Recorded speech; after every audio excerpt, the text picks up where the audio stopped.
Good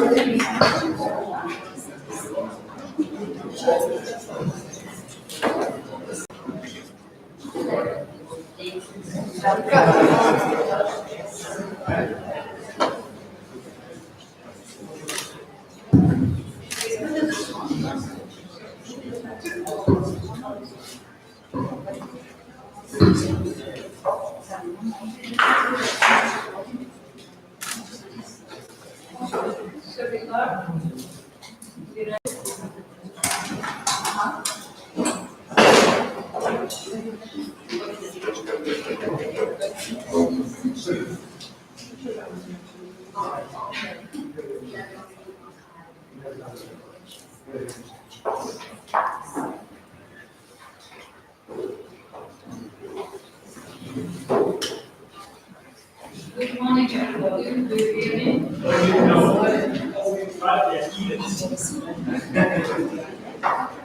morning, everybody. My name is Guzan and I am a member of the IFLA History and Genealogy Section. On behalf of the Standing Committee and our chair, Chief Head, who unfortunately could not come here today, I would like to welcome you to this conference.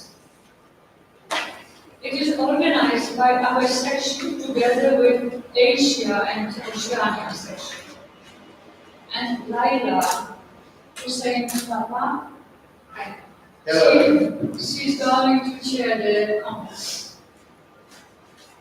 Conference has two topics: local history and genealogy in multi-ethnic societies, the impact of genetic mapping and digitized sources, which should give us more insight into our own multi-ethnic past.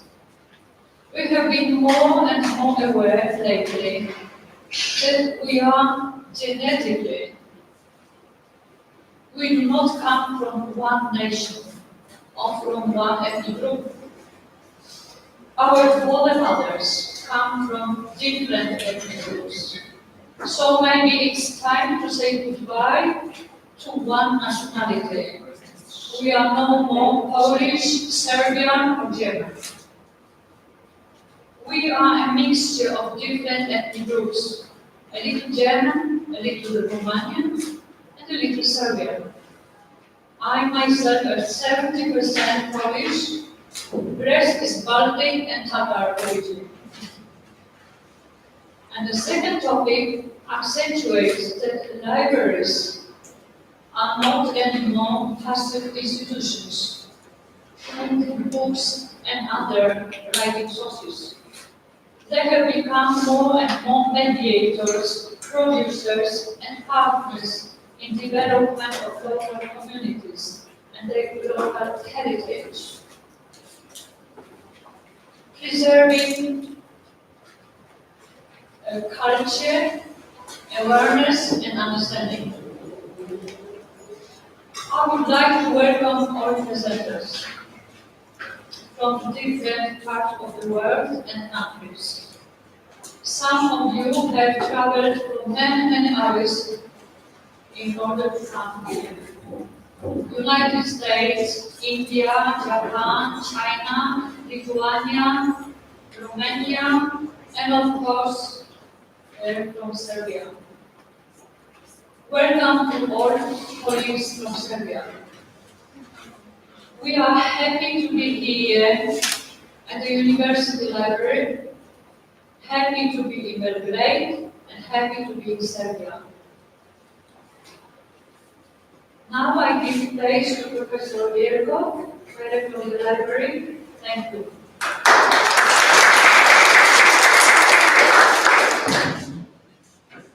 Dobar dan. That means welcome in Serbian language, but not only in Serbian language, also in Croatian, Bosnian, Slovenian, and Montenegrin, and hopefully most Norwegians will understand, and Bulgarians don't have any problems to understand it at all, and even Poles don't have many problems to understand when you say Dobar dan, but again, we which means just to, in a certain way, give more evidence to what my esteemed colleagues said. We are very close. Our histories are interlinked and connected. We are a mixture of everything, and this group, in a certain way, represents that mixture. And I'm very, very privileged, and I'm really delighted that I am in a position to welcome you to this Bristol Library, Belgrade, to this conference that has been so nicely organized. Thank IFLA, the committee, Jenna, Ala, for their efforts, and also my colleagues who are working hours to help them to organize the details. I'm very happy to see you all here. We are part of the larger world, and even that I think myself that history is always local. And that if there is anything that is truly and meaningfully local, then the history is, because it has to take place somewhere, always. And whatever, the global movements and changes and the forces and along the way, whatever it is, it still needs to be somewhere, which means there where you live. And of course, I'm an old Heideggerian. I like this Dasein concept that we exist and we are right here where we are. So I'm delighted that you're here because in a certain way you promote the existence itself when you are somewhere and you share that with us. Also, I'm a professor of Syrian literature, and I'm not going to bother with Syrian literature, but do use a few moments of your time while you're still around to get acquainted with the local histories, with the local cultures, with the Syrian literature. And Syria has not distinguished itself in everything. I must say that, even that it makes me really, really sad. We did distinguish ourselves in literature, and if we were in all respects of our life as good as we are in literature, we would be more or less famous. And it's not speaking or bragging because I choose the literature, it's just that it happened. That a very tiny nation produced very quality symbolic art in the literature, not in all. While you're in Belgrade, try to get us to know us better. And I know that you have heard a lot of things different. Many of you have never been in Serbia or in the region. You have heard a many different things, and some of them, unfortunately, are more or less true. That's not all. You will find us wholeheartedly warm people, old-fashioned, traditional, Slavic, with all this kind of spiritualism that is attached to the Slavic soul and the concept of something being slightly rational, but in a certain way easier to relate to because it's very emotional and things whereas other people perhaps judge that very rationally to apply more emotions. Try to learn as much as you can about us and let us please get to know you better, to learn about you and your countries, your experiences, and especially about your, of course, librarianship skills and your expertise. You came here to teach us, to let us learn about different things. Thank you for that. Thank you for bringing such a valuable package of knowledge and experience here. We appreciate that and we are looking forward to use that as much as we can, the best possible way. Also, let me say that we see this as one event, a stream of events that will lead us to the next summer. And next summer, hopefully, we'll meet some of you, and all of you here in Belgrade again, because we will be the host for the Liber 2020 conference. And that is something that is very important for us. We strive for that for 5 years, for more, and we appreciate everyone who helped us on this road, and some people even flood us as well. Did good work for us to say that we should be more or less acceptable. So, come to Belgrade again, stay with us as long as you can. If you have any possible questions, we will be delighted to relate to any issues that we could be of any interest to you. And if you figure out to say, well, okay, Professor, but whom should I read from Serbian literature? Trust me, there are very few people in Serbia that will give you better advice than myself. And as you can see, I do not suffer being too humble. Welcome to Belgrade. Have a very nice conference. Thank you very much for coming.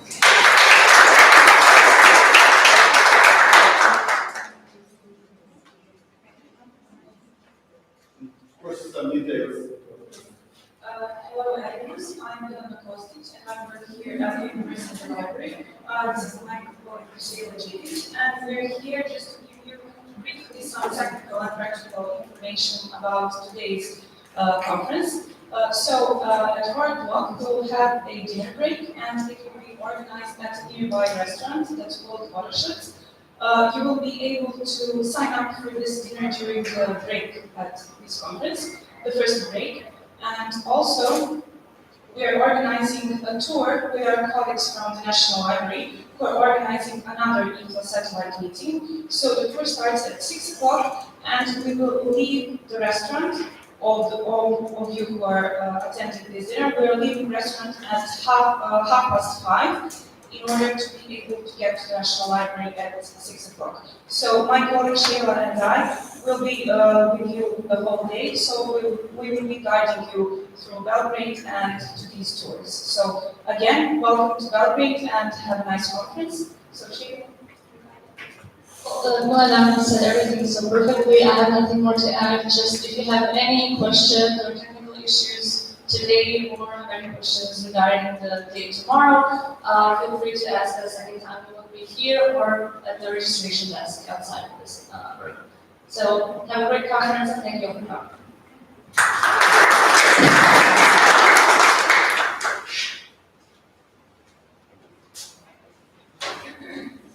We asked Laila to share something.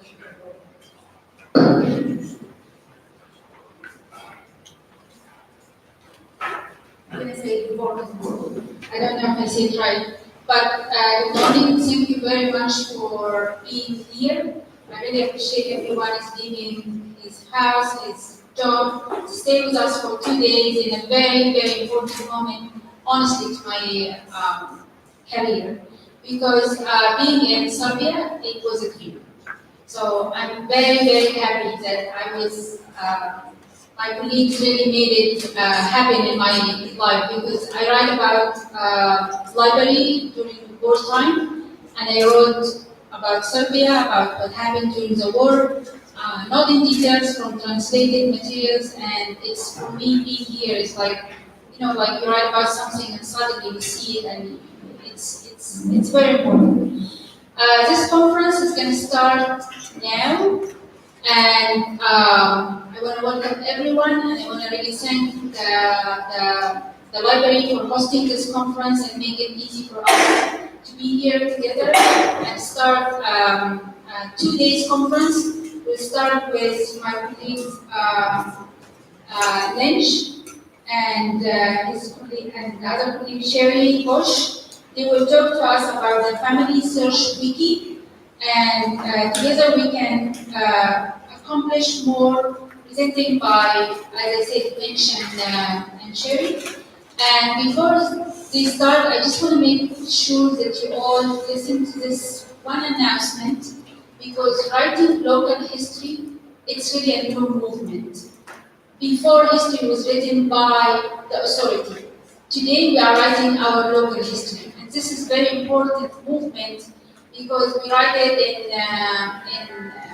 in the social media, we write it in our emails, and there's a group now who are interested in collecting this local history and make the voice of the people, not just of the authority.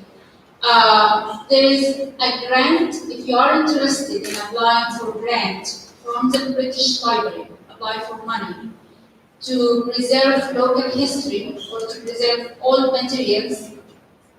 There's a grant from the British Library. It's called the Endangered Archives. I will show you the website. You can apply for grants. It's very easy, and I will be very, very happy to help you apply for it. I don't charge money. We get money. So make sure that you can contact me if you are interested, even asking questions. And now we'll start with my colleagues Lynch and Sherry. Thank you very much.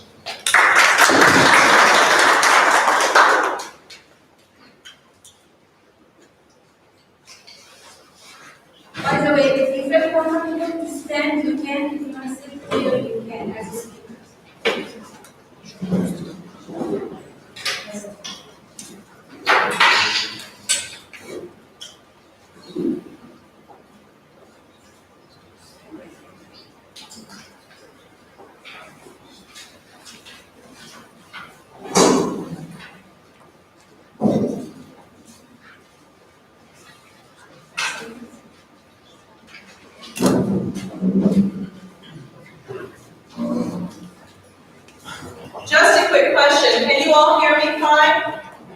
Sorry, I have never been accused of being quiet.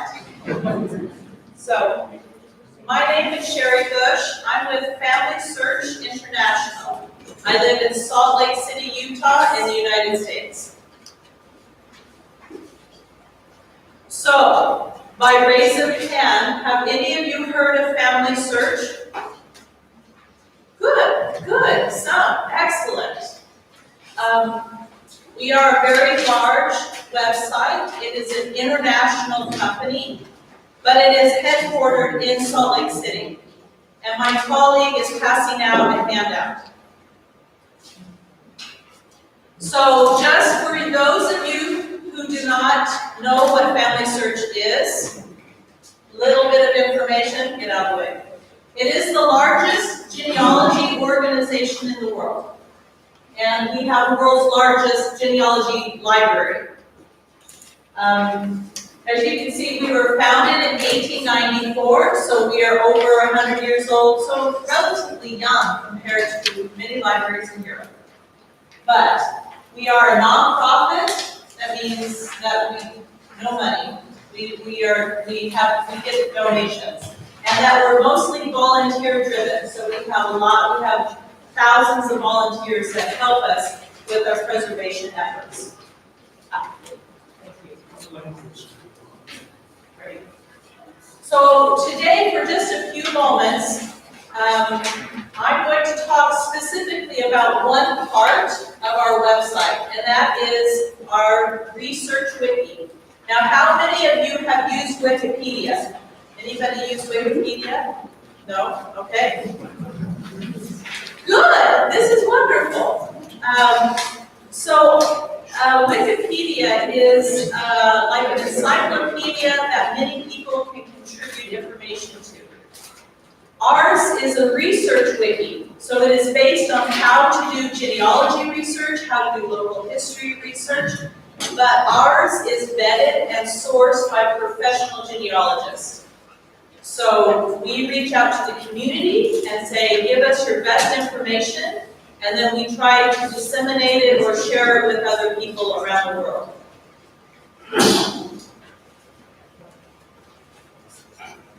Oops. There we go. So this is what our website looks like, and there's two ways to get there. You're welcome to just click on the search, or when you can do the drop-down menu and get to the wiki that way. So if you just go to the website, it's just the wiki.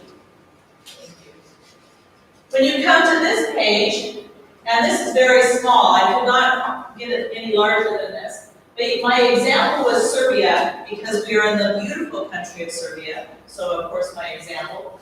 So when you put that in and you press go, then you get some information. This is the top portion of the screen, and then you would scroll down for more information. And by the way, our website is in 12 languages, unfortunately not Serbian. But you have getting started, like someone has never done any genealogy research before. How do they get started? So they can go here to get started. Many times people come in and they're like, I want to know about my homeland history, or I want to know where my great-grandparents came from. And so these give you instructions on how to get that kind of information and how to do it in a lot of different countries, because it varies. Very quick example last night, a gentleman in our hotel was asking me about Family Search. He wanted to know more information, and he is from Serbia and did not know what a census was. So I had the opportunity to tell him what a census, and he said that doesn't happen in Serbia. There's not like a federal or government census every 10 years. But in like Canada, the United States, many other countries. So in Serbia, your records are going to be different than they are in France, or in India, or in any other country. So there's going to be similarities and then differences, which is why the wiki can really help. You can see here as we scroll down, it shows us more of the country, breaking down into different groups, regions. Then You can see we have some information about the archives here in Serbia. And then we also have helped you actually using our wiki. So if you've never done it before, then there's some instructions on how to just actually use the wiki. And another very helpful tool on the wiki is this selection table. So if you or your patron are looking for a birth, date, or place, these are types of record sets you would want to look at to find that type of information. Now what I would like to do is invite each of you to actively join and add a page to our wiki. And the instructions are in your papers, but you are welcome to actually talk about your library on our website. And if you need help or assistance, we can do that as well. But as you will see after Russ gives his presentation, as people are looking to learn more about their families, as they're looking more on heritage and culture and the local history, they're going to need to have a source of where to go to find the information. And we are free, so there's no cost. And so it's a very good way to be able to tell your library story, to tell the story of your country, to give information to those around the world. As a little side note, we do also have a social media page at Family Search. There's some information. And if you're interested, we can write an article about your library and talk about it and the resources. And, let's see if this is.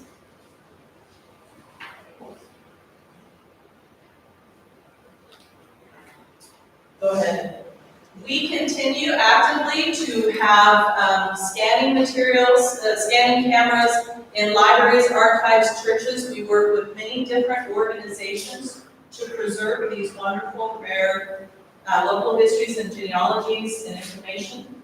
Again, our resources are completely free. We are always active looking for partners. So, to partner with your library or to partner with a church to, again, preserve the records. And we have a wonderful catalog that I can talk more about later. And then, let's see, what else do we have? I talked about the wiki. This is my summation. It's almost done. Oh yes, we do have mobile apps that you can have on many devices. I'm going to end with this information about a study that was done in the United States. Marshall Duke is a psychologist at Emory University, and his wife is also a psychologist working with children with learning disabilities. And they found something very interesting, and I'm just going to read the quote. The ones who know a lot about their families tend to do better when they face challenges, she said. Her husband was intrigued, and along with a colleague, Robin, set out to test her hypothesis. They developed a measure called Do You Know scale that asked children to answer 20 questions. The more the children knew about their family story, the stronger their sense of control over their lives, the higher their self-esteem, and the more successfully they believed their families functioned. The Do You Know scale turned out to be the best single prediction of children's emotional health and happiness. I have found this to be fascinating. There is more research out there about the subject if you're interested. But basically, children that know their heritage, that know their history, who they are, where they came from, they tend to be stronger and more resilient, more self-reliant. And so, again, that's why we feel very passionately about the work we're doing here. Thank you. Or, voila.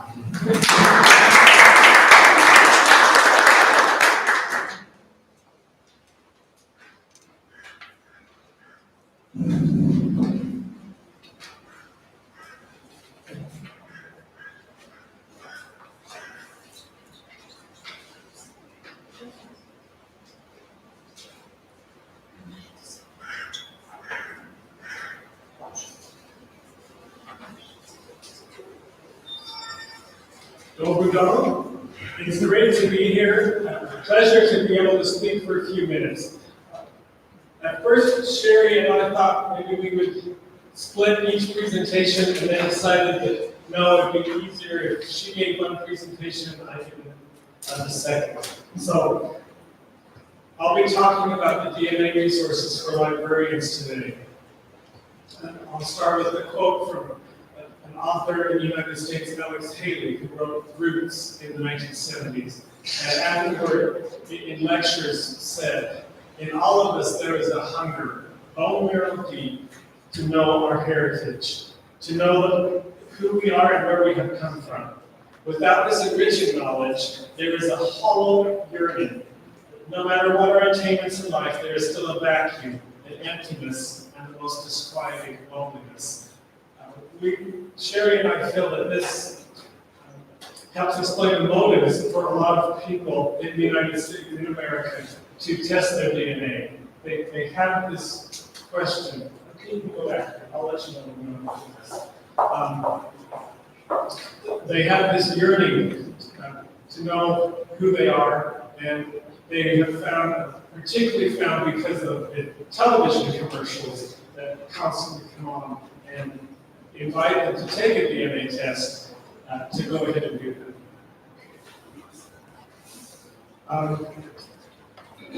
There have been, in a recent study, these are the results of why people in America take a DNA test. And they're quite a varied set of reasons.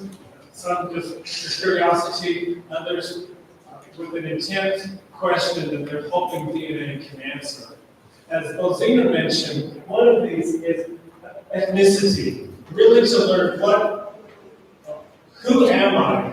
What makes me the person that I am? And so to learn where I came from and where my ancestors are from can be a very compelling thing. I also want to mention, I am not a DNA expert. I'm just learning about this resource of DNA for family history.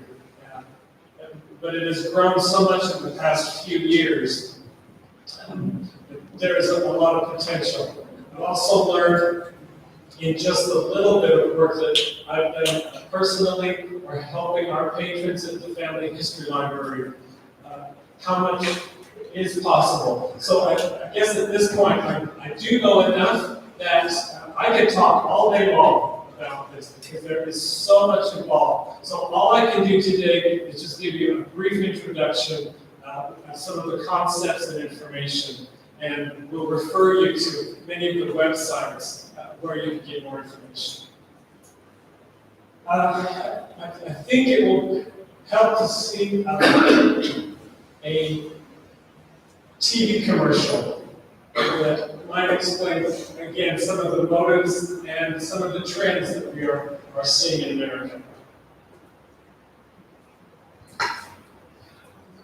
I think the English in this commercial is quite fast, so if we may have to talk about it in a minute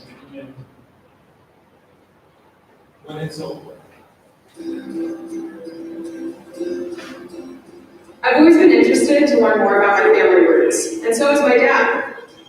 So when I found out through 23andMe that the majority of our family came from Great Britain, I decided to invite him along for a little trip to the English countryside. Just another day at the office when you want. Just another day, Dad. Hi, nice to meet you. Hi, nice to meet you. Thank you.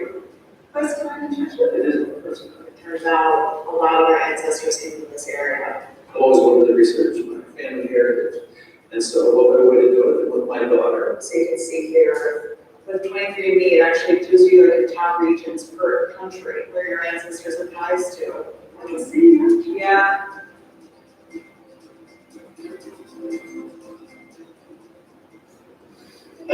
First of all,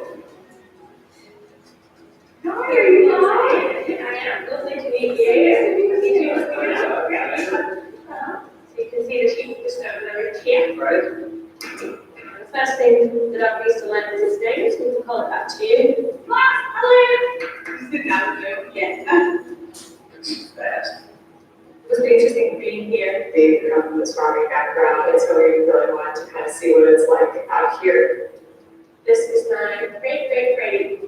So roughly what year? It's just about 150 years, something like that. About the time my relatives were leaving. Yeah. Vastly different from grandpa's farm. Did grandpa have any interest in the family? Yeah, he was very young, he was very, he would love to learn like this. That's cute with you. So, hey, you have feelings? After we were in school, looking forward to this. Going on things was great, but technically with the success of the beaches back and having great memories. And the next place we're going to go to is something really very essential. Nutrition, our affinity for carbohydrates and cheese products, has been part of our identity. So, Dad, after everything we've done this week, why do you think people are so interested in their heritage? Probably just curiosity, right? I think it's one thing to see like names, places, or a piece of paper, but it's a whole other thing to actually meet locals and people who are actually connected with that. Because if you're not going to just come here blindly, I don't think we really would have known what to look for. I was English, but I think the experiences on the trip and the people that we've met gives me a little more context. We really told your grandma and going to another trip together. So just like went down on the map and you got us to check off. This has just been an experience that I know I'll remember the rest of my life.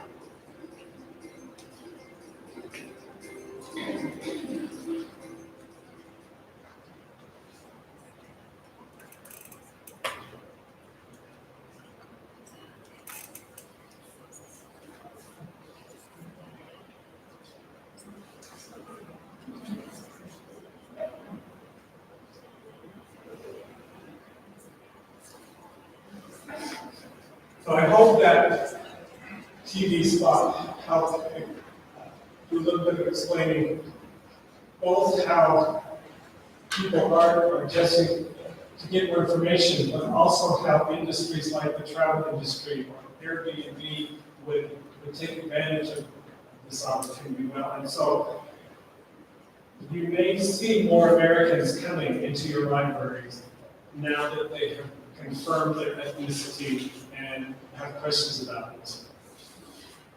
So because of that, they may want to know what else they can learn about their family when they're in your area, or what they can learn about your country and the culture for your country. One of the, for me, exciting things that DNA is doing is can help confirm information we learned in traditional sources, something we see in the church record or the government record, that also shows up medically, biologically, and I think that is compelling for people to then study and know more. Okay, I'd like to just show you briefly what information we provide on our family search website. We do not promote any particular company or any particular set of products or tests. So we try to just explain the concepts of the biological concepts of DNA, and then let people know what test options are available, what companies they can contact. They would then have to investigate what the cost is and the process for them. And then, we also, for a lot of people, it was easy for them to purchase the kit, take the test, which often is a saliva from your mouth. You just spit in a tube and send the sample of your saliva. For others, it's a cheek swab where you rub against your skin and send that information into a testing company. But then they want to know, what do I do now that I have this information, and what are the next steps? So for that, we try to explain how it can help them with their ethnicity and learn about their homelands, how it might help go through what we call a brick wall. When you get to the end of the line on a pedigree, you can't go any further.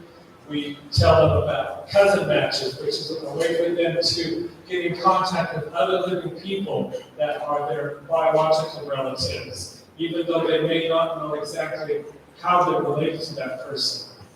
And then the chromosome mapping and adoptions. So that'll move back.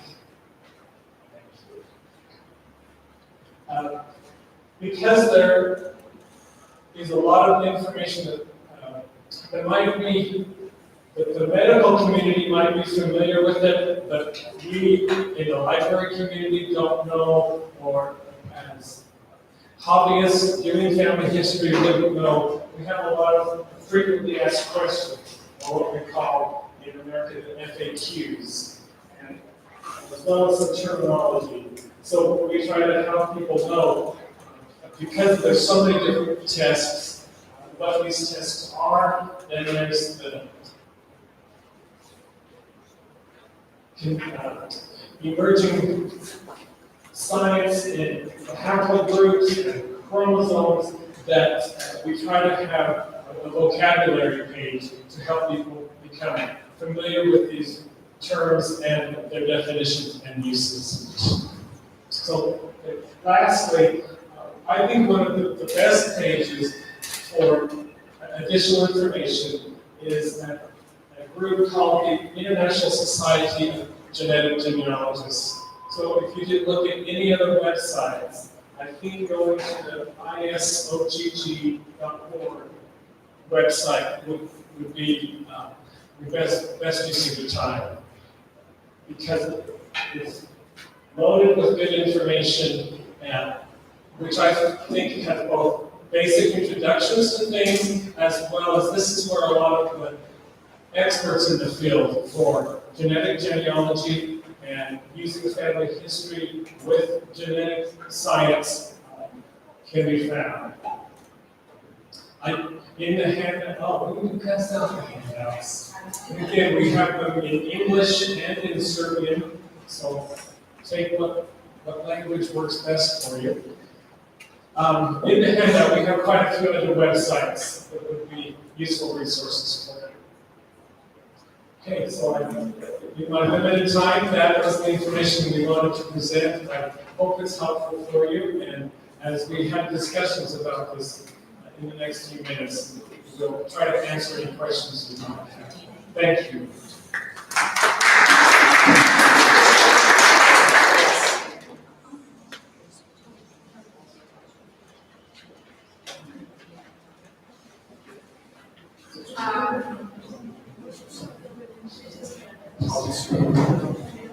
I hope you enjoyed this presentation. It's opened our eyes on something maybe not very common outside the United States, which is the DNA. Not many countries, really, not many countries or many people are interested in the DNA outside the United States. But I think if you keep in mind that now medicine are actually interested in your DNA, because some medicine can work with certain people and other medicine work with other people. And now we will move to the second part of this session. And would you like to help us start? Will explain to us what we will do next, okay? Okay, in this conference, we aim to have lots of discussion. And therefore, we have allocated equal time for discussion and presentation. And in order for this discussion period to function, we have to reorganize your seating a little bit. So, what I would ask you to do is to have two tables. Now, this table here can remain, and additional people can join you. And then we ask the rest of the people to go to this table up in the corner. And we'll have one of the presenters being with this table, and one of the presenters being without that table, and you have a chance to discuss with the presenter. And then after about 15 minutes, we switch presenters, so you have a chance to discuss with both presenters. So please, you remain seated. Everybody else rises up and go to the upper table. Yeah, I stand here, but if you reach here, let's go.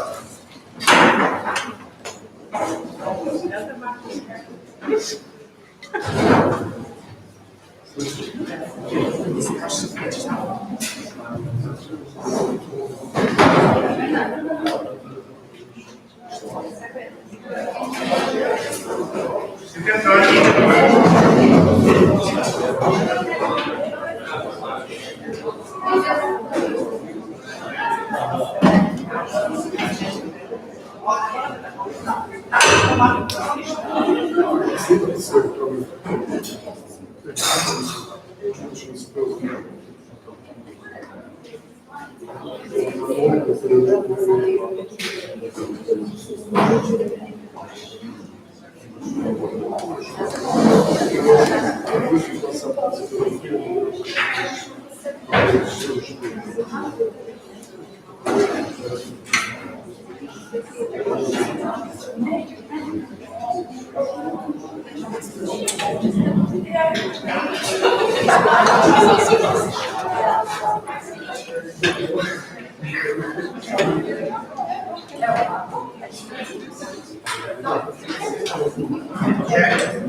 Okay, so we have six spaces here. And also we have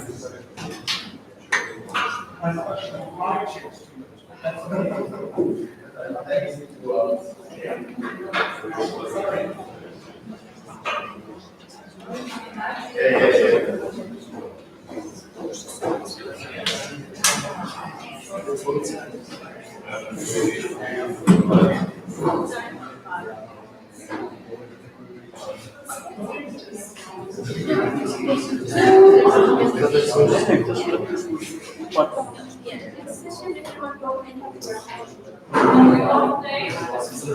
now we're going to talk with each other for 10-15 minutes and then we will go switch tables.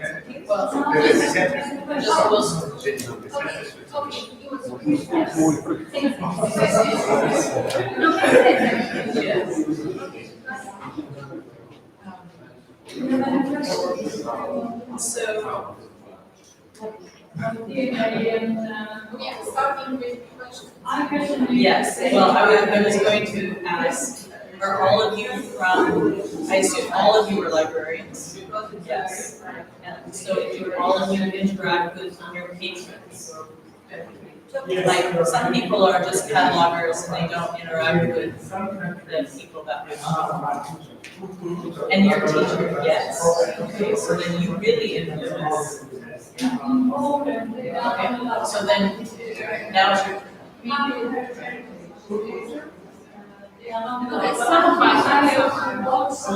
Just wanted to see. All right, that was my question. All right, what questions do you have for me?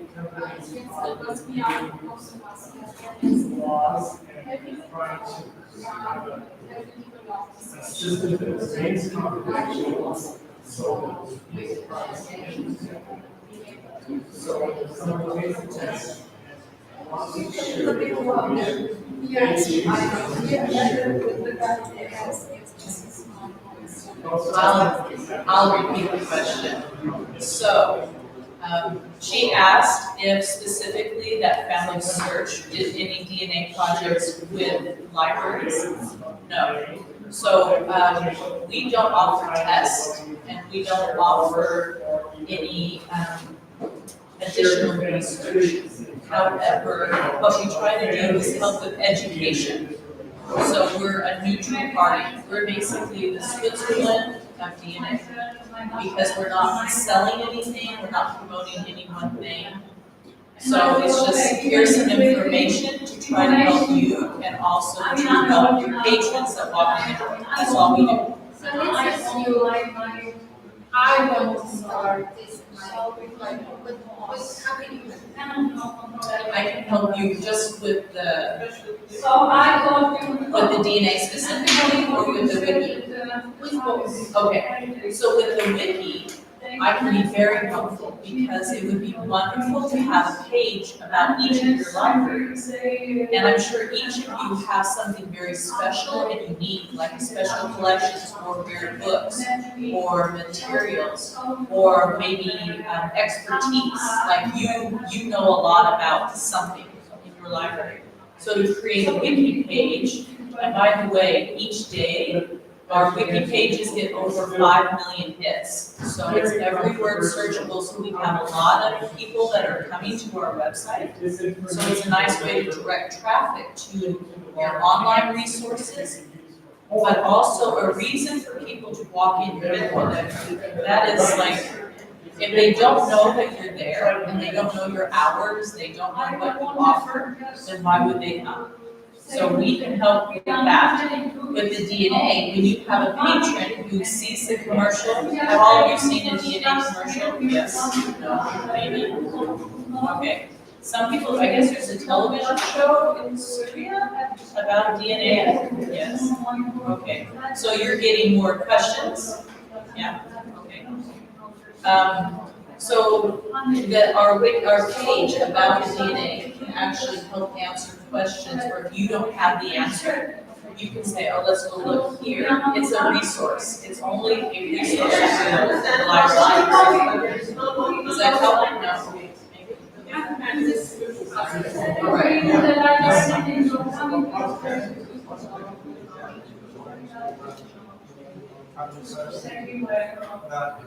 My institution, we're still trying to decide all of the, with our family tree, what questions do I see any information should be elaborated. Or it's too early, we need to more. Yes,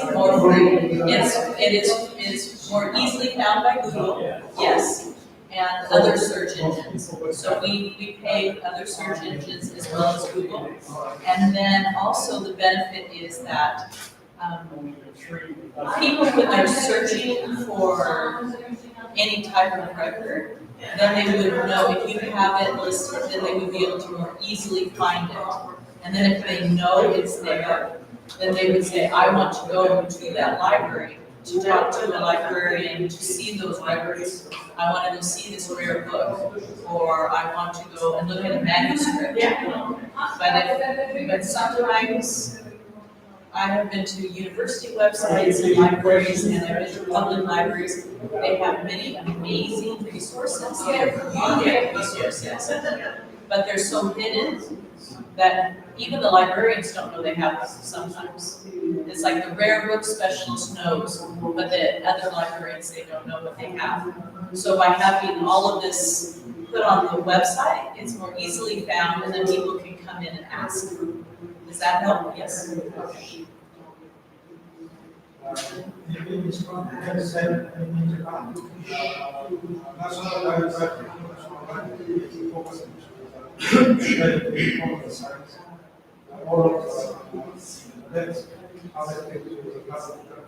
Yes. It's more general photo study. How to define sources and structure. Yes. And more general photos. Yeah. In the picture, in the event, digital public record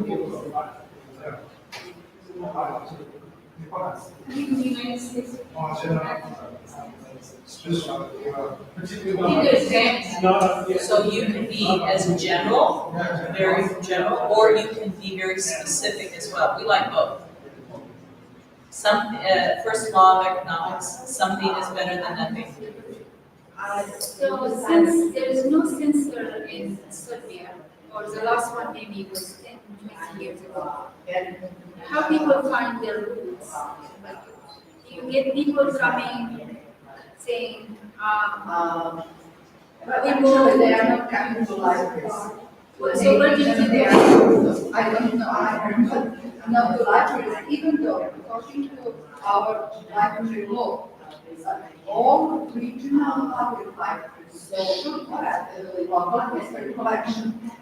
And their buildings maintaining all their gathering all the material which is published in that specific area or which is written by the author who is from that specific area. So they are not doing either knowledge and research or giving any kind of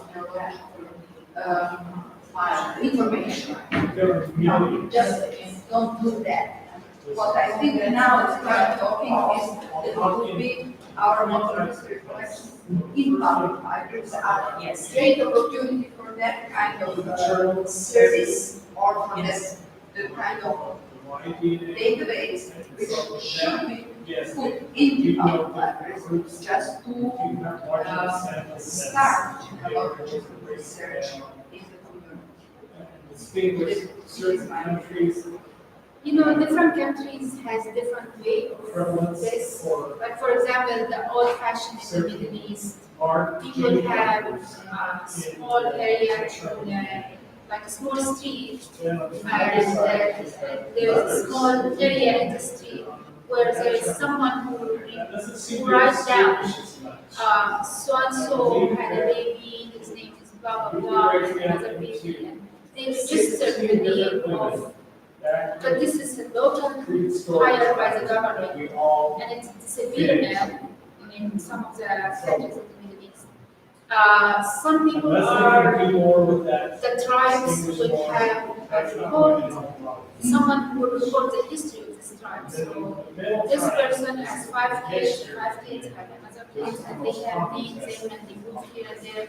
So people can go to the main person in the tribes and get their roots. So I don't know, in Serbia, is there something like tradition, local village, history of the village? But it was probably before the Second World War, when there were person who was called Masters, and who was probably in charge of the war. But my 17th and 18th century, there started to be regularly forming churches. Yes. The records about birth and death on the same basis. That is probably information on some families, how many children they have. Now I understand why we are different. The official communities starting to have option. Municipalities starting to take care of the There are it's very helpful. They can find match and know the basic the amount of chromosomes they share that it's out of the air. They just found or similar it's helped them The new was yes, there are, because some of those people don't want to be found. If you're So looking that's right. Very So the Filipinos, no longer behind. So it's very interesting, it looks like collaboration with a church, synagogue, whatever religion, they can have established in this region. I think the Ottoman had recorded a lot of history of this region. The Ottoman was here in Baghdad. And in order to protect you, you have to give them money and they record so and so under the protection of the Ottoman. Collaboration is still using in other issues. I know in China, in several areas, you have clan histories. Well, it is not focused so much Okay. on this subject, mostly using the library. Genealogy. Nation. These are in ways of results. How, I have no teach. Yes, okay. who's connected?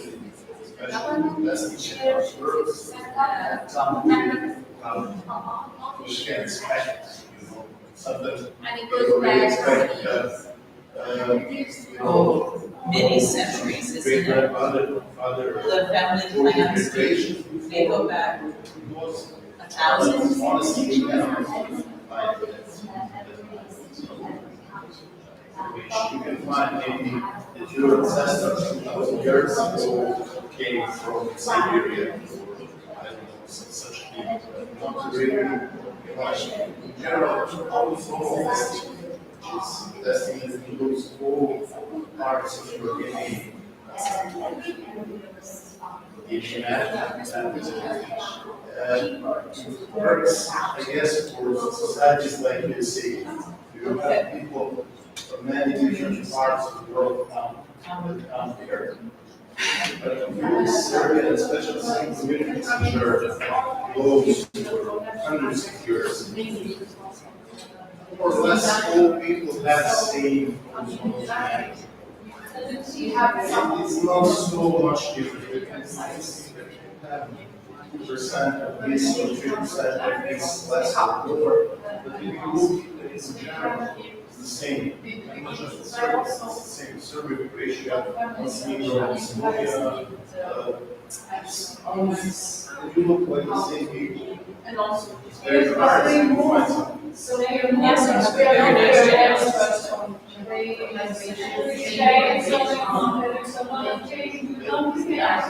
might see where the rest of Europe also, when you look at the countries, especially I want this. I mean, it's all kinds. are one Even for research, to do research. here is completely different. It's very, very. Yes. Archaea Digital, isn't it Archaea Digital? Yes. Okay. Really, As I've used it, I don't speak Swedish, but I use it. I also want to confirm because we also, especially, we have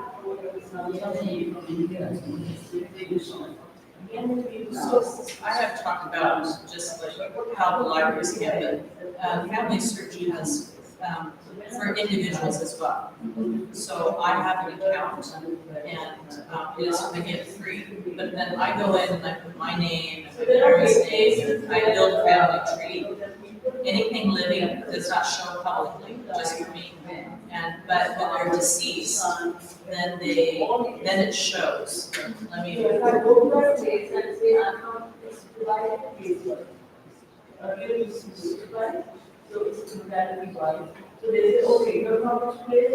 So what I like about it is that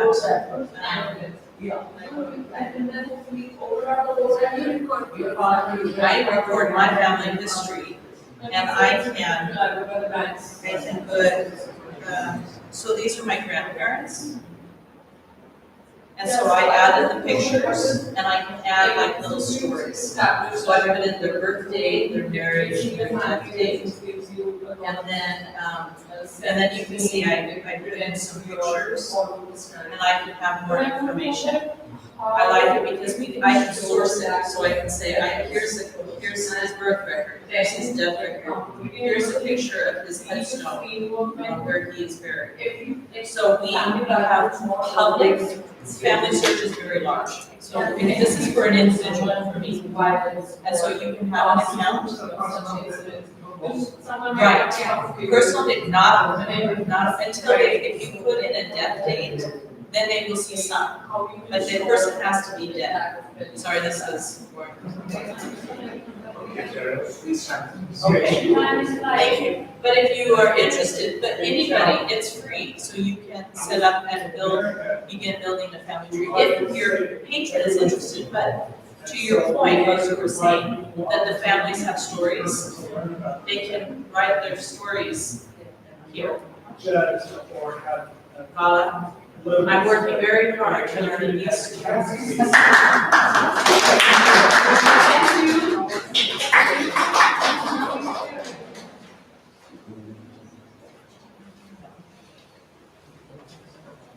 Hello.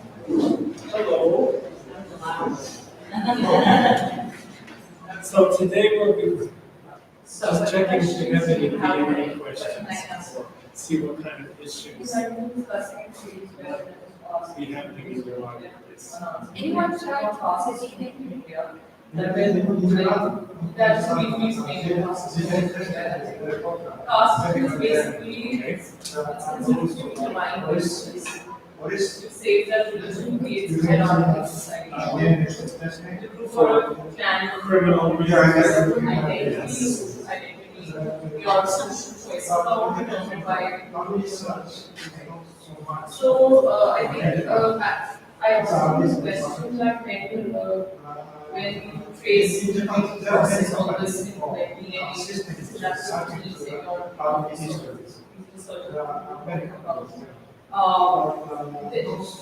if a person is exposed to some kind of like past violence or you know, if you come aware of something not stable or something violent in your past, in your family or something like that sort of situation, how you would go with it. So that, you reply that USA is a good country and we show things to everyone, but in a country like India, where passports belong to the system, there are no chances of it. After that, I would like to counter that, even if any society, In China, society has, you have like it's like very, very, I mean, I would say Fine, egalitarian, so it's okay. whether it's form Exactly, or just inherit. So, yeah, exactly. So we say that, manifestations of equality in common sense, racism, or hate crime. So I don't think the blaming caste system is just ordering caste system as a basis of prejudice is justified. There are important issues of inequality, which also creates inconsistencies of being. I feel like, and that I also want to answer to that how far is equality ensured in this society. That's what I want to. So first of all, we only educate about change. We don't offer tests. We have no rigorous practice. So you have to go to those other companies. When you showed you there are 5 major companies in the world that use DNA testing for genealogy purposes. We all hospitals. But there's only 5 major companies.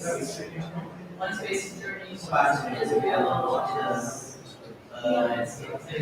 Anyway, but those companies sell it. Those are the companies that give you the results. And whether you participate or not is totally up to the individual. So you can take a test and keep your results private. You do not have to, but you don't have in some countries, DNA test is being English is my first But so does that so it's I would raise the errors.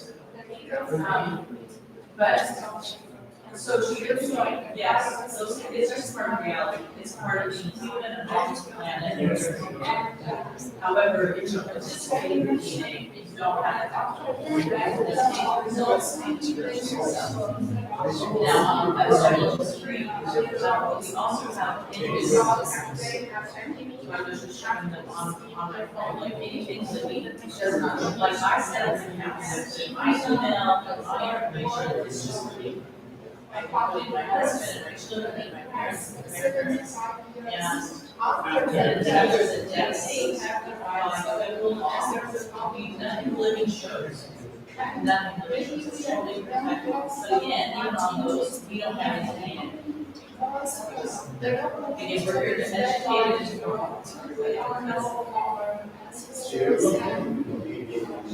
no, any nomination.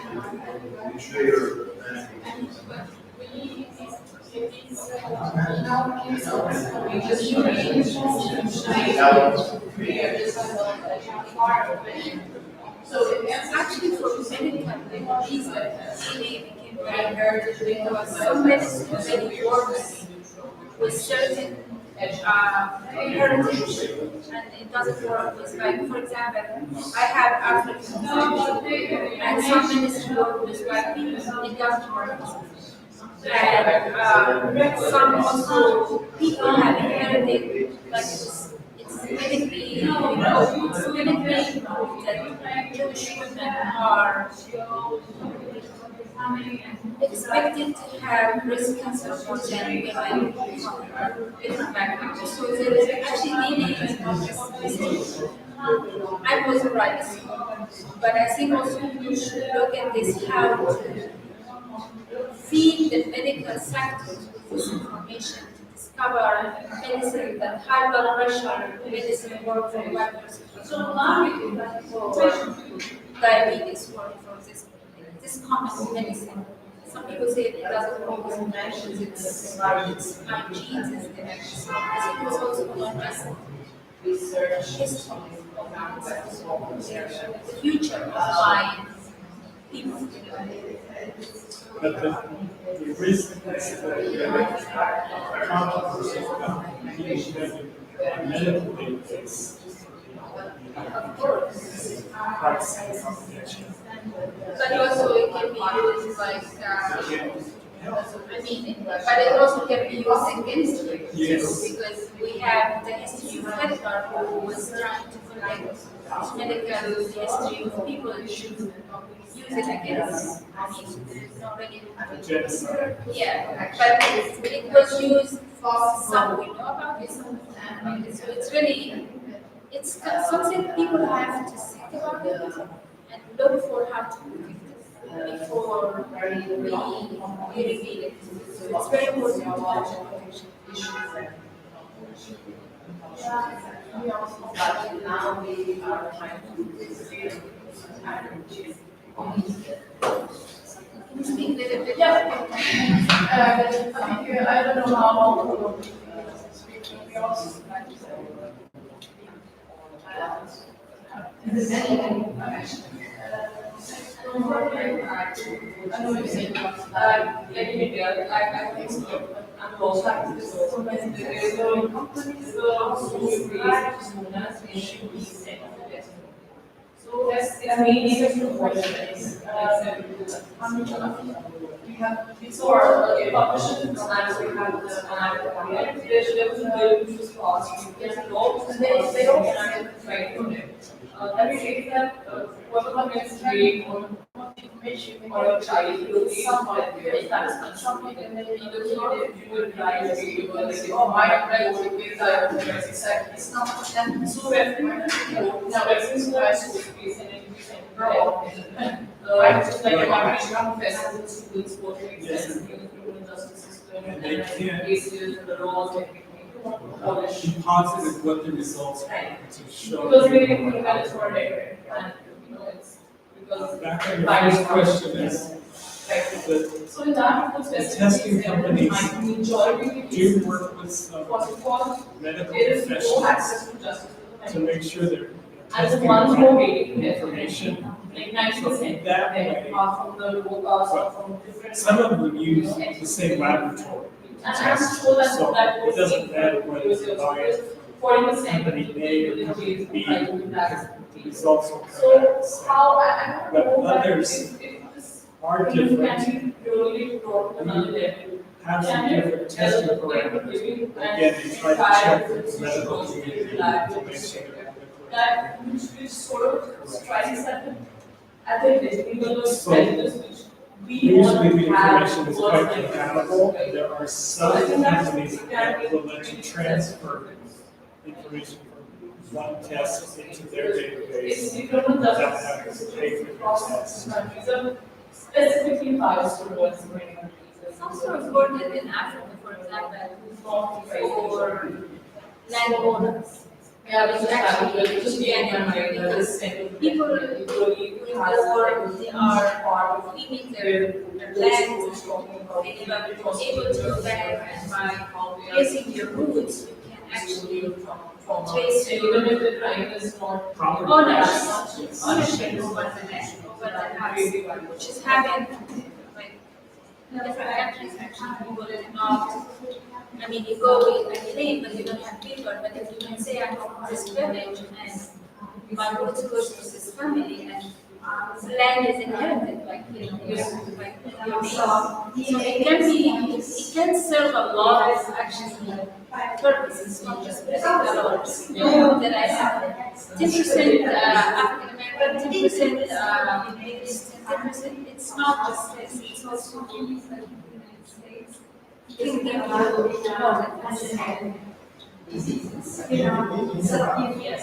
if insurance companies get hands on their data, it's expensive because private scientists also, genetic disease, that's providing minorities is already happening. The risk is always the person who the data. That's how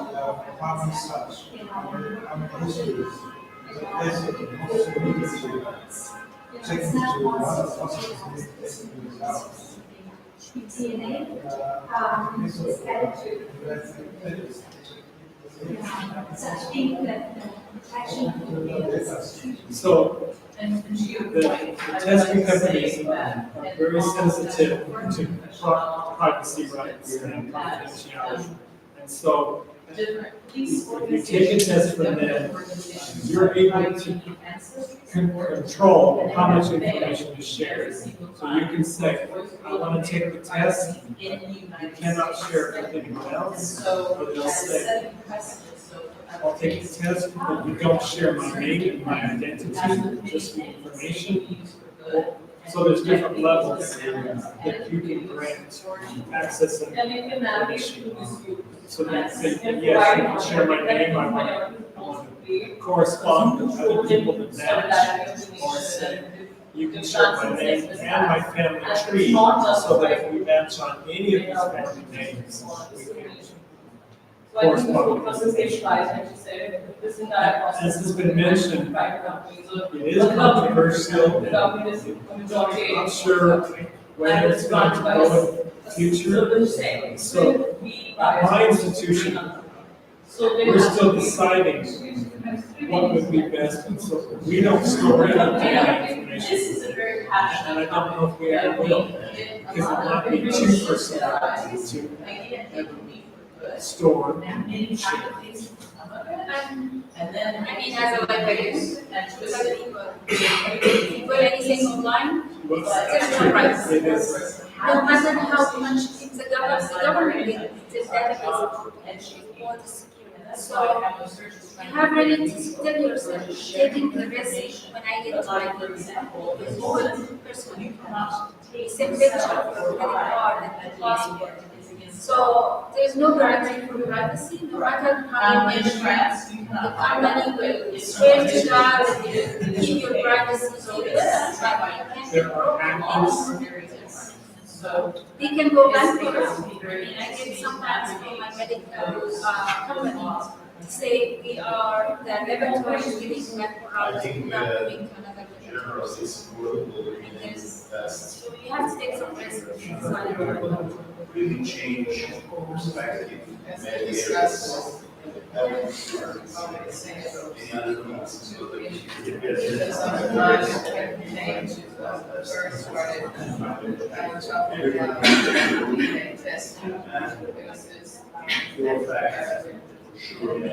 Washington, D.C. first started, and making research, and you had to run various. It's kind of like how best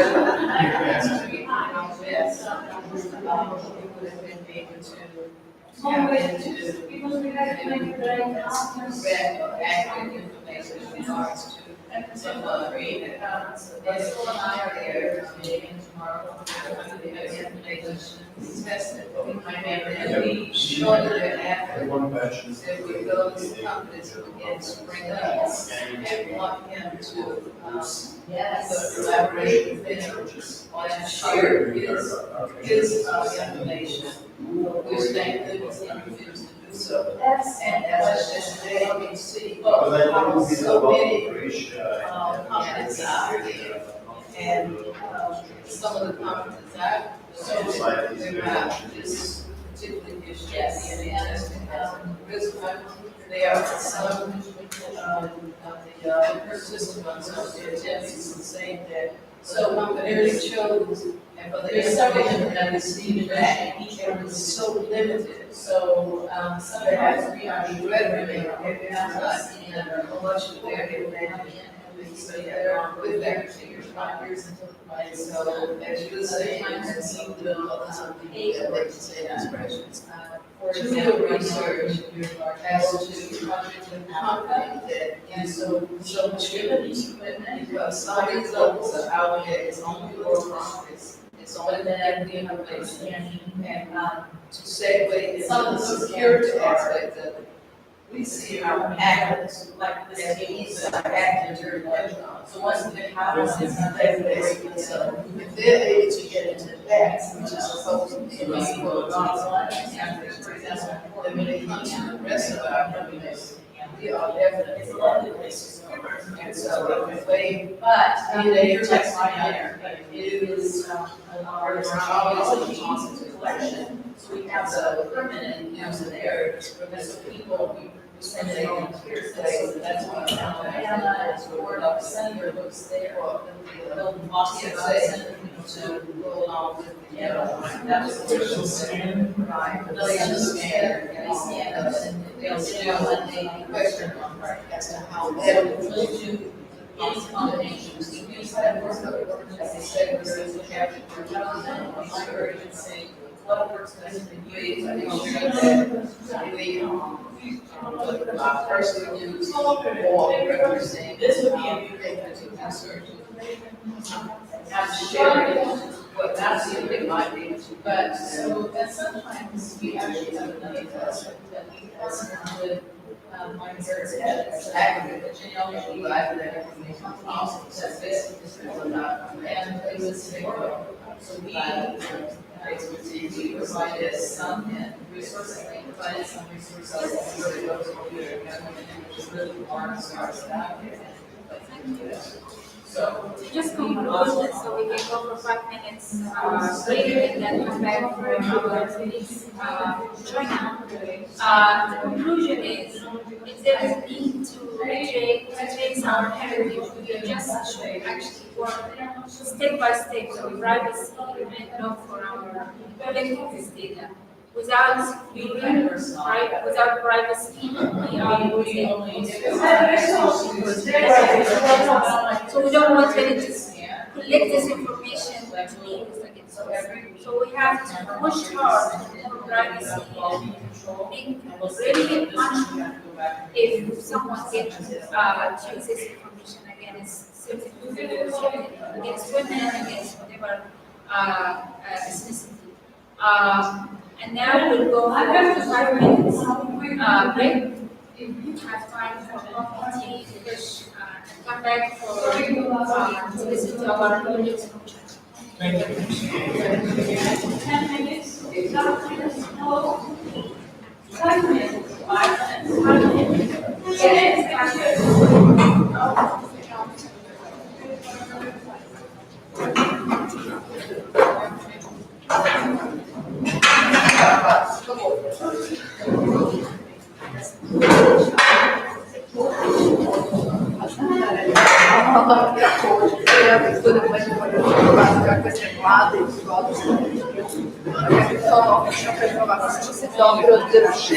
Да, ви сте само себе държите.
Satisfied.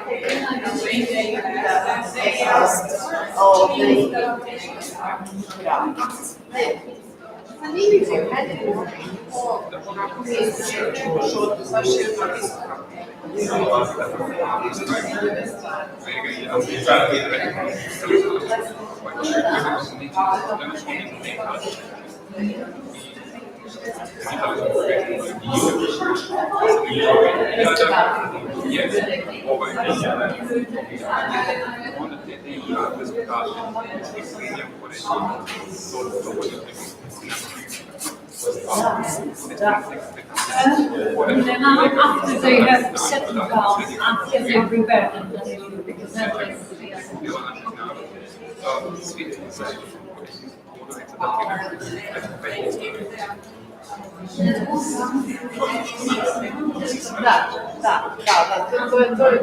Ajde da se ne zadrža, ja ću da ne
Like on the same page.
Here's Traditional Society.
We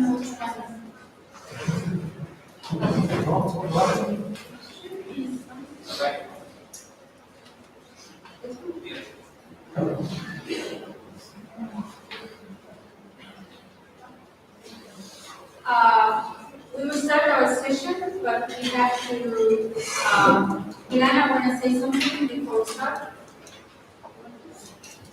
Thank you very much, Yusuf. I mentioned dinner at the opening. So we are having dinner at the restaurant named Orishit, which is nearby. So now I would like to ask you if you would like to have dinner. So everyone's paying for themselves. It's around 10 euros. It's a traditional Serbian dinner.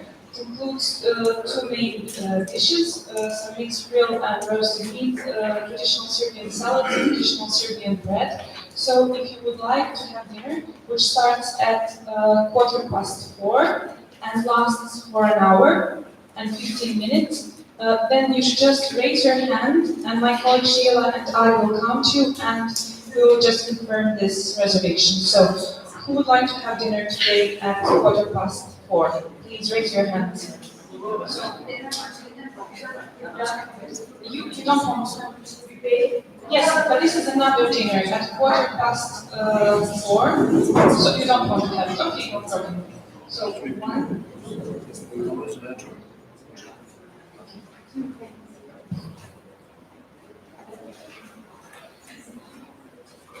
Can you please raise your hands again? 1, 2.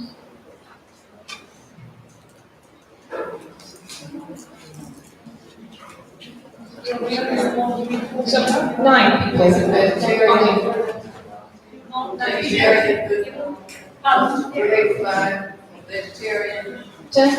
Vegetarian? Vegetarian, yes, we have, yes, there will also be a vegetarian option. Yes, I'm sorry if I haven't mentioned it. We have a vegetarian option, which is a vegetarian plate, some rice, and different types of vegetables and salads. So, I would like it with the rest of what's planned after the dinner.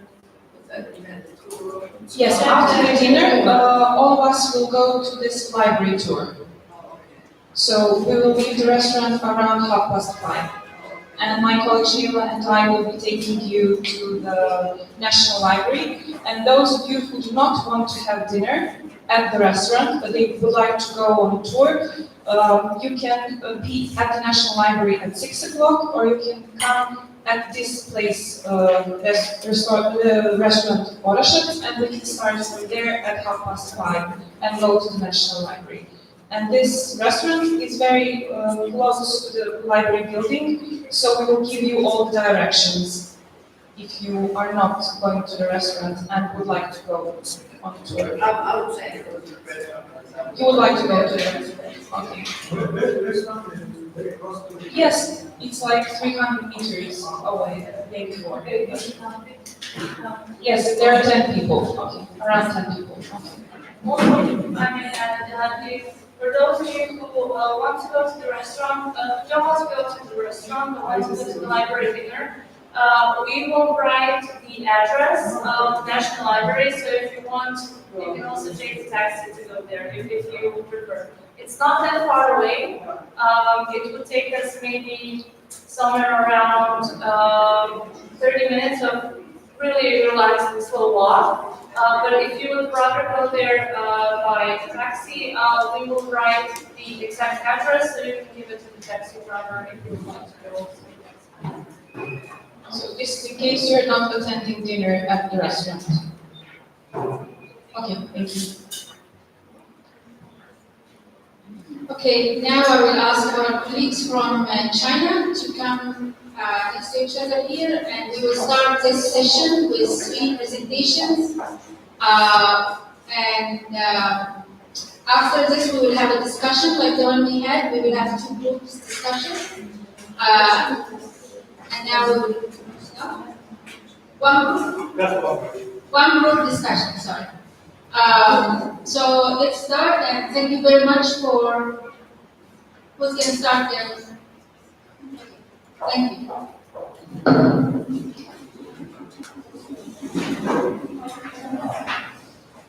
We will have a translation tour, actually.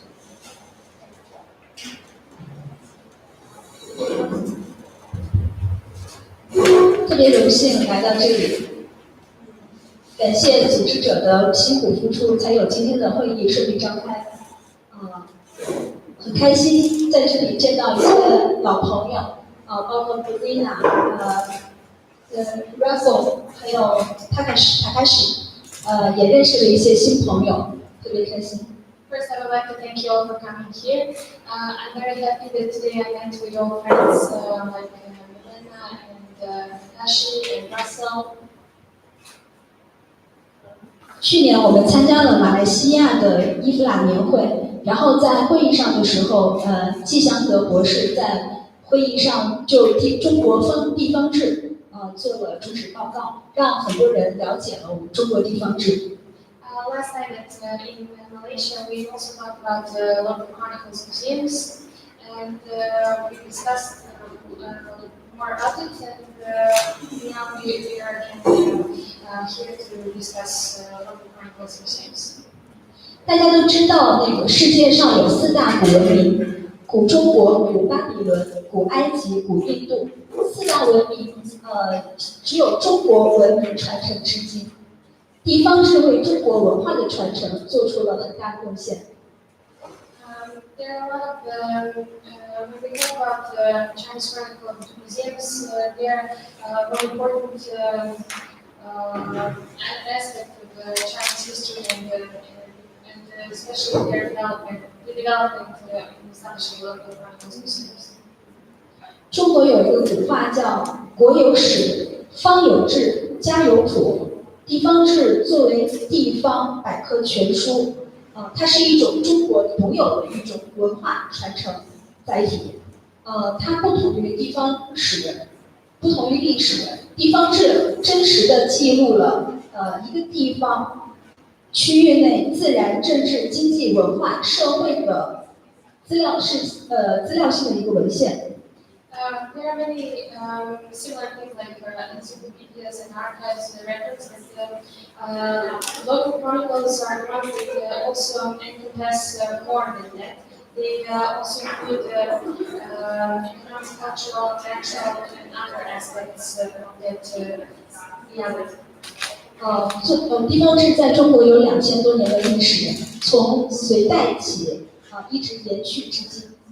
Local chronicles museums have a long history in China since 2,000 years ago, when there was the first establishment of this kind of institution until today.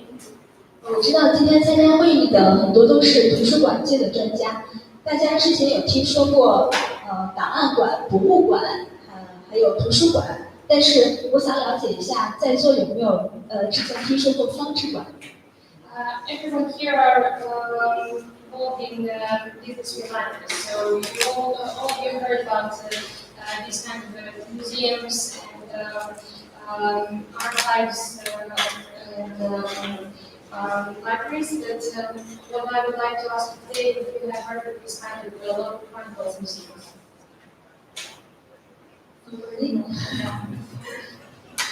OK， 那我今天就给大家介绍一下中国方志馆。Okay, we will try to show you some of the examples of China. 方志馆它也是公共文化服务机构之一，它是多功能的，就是一个文化机构，主要是那个有地勤展示、收藏保护、编纂研究、专业咨询、信息服务、开发利用、业务培训、文化交流等功能。Local chronicles museums not only collect books and local chronicles, but they also have they are multifunctional. They also compile and edify, and they have different functions like they also have network centers and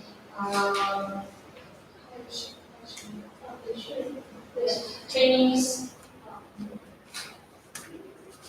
下面是先简单介绍一下它的那个发展背景。宋代以前，当时的方志馆主要是依附在各类编修机构、各种藏书楼的形式存在。然后因为那时候还没有真正意义上的方志馆。In the beginning, in Sui dynasty, when they started collecting these chronicles, it was done in the simple way because this was a long time ago, and they just the most of the things they did was compiling. 从宋代开始的话，地方志日渐成熟了，然后也逐渐定型了，这样很大的推动了独立方志机构的发展。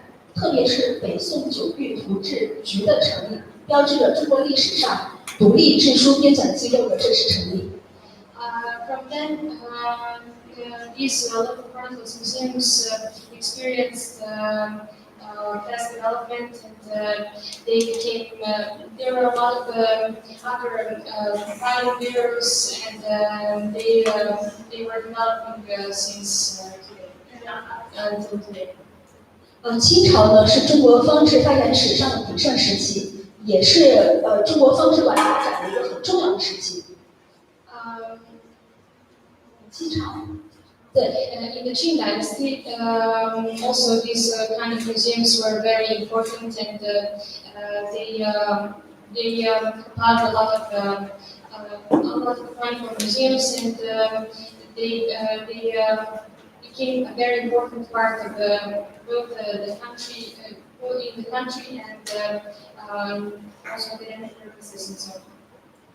然后在民国时期，1941年，浙江决定续修浙江通志，还设立了浙江通志局，作为中国近现代史上的第一个省级地方志机构，方志馆机构。然后它的创立就是为中国方志馆事业做出了开创性的贡献。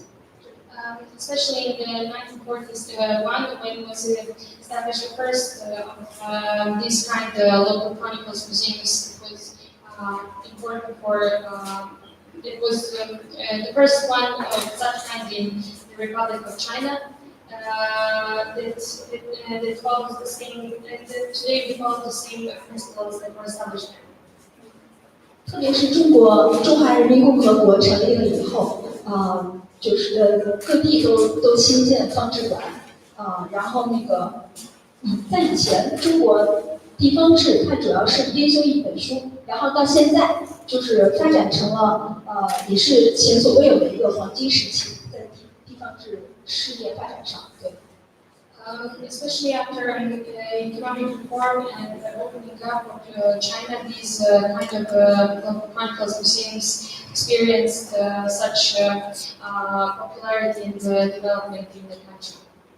特别是现在方志馆的建设也是加快了步伐，也是有了很大的发展。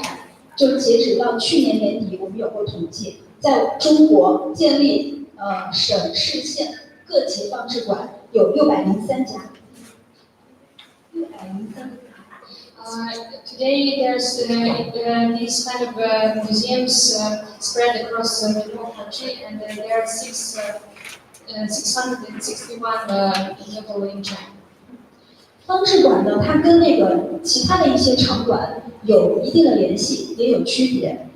就是在很长一段历史时期的话，藏书楼、图书馆这些场所也是担任了一些方志馆的部分功能。As I said before, these kind of local chronicles museums have some similarities with other cultural facilities like libraries and cultural centers, but also have some specific features that belong only to them. 但是相对于方志馆来说，这些场馆它们只是展示的是历史的一个点或者是一个面。Especially when these facilities only represent history or culture, or they usually represent only one aspect. 对，然后方志馆呢，它作为地勤馆来说的话，它的特色在于全面和专业。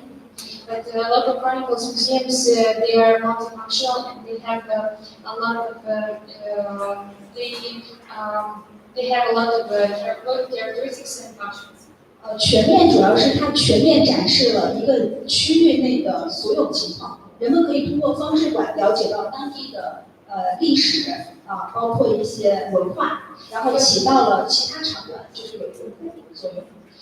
because they encompass all these historical, environmental, and cultural aspects. People can experience what the conditions were at that specific time when they go to visit this kind of museums, and this can serve as supporting as a supporting factor for as a supporting institution for other disabilities. 专业的话，它主要展现的是本地区的一些特色地形文化，这些也是其他公共文化设施所不能替代的。These other facilities, like cultural facilities, they only represent cultural aspects. But when someone goes to chronicle museums, historical, local chronicle museums, they can experience more. 下面我给大家展示一些就是中国方志馆的一些建设情况。好。就是下面我给大家展示一些那个中国有特色的方志馆。Now I will show some pictures of Chinese local chronicles museums. 这个是国家方志馆 ，This is National Chronicles Museum. 对，这个图片是国家方志馆那个成立的时候揭台仪式。你看，这个是季祥德先生、邱新立先生，今天也在现场。On the first photo, you can see the opening of the National Chronicles Museums, and this photo, our director of the National Chronicles Museums, Dr. Ji Xiang, and Chu Xinli, both present here today with us. 对，然后国家方志馆有2个展览比较有特色，一个是方志中国，它介绍了中国地方志的发展历史。还有一个是魅力中国，介绍了中国的国情、地情。对。This museum is divided into 2 parts. The first one is Local Chronicles Museum, which, as I explained, represents all these aspects, and the other one is Charming China. 是方志中国的对 Charming China. 这个是魅力中国，展示一些那个一些自然地貌。In Charming China Hall, you can see the beautiful Chinese sceneries. 展示中国的辉煌的成就。And here is part of the representation of historical events. 这是我们的藏书，这只是一部分。对， This is only one part of our collection. 这是国家方志馆的黄河分馆，国家方志馆下面有若干分馆，然后这个是在东营，东营是黄河出海口。This is one branch of the National Chronicles Museums in Dongning City, the Yellow River branch. 向人们介绍黄河文化。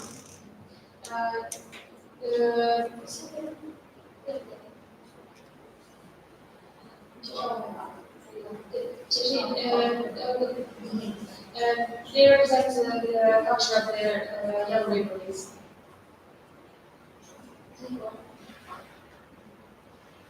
这是知青分馆。This is the Educated Youth branch of the National Chronicles Museum. 北京市方志馆。Beijing Local Chronicles Museum. 它的特色在于互动性很强，有很多与观众能够互动的一些项目。This one is specific because in Beijing local chronicles museums there are many interactive things. 数字方志馆也是我们现在的那个重点建设的那个对象。And there are also a lot of digital chronicles museums now actively in China. 可以通过数字方志馆能够查阅到很多电子化的，就志书年鉴电子化。Many of the works have been digitized, so on these websites people can search for many of collections. 有的还通过3D 技术，然后展示实体方志馆。我们可以通过网上就能够感受到它实体方志馆的那个。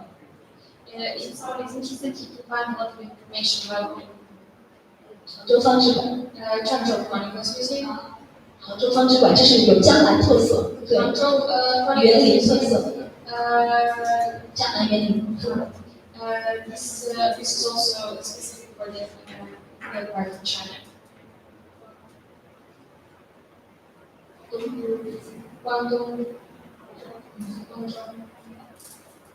这些展览都非常受那个人们的欢迎，他们可以通过方志馆了解到当地的文化。In these photos, you can see how popular these museums are, and a lot of people visit them regularly. 刚才介绍完以后呢，感谢你们的关注，然后也是很真诚的邀请各位有机会能到中国，能够访问我们的方志馆。谢 I 谢大 like 家。 you all for your attention, and I would hope that if you come to visit China, you would come to visit also these local chronicles museums. Thank you. 谢谢。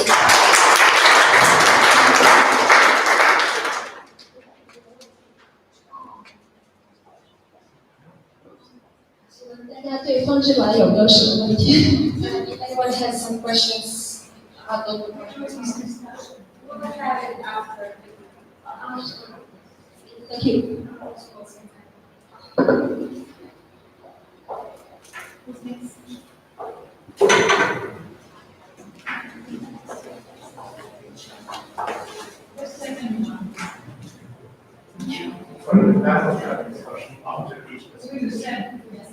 After Each presentation. Yeah. No, I didn't. No.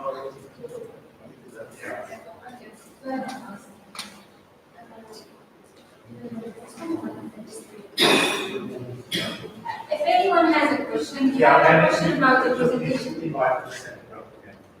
Okay. Can you please come back? Can you come back? Change the mic. Sorry. There was a misunderstanding about. So there will be discussion after each presentation.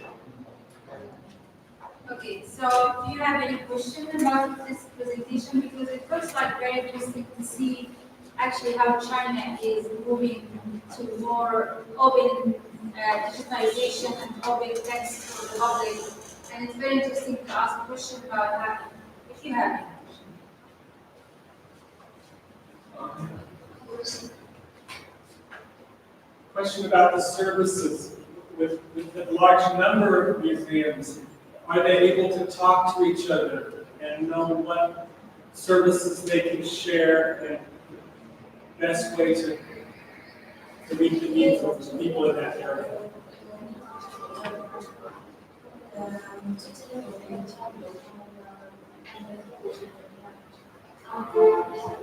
我下面有请季主任解答这个问题。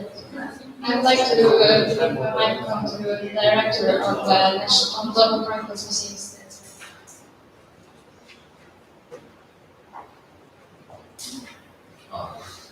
谢谢啊。方志馆在中国现在已经建成了国家、省、市、县，还有个别的乡镇，也建成了。现在已经有这个603家。那么这个方志馆呢，在中国已经形成了一个体系化的运作模式。以国家方志馆为通领，省、市、县、乡镇、镇级方志馆都是按照统一的一个标准来建造。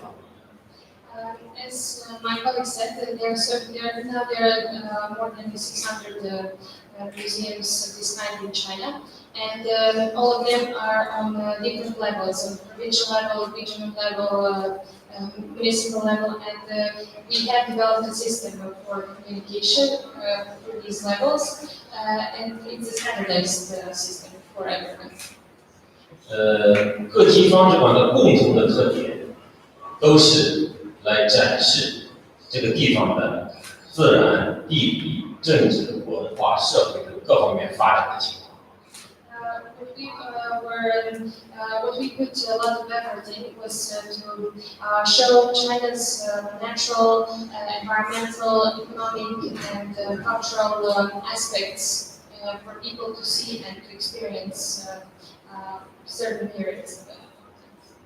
但是呢，各级和各地的方志馆又有很大的显著的不同。因为他们所处的位置啊、民族啊、文化、这个地理位置都有很大的差异，所以呢，方志馆在它的展陈内容上也有很大的区别。But all these museums between themselves, they have a lot of differences because China is so big. So depending on the location and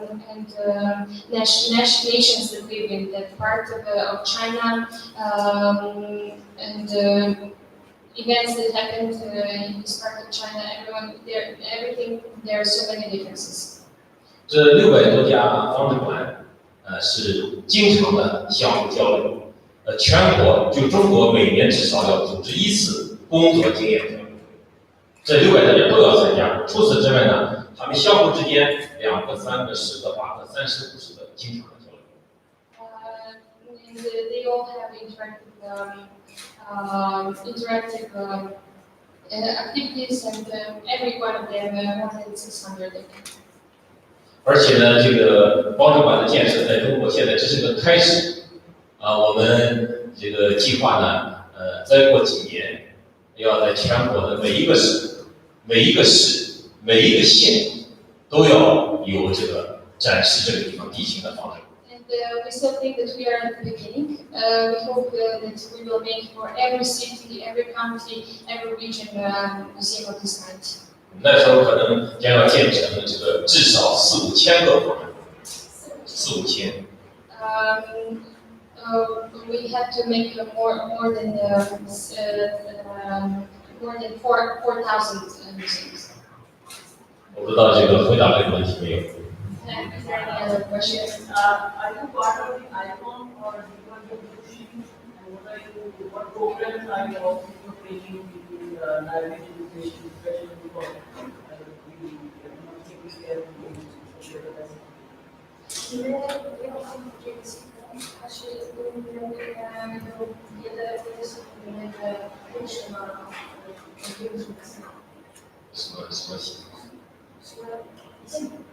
Can you explain what's the ICON?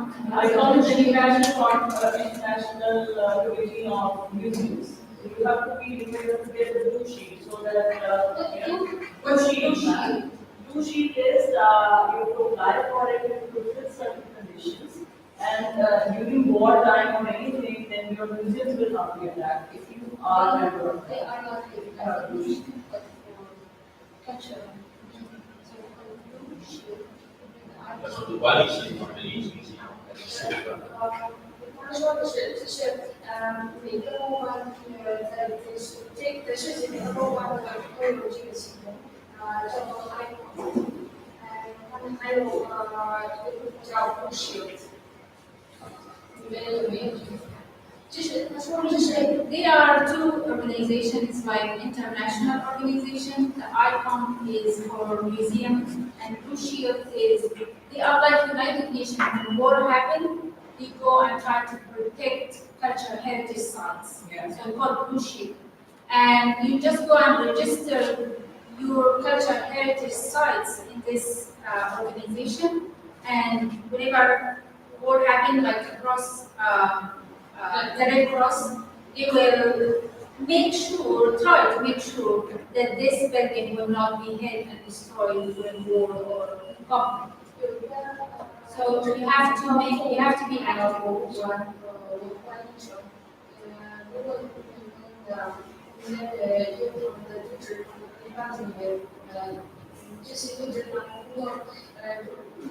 如果在一个国家是战时，他们的才要这个国家帮助。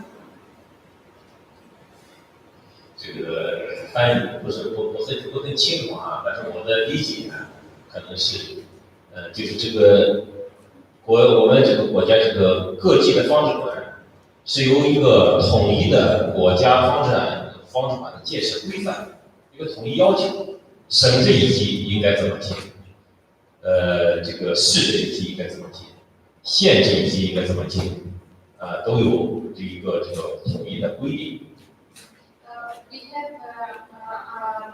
We have provisions in our country, and we follow these provisions when, for example, like that.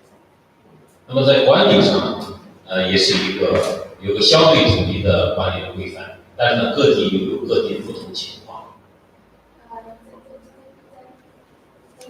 在管理上就是对方志馆的管理，600多家嘛，各地全国的一个统一的管理规定，但是呢，各地呢也还可以有自己一些特殊的管理的方法。There are also provisions for management for management, so they have all these provisions.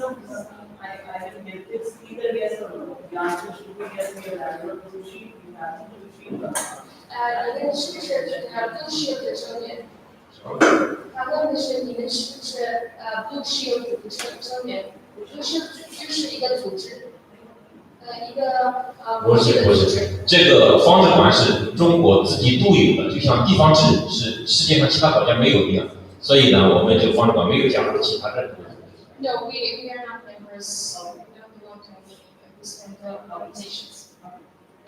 但是下一步呢，它可以跟我们的图书馆啊、博物馆啊，可以建立一定的关联。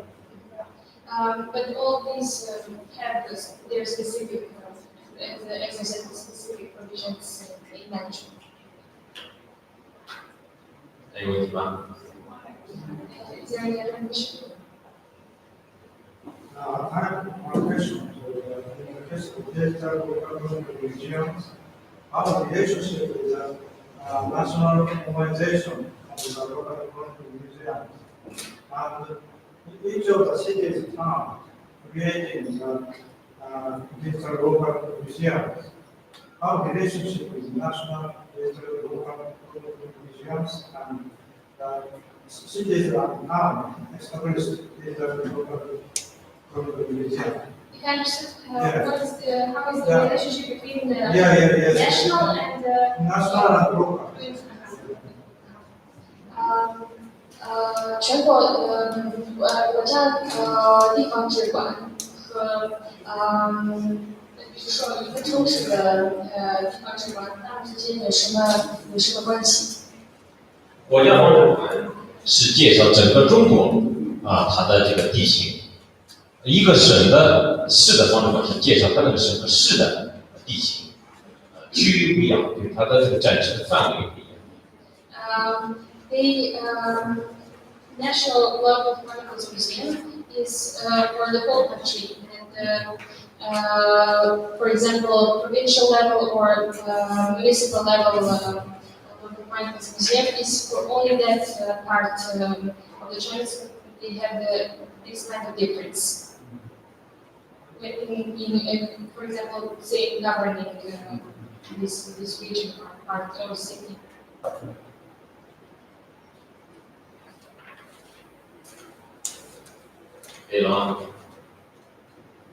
Any other questions? In the case of France, the National Library is gathering all metadata created in each of the public libraries, city and town. The very big total size of creating the National Library. It's not central. Central. It's centralized. It's central national portal.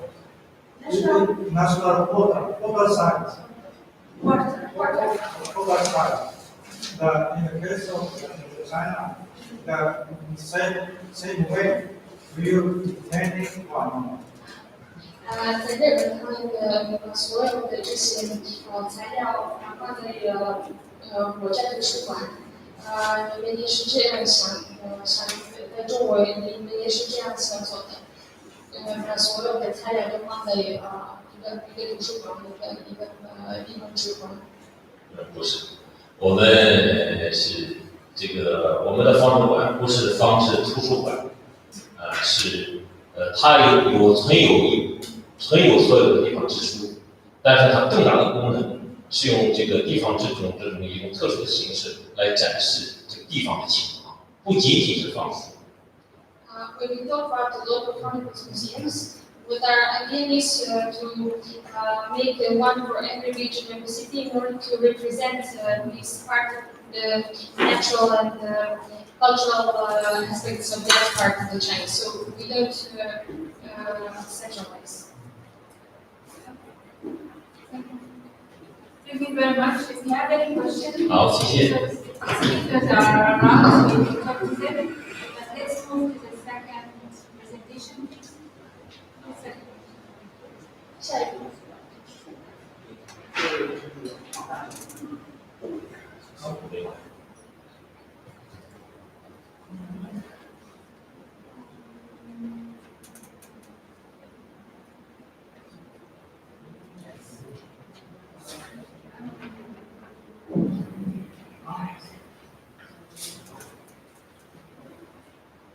Thank you, everyone. I'm very happy to hear, and thank you, IFLA. Thank you, Leila. Thank you. And everyone. Thank you, everyone. Especially thank you, translator. Thank you. Because I'm not good at English and Serbian, so I need a translator. Thank you. 我用中文讲。 I will use English. I will use Chinese. 我今天重点给大家介绍2个东西，一个是中国的地方史，还有一个是中国的地方志。Today, the main topic that I will discuss is there are 2 topics that I will discuss. One is local histories, and another one is local chronicles. 中国呢是一个历史很长的国家。China is one country that has a long history. 我们中国呢非常重视历史。And we Chinese we appreciate a lot our history. 非常喜欢从历史当中吸取经验。And also we like to draw lessons from our history. 所以我们有一个比较完善的史学的传统。And we also develop this kind of traditions. 我说我们有一个很完备的历史史学传统，主要是有几个方面。第一个呢，是我们有比较完备的史观。One thing that is important when we talk about history are historiographers. 除了有史观呢，还有大量的史书。Besides that, there are a lot of numbers of historical books and records. 同时呢，在不同的时代出现了好多很有成就的历史学家。And also in different periods of time, a lot of historiographers had different ways of writing history. 这个图片呢，是我们中国比较早的一部古籍。What you can see now is one of the ancient books of Chinese history. 叫《周礼》。It's called the Light Zhou. 是我们中国古代的一个大思想家，大家可能都知道，叫孔子，是他编撰的。Probably all of you heard about Confucius. He's the one who compiled it. 这书里呢，记载了我们中国古代历史官员的一些设置情况。就是在古代就有很多历史官员专门负责记述历史的，就在这书里头讲。In this book, a lot of historical events were recorded. 所以呢，中国人很早就开始特别重视历史，有设置的比较完善的史观是其中的一个特点。So as you can see, Chinese people from ancient times started to appreciate history. 比如说，我们有一句话叫"左史记言，右史记事"，意思就是说，一个历史官员负责记述活动就是他干了什么；一个历史官员负责介绍他说了什么。And we have a lot of sayings in our language that represent, for example, one historiographer will write about what he has done, and the other one will write about what he has said. 所以，我们不同时代的历史都被完整的记录了下来。不同时代的历史都被完整的记录了下来。Because of that, now we have a lot of different historical records today. 不同的时代都有不同的历史书。Different periods have different historical books. 比较有名的一个呢，大家可以看到，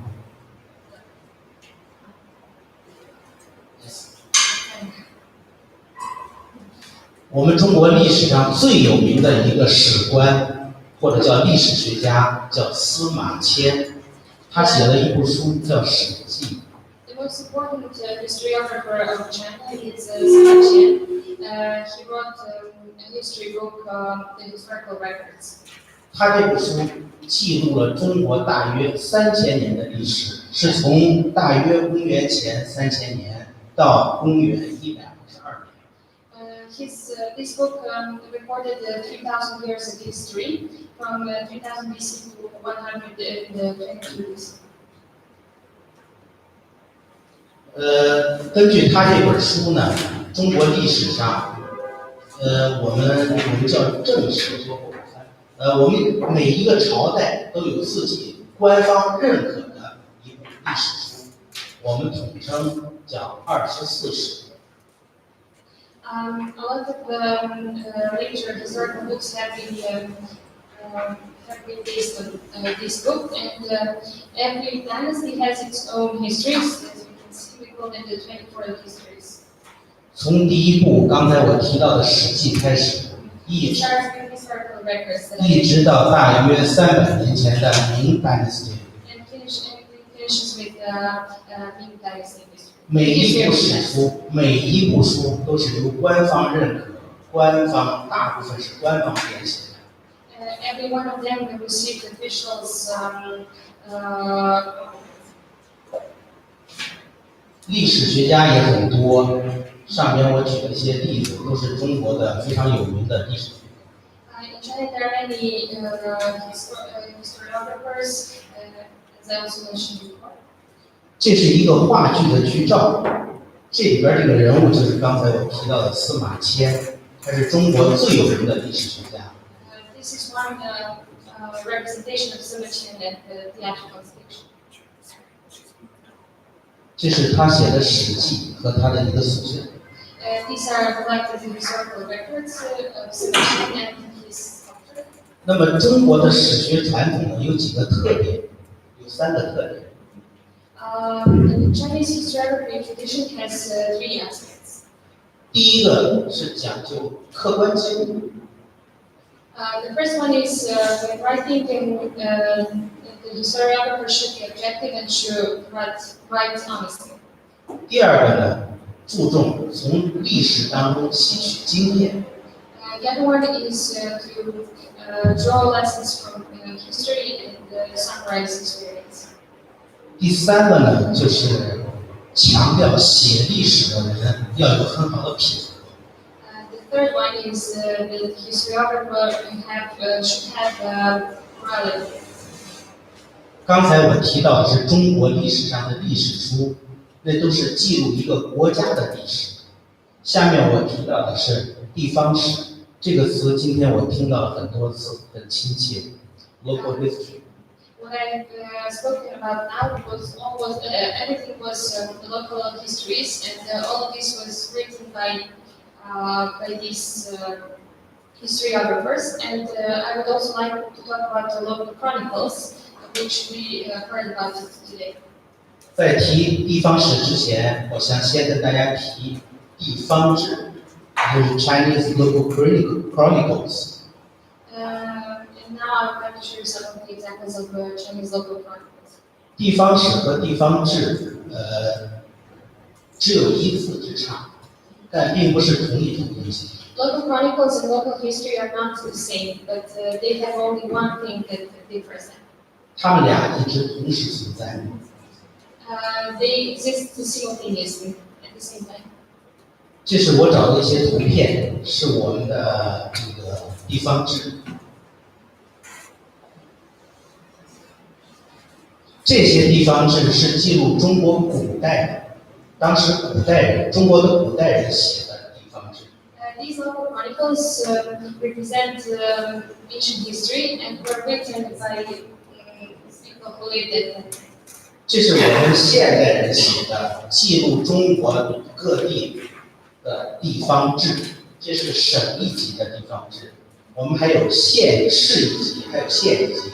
这3级的地方志都是由官方编修的。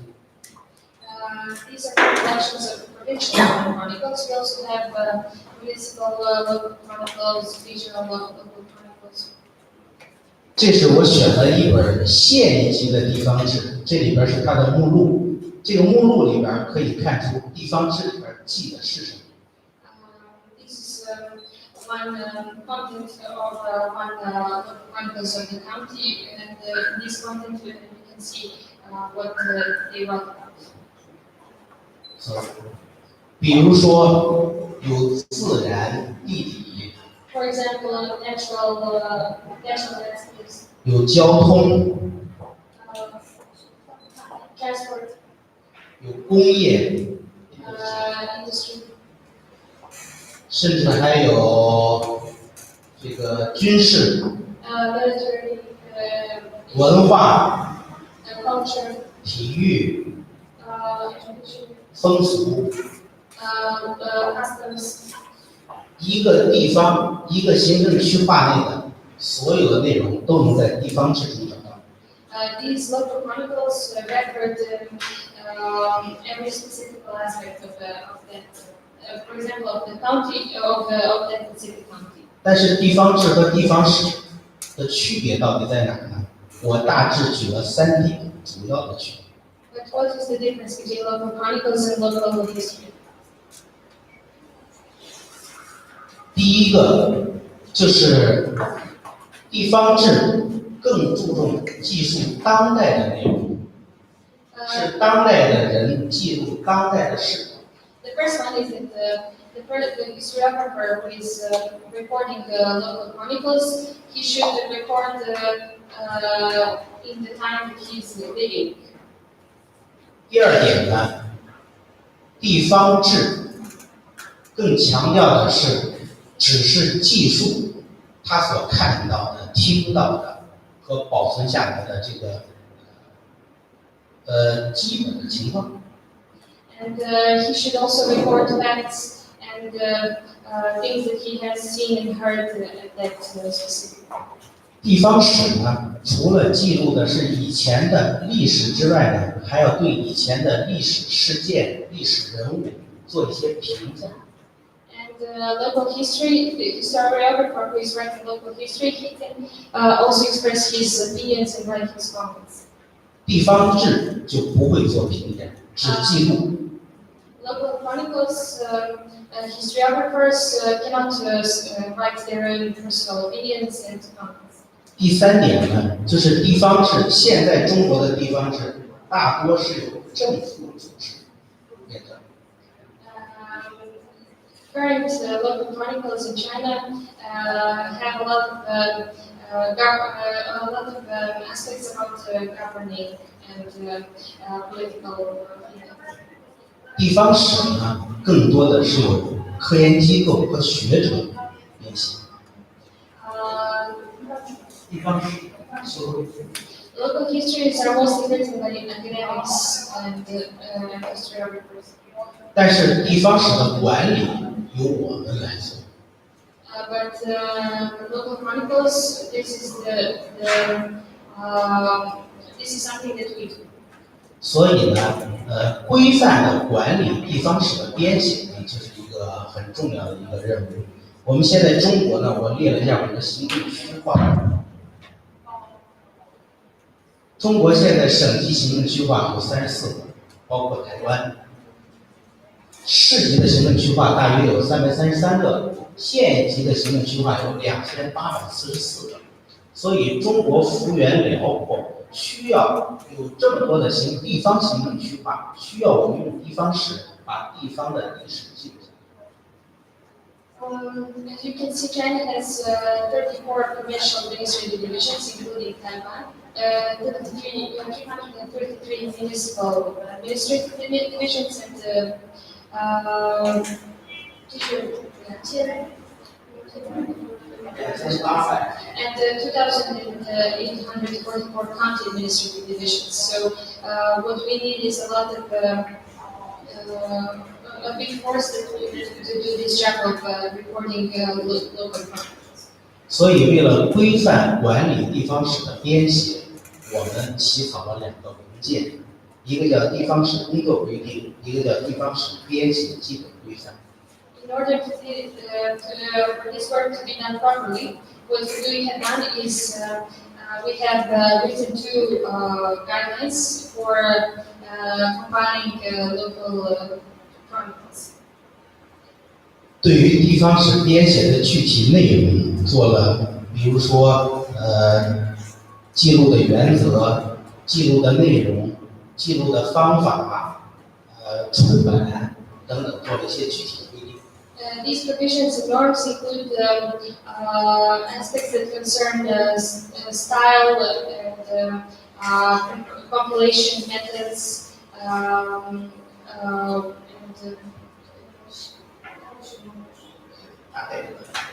不用看太清楚。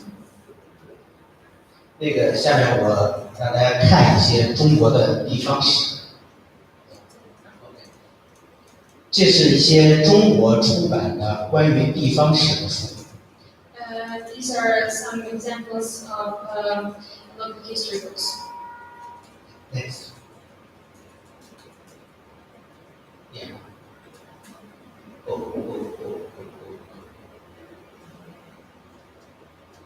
这是中国各个地方自己编写出版的地方史。Province, city, county， 有不同的层级的地方史。The historical books done at different levels. Some of them are provincial level local history. Some of them are municipal levels. 和地方志一样，是2种东西同时存在。And they exist at the same time with local chronicles.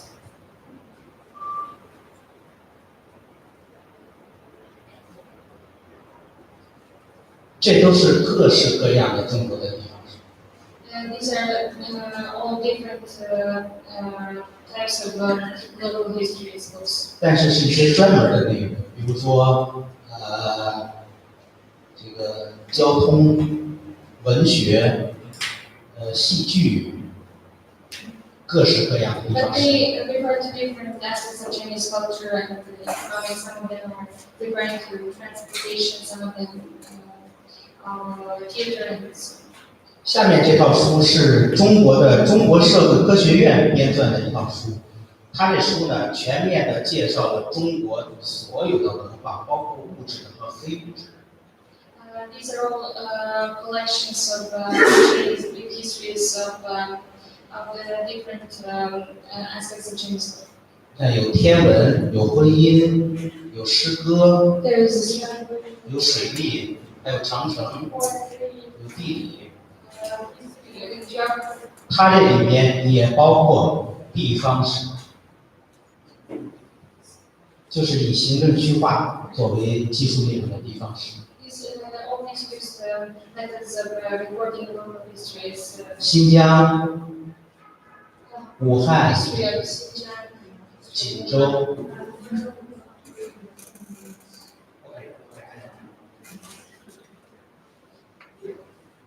刚才我讲的地方史是竖着记录了整个中国的历史，每一个地方中国的历史。What I've spoken about now in regard to local histories is all these types of records that we use to record the whole historical development in China. 地方志呢，又是记录了现在整个中国的发展情况，是一个横的，就是所有的行政区划的现状。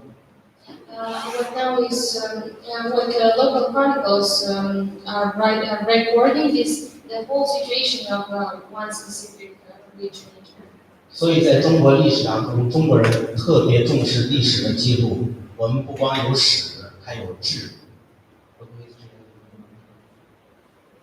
So you can see how much Chinese people appreciate this. 所以我们要保证地方史的技术客观、真实、完备，就需要来规范管理他们的编写。谢谢。In the end, we should try to be more objective, and we should try to be objective and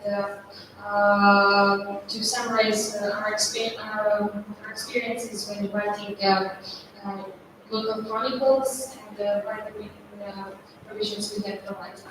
Thank you. Thank you.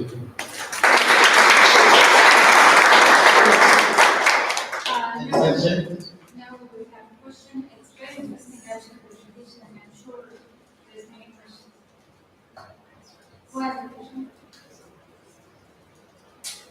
I have a question. You talked about like 74 division or Asia and China. Is this report written in one language or local history written by in a local history in a local language and then translated? Is there translation? How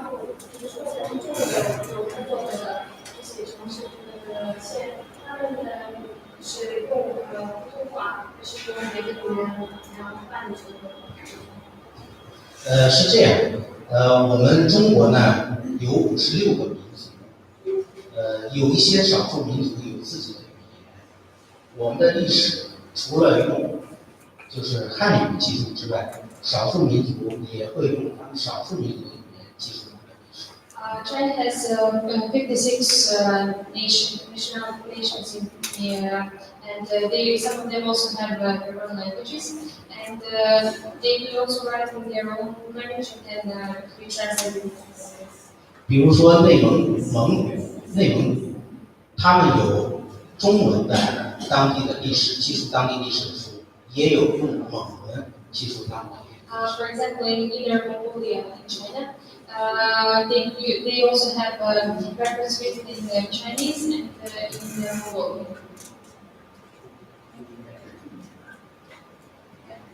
Is there any comparative studies between local chronicles in different regions or in same regions but in different time in history?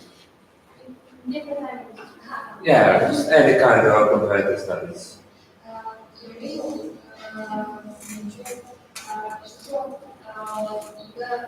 个县有一个城市的地方志，他们的现在和比如说100年前有没有什么区别？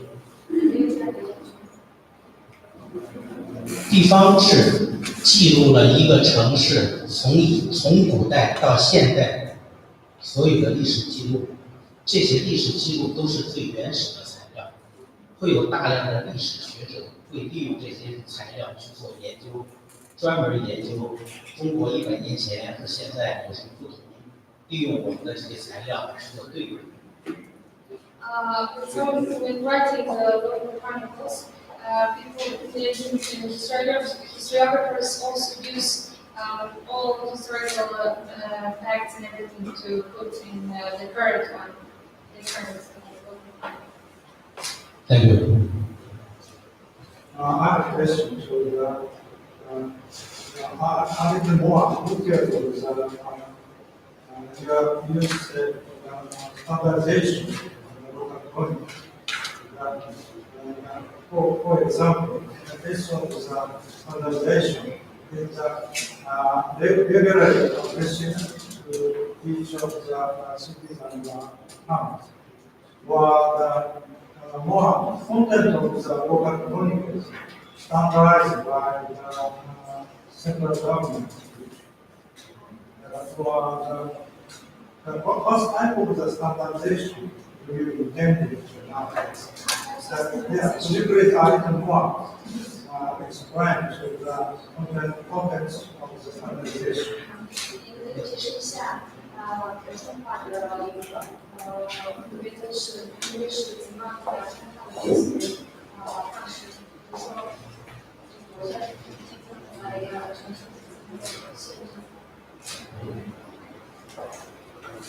我们首先想做的标准化的内容，你比如说刚才我提到的，就是比如说写什么内容，如何写，一些具体的比如说特别详细，就是你比如说从内容到体力到它的技术方式，都有一些具体的要求，这样全国范围内就根据这个要求去练习。As you saw before in the presentation, we created two guidelines for standardization, and in there we have written everything from on what topics it should be written to how it should be written. 因为规定的内容太详细了，我不好给您在这儿举特别具体的例子。希望您有机会再去我们单位再交流。Content of these guidelines are very detailed. Now I don't have the opportunity to explain it more, but I hope we will meet another time and. 现在这个标准正在制定当中，还没正式颁行。就是这个标准呢，这个相关的规范正在制定当中，还没有正式实行。还没有正式。对，还没正式实行。It's not. It has been published, but it's not still officially. It's not official. The guideline already published. The guideline, two guidelines already published. 这些两个方面已经到了。正在研究起草当中。They're in the process of publication.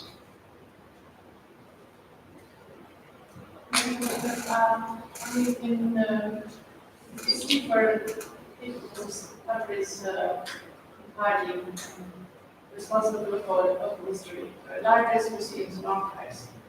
And I understand that. I try to understand. It's like local history museums. It's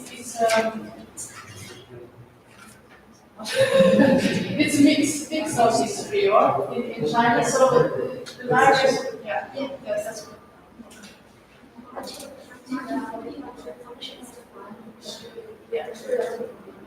只有历史内容，还有文化这样。所以方式馆。我们的方式馆呢，除了保存我们的地方志之外，地方志是书嘛，除了保存地方志书之外，还有大量的介绍当地的地情文，就是政治、经济、文化、风俗习惯，所有的物质和非物质的内容，有展览。These local chronicles museums, besides having local chronicles which are written materials, they also have representation of natural and economic and other realities. So people, when they are visiting, they can experience. 比如，如果贝尔格莱德有一个方志馆的话。它除了记录贝尔格莱德的历史和现状的书之外，还会给大家介绍贝尔格莱德的吃的、啤酒、公共汽车、church。For example, in Belgrade there is one of these like the local chronicles museum. So this museum will not only possess local chronicles, but when you enter, you can also see what people eat here, what kind of transportation they use, churches, and things like that. Thank you. Thank you. Okay. That's all. Thank you. Okay, thank you very much.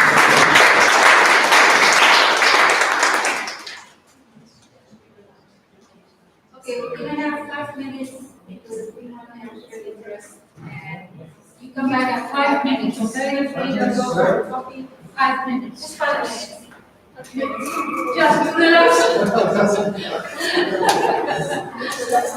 Just 5 minutes, relax, just go.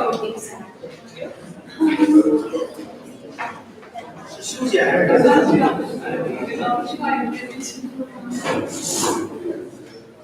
Just you not to move. And you just you not to touch.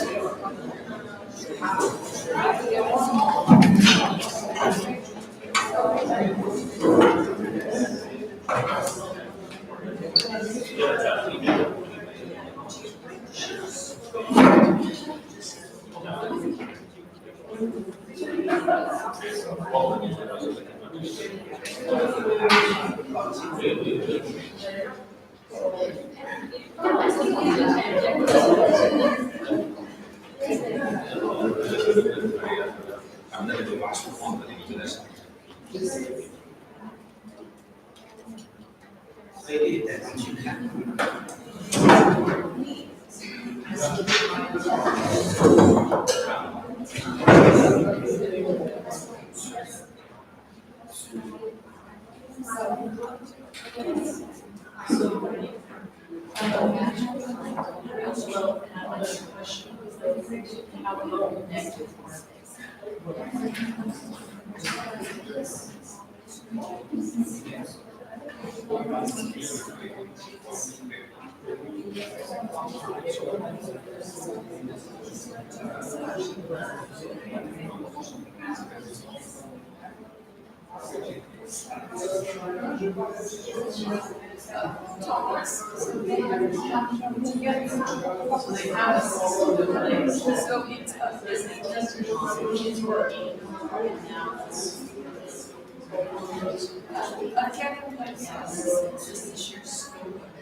So we have a big one. Yes.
Okay.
Okay, next.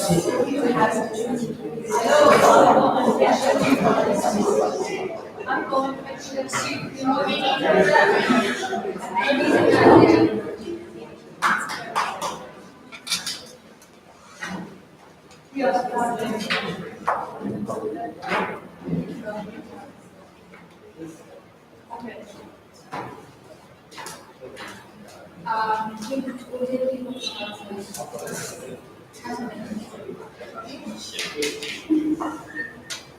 Okay, now we will have a presentation presentation because the chair of the local history, she couldn't come. I mean, she wasn't really prepared to.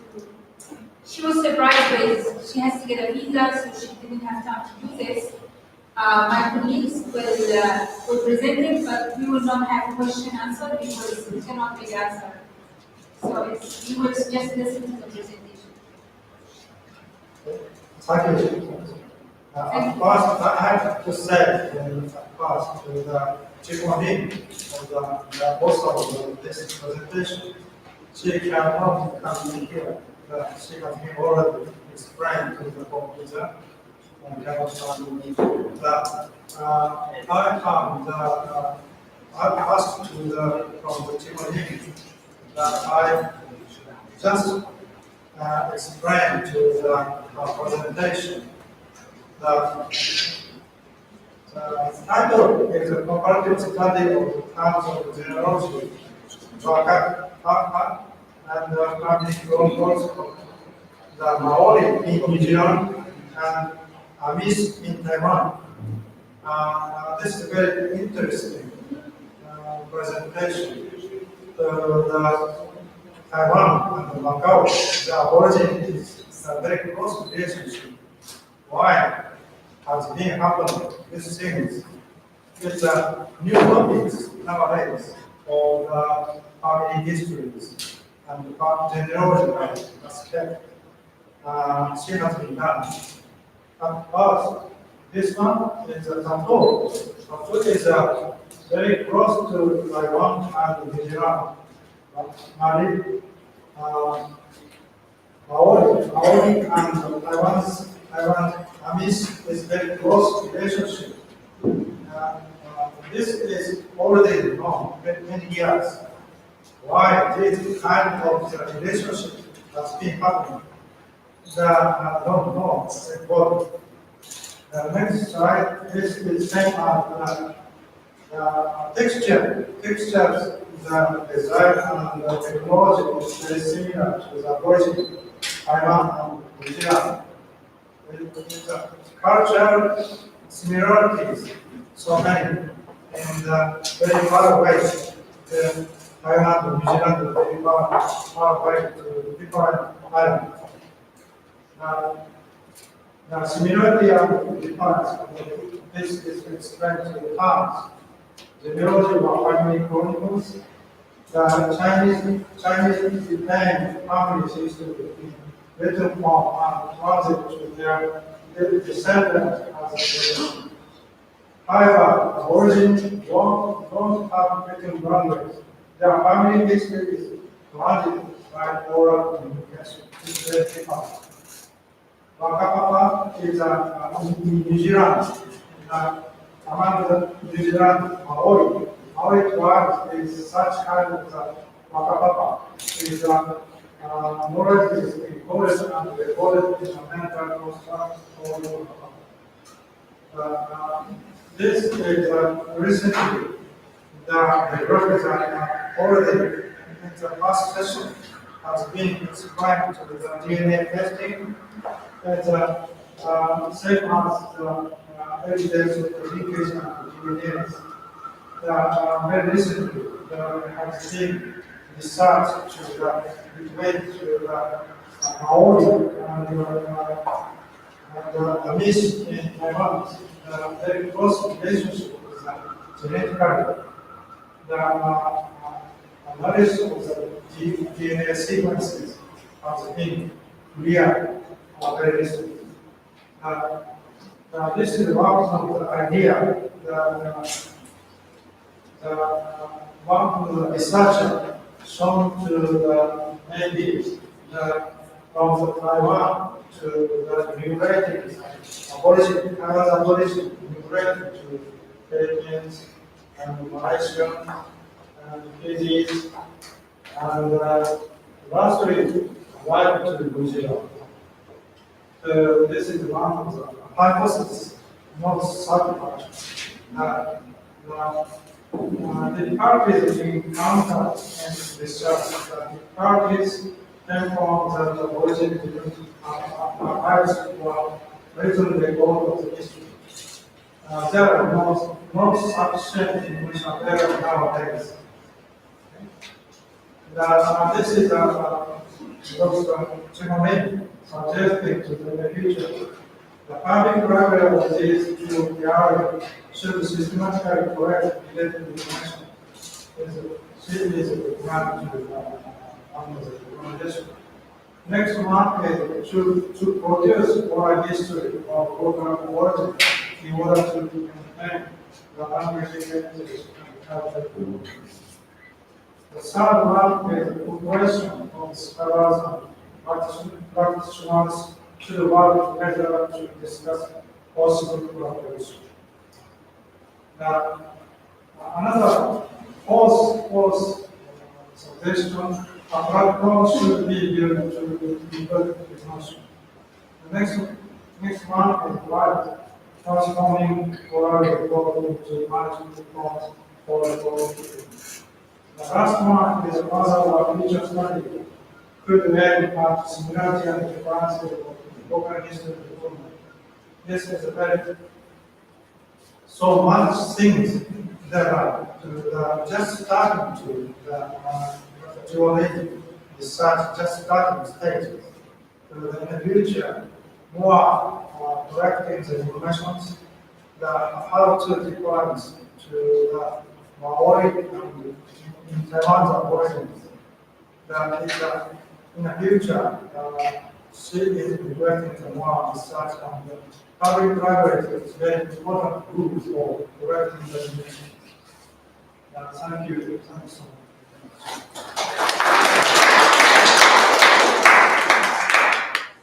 I think this is a very important part of our meeting today because it summarizes like how history, our local history, are approached in the United States and how it's approached in China and Taiwan. And it's very interesting to see like when the history is very long, it goes to Britain history or local history. When in the United States it goes to local Britain and DNA. And it's very interesting to see this exchange of like how Liberian already played a role in documenting this history and making voice for the people who never had voice because we don't have a written history. So by collecting the local oral history, and I hope you enjoy this session and make friends and get information, get new ideas, exchange information with each other. Thank you very much.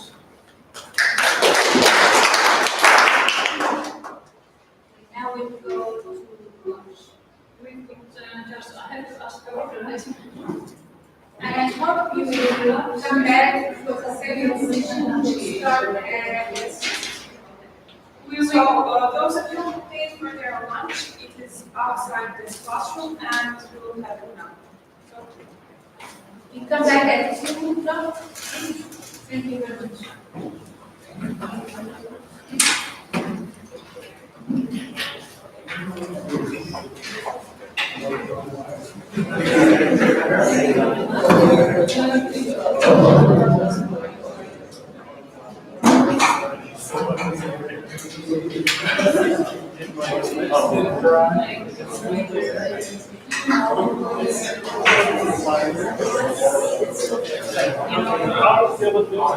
yeah, there's no way.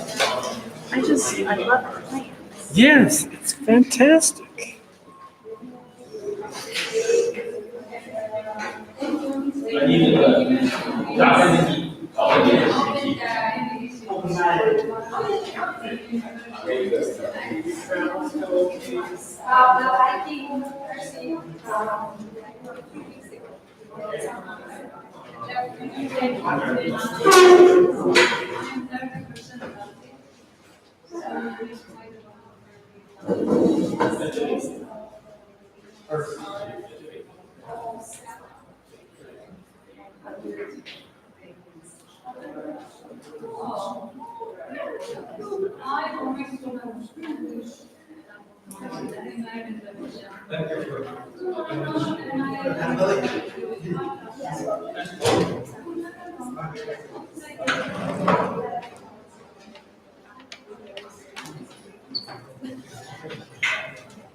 不要紧他，可以。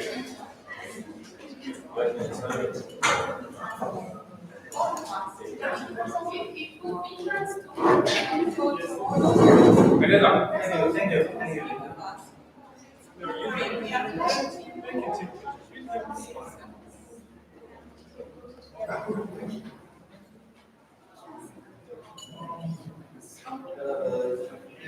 Các mặt thế rồi.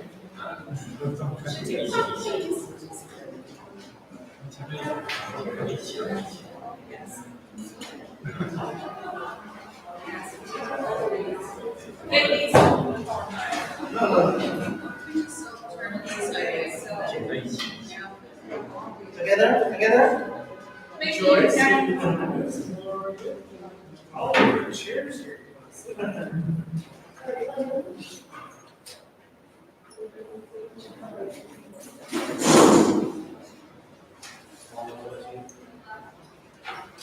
Everyone maybe a little later because I don't have that.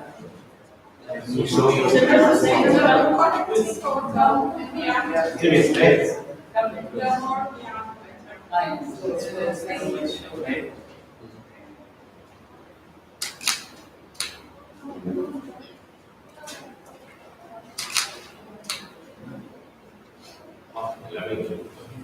Biết rồi.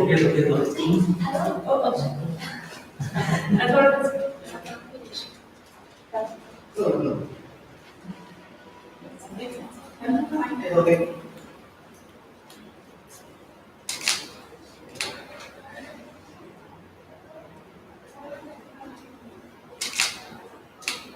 Okay, thank you. Thank you.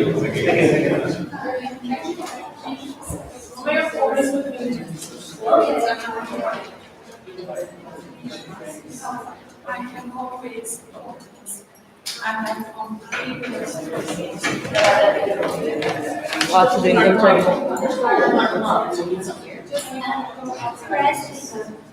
Yeah,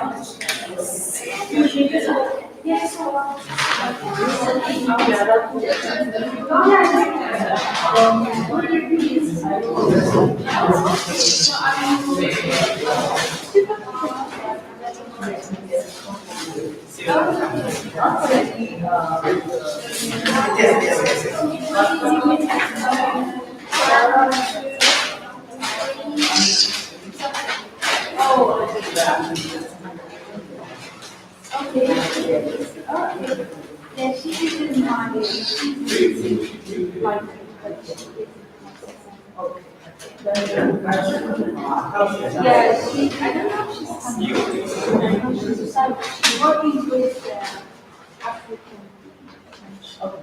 Yeah.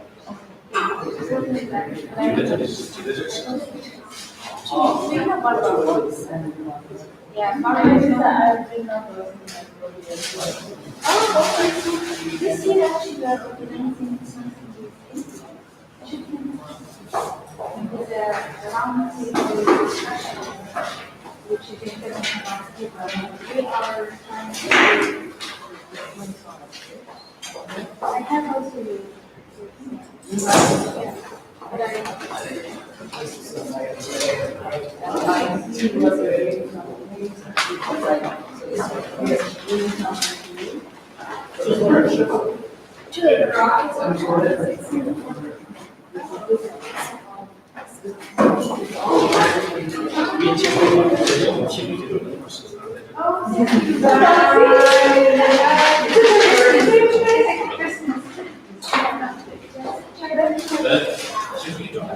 Thank you very much.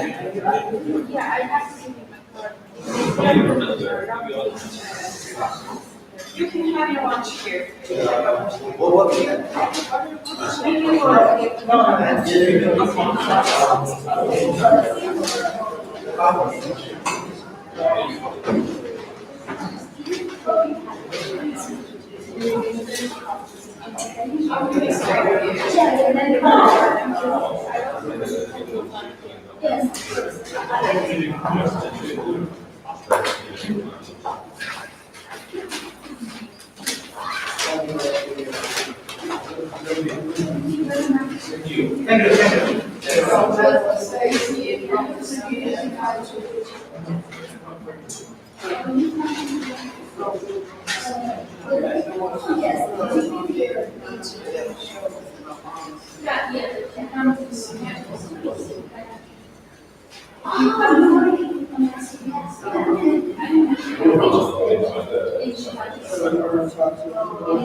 So what state are you coming from? Georgia.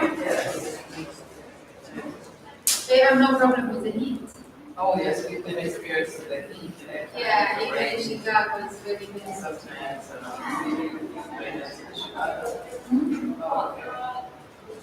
we've been experiencing energy.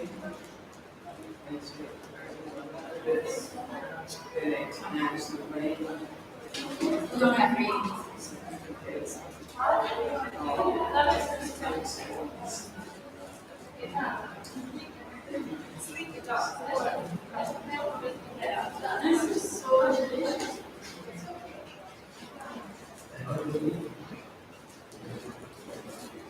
Do you need help with it? Oh, I'm fine, thank you. All the stuff's coming through the hotel. Automatic doors are going in, just get to the cab, and the door starts closing on me, my shoulder and my arms. Oh, no.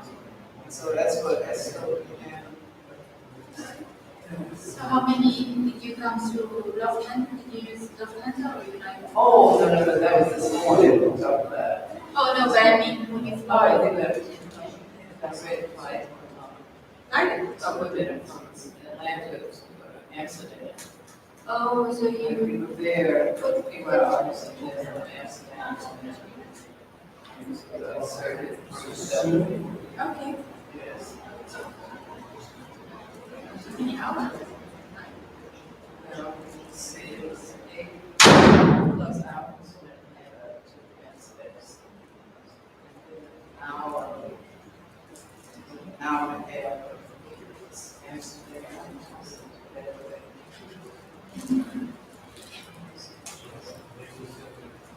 Then you fly to Athens, Oh, yes. and then fly back here. No,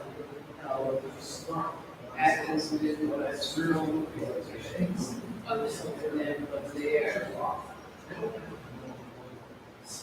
I find it cheaper if I come back from Athens and then fly back. Oh, yes, but, yes. So I, this way. But, in fact, that's.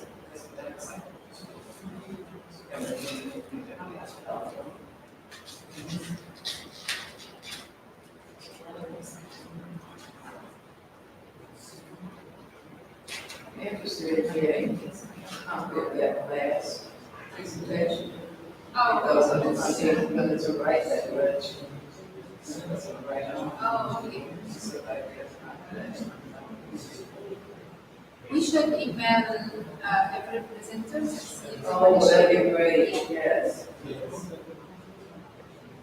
I would need to take any notes.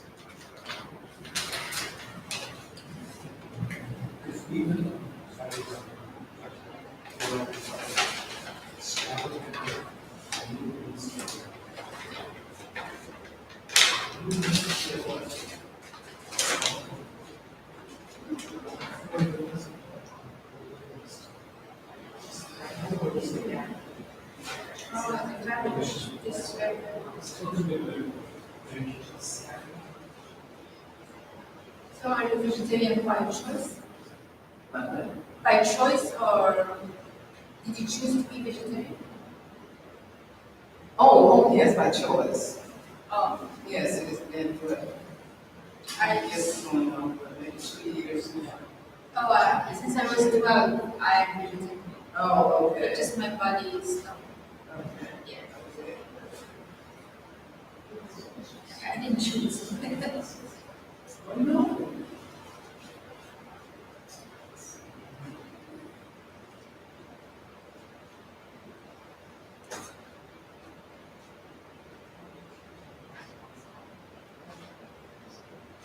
Sitting at the hotel. Somebody had What are you? C-I-R-A. Oh, the cereal. Yes. And most of the food is organic, there's extra money at breakfast. Ooh. Juices. What's Because it has, the labels. But even on the printed menu, there's certain one of the take mash, and then labels that goes various foods. That's organic. So I thought that was really good choice. I heard it's very easy to get organic food here than in the United States. Oh, I would think so. Because quite a bit of the organic food that, for instance, I get from the farmers market, comes from some of it comes from different. Oh. You know, there's some from the US. But, Do you get food from the US? oh, there are foods that are produced right there, in Florida, California. Some foods, right, fruits and vegetables. And in Florida, in Georgia, Florida. In particular, is one of the fruit and vegetable state. Right. And it's California, citrus, Yeah. and some of citrus in Florida. Then there's the, citrus, that's Carolina, that's there.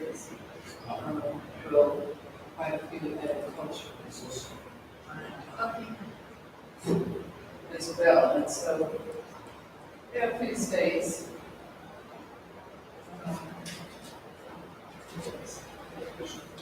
This bread is so good. I love bread. Should I? I love bread. Bread. Oh.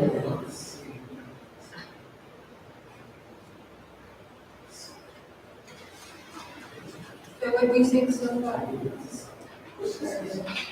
We've been almost 14 years. Right? Yeah, Oh, yeah, very interesting. That's a little.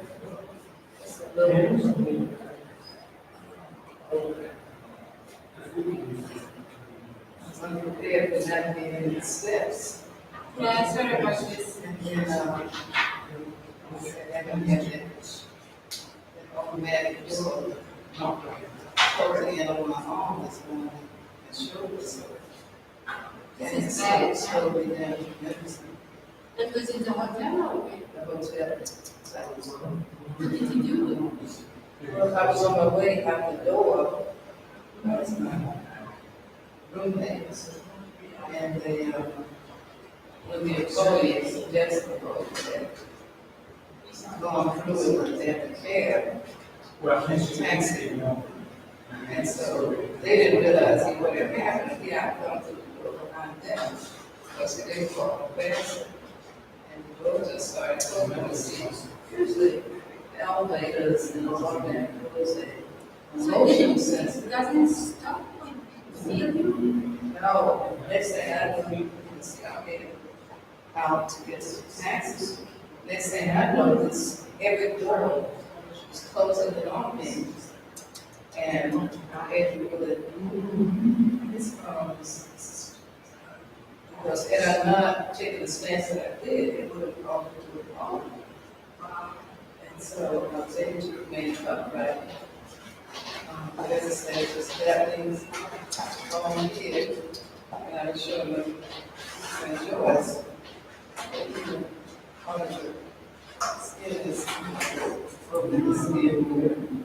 And so I was, we're all trying to catch up with that. It's really interfered with my day. Because that's what I'm trying to know is. Sorry to hear that this is very. Yes. Wasn't happening to her, I think, in the subway or something in Russia. So that happened to someone? Bosman. Oh. But in Russia. Okay.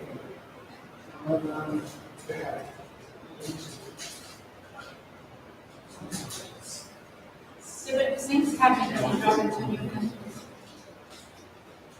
Especially when it's unexpected. Especially when. I say, and especially when it's unexpected.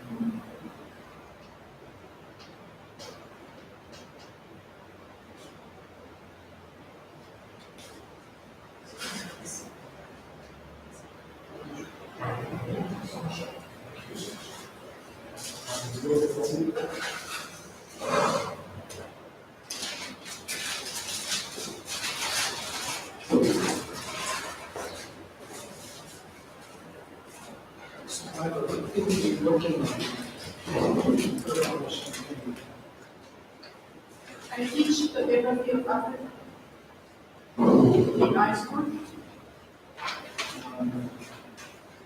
And my research is preserving cultural heritage and platform content. Because when I started my tenure track, I saw a lot of people talking about recovery after the war. And it's always recovery, but no, and even prevention, but nobody is really talking what do you do if you are in the middle of a disaster. Especially with war, there's some preparation. I mean, war doesn't have any fun. There's always back and forth between the two groups. So what library is doing? So I didn't find in the literature anything that written about what you do not to prevent war from happening, but from disaster. Of course, the disaster management plan exists in the United States.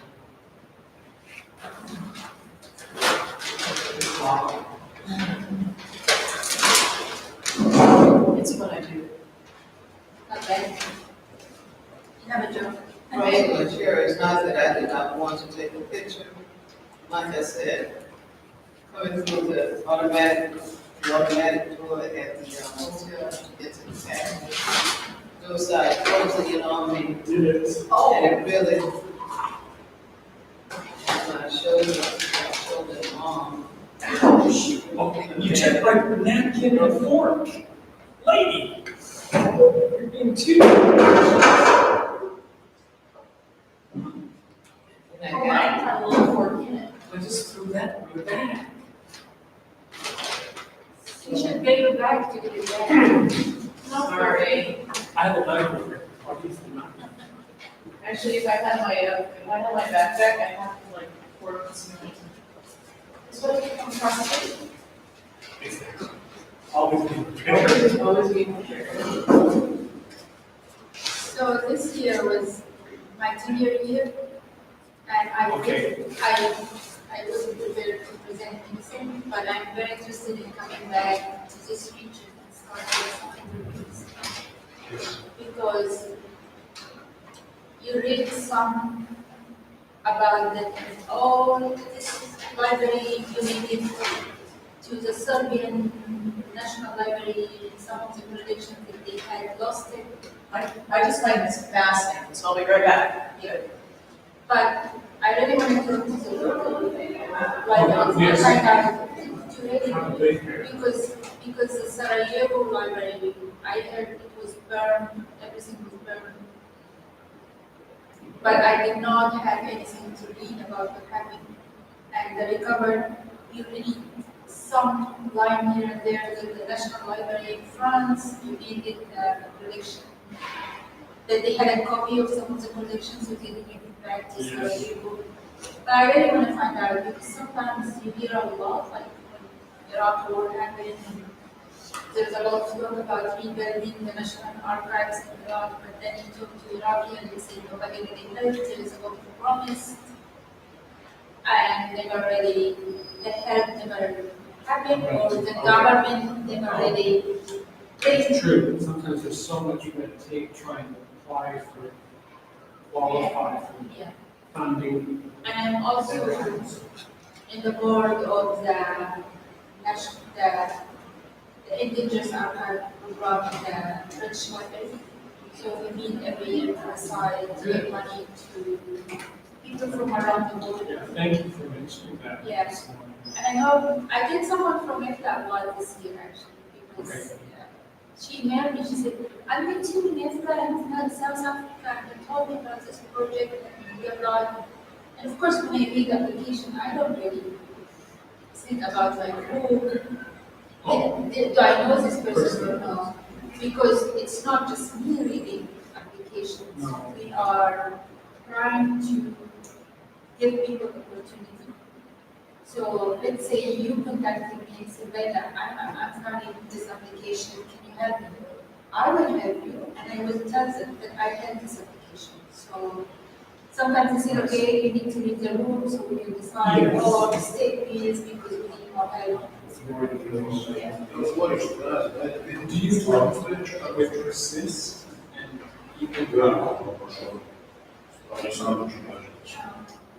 you're coming to Athens? Yeah.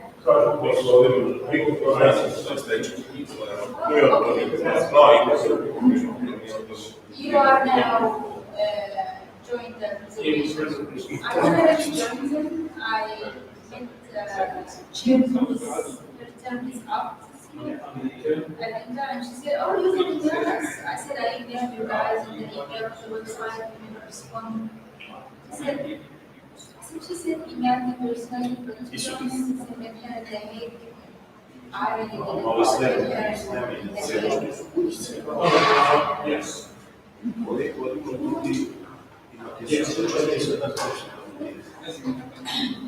It's a year where I'm traveling a lot internationally. Part of family building, but it's just my brain is just. Yes, thank you for offering this. I would be very interested in you let me know.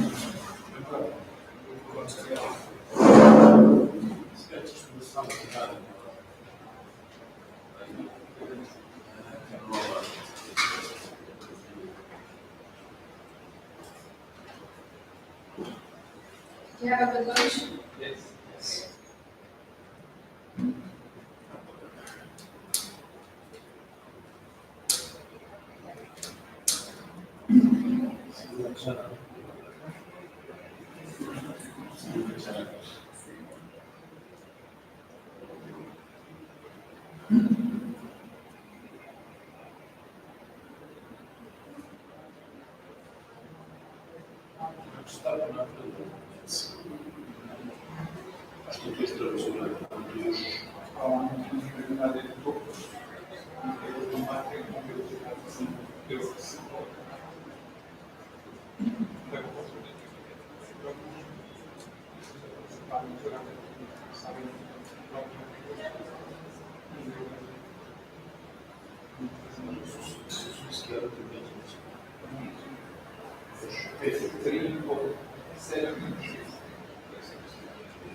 You work in the library?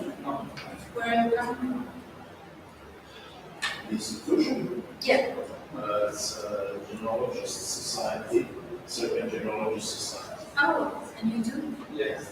So what do you do first? Well, What's your name first? Oh, you're representing. now we have Yeah. Okay. in general, it's something like genealogy society, and then we extend different resources to support research, genealogical research. Okay. So currently we have a library about 4,000 items that's specialized in the area.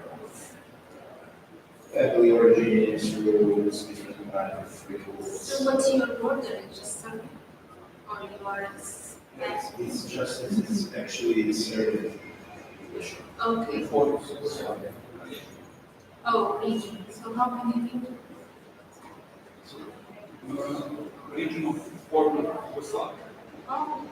Ex-Yugoslavia, mostly for Serbian people, but also there are other people who are interested in It's very interesting because. And then plus we have, we are, in the last 7 years, we are organizing the Oh, you are doing this. we are not doing it personally. Like organizing. There's a lab.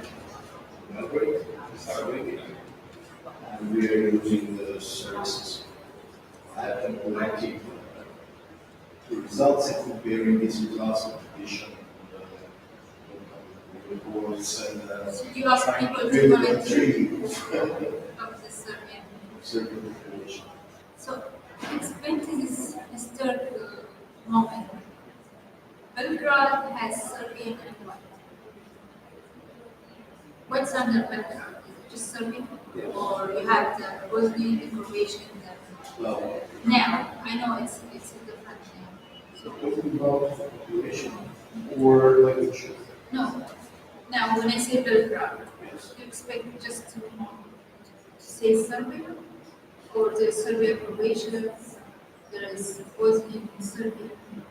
In Serbia, it's in Belgrade, it's also the population services. Oh, okay. From Serbia. Because I'm getting confused about when the division happened after the war. I'm confused about is the Bosnian have their own country? Well, Because they have three residents, something. Question. It's really a tricky question, you know, it depending who you ask, if you ask people from Bosnia. No, I'm asking on the book. I'm not asking. You know, since mid ages, you find rulers from Bosnia, they claim they're Serbian rulers, Right. so whatever it means in that time. Also, you can find some parts of their Croatians. In general, Bosnia is a very loose mixture. Right. And even over the time, you know, here the nation is very much related to the religion. Right. And then on on DNA level testing, you find people are very similar, actually, very similar groups. And over the time, the candidates become drugs, so those reasons become observed, and those things become emotions. That happened last, I don't know, 20 years. So religion is older than nation, you know. It's what? Religion is older than nation. Oh, yeah, I know. You know. I'm really not asking the politics, but it just something struck me when I was at the airport. I see there's a sign saying Republic of Serbia. It's so confused, like background. I mean background. So Republic of Serbia line is it for all people coming from Belgrade? Because I just get very confused. Yes. Serbia is a country. Right. We're the capital of the country. Right. But why did you take this is it's a capital. Right. Right. Just to get back to the country. Okay. So the border, okay, now let's explain because I was like, Belgrade used to be a country. No, never. In this side, it never. Why am I confused? Oh, no, it's always a capital of Capital is Yugoslavia. Right, yeah. See, Yugoslavia has a capital of Serbia. Okay. And before Yugoslavia was also capital. Of Slavia. So the language now is Serbian. Yeah. And then Serbian Croatian. It's the same language. Right? We can't understand them what they talk and From the linguistic perspective, Croatia, Serbia, Bosnia. It's the same mother, same Slavic. It's the same language. It's, you know, in percentage of the words, it's. Maybe dialect. Yeah. Okay. You can find people just across the border speaking the same language, and they are also Serbs. And you can find Serbs from the north and south that they cannot really understand local dialects. So it's not that this difference is so big. It's like that. And from because of politics, our country often have their own language. So someone who can be a president. If you want to be a president, but I have also a question. Forgive me for how much the National Library in Serbia was affected by the civil war? wasn't affected by the Civil War, but the Second World War. Oh yeah, this is where all Europe destroyed. Was there a history written? I mean, what was lost, how we recovered? It was called the loss of Oceania that was in the library. The National Library. It's separate. And how did you? During the bombing, Yeah, the library. the day there. I think it was the worst war in history. But then I'm very interested also knowing what happened during the Civil War. How In how did Serbia, there was you? no civil war in Serbia. The civil war was mostly on. And in Sarajevo, yes, just they suffered damage. And on this interesting material and some records from online, which are very useful from a genetic perspective. They're lost forever. And I think they didn't even translate all languages. They just. Don't you think there's a copy of it? I don't think so. They're original written as an optional language. They never did the translation. They are just lost. They knew that they had it. They know that some was just really but it's the 7th century or something. So you don't think the Russian has a copy? The Russian almost have a copy of this. Interesting. Not involved in any way. Because the Turkish also are losing their history. Because you don't read all. Yeah, you need to have specialists, experts who can do A lot of Americans they are interested in academia, interested in studying the history, especially the Jewish. It's very interesting. I mentioned this here to people. It is not just only for knowing where I'm coming from, but also it's for preserving your heritage and saying, oh, I'm sorry because my family came from this land and we have farms, people inherited lands, especially farmers.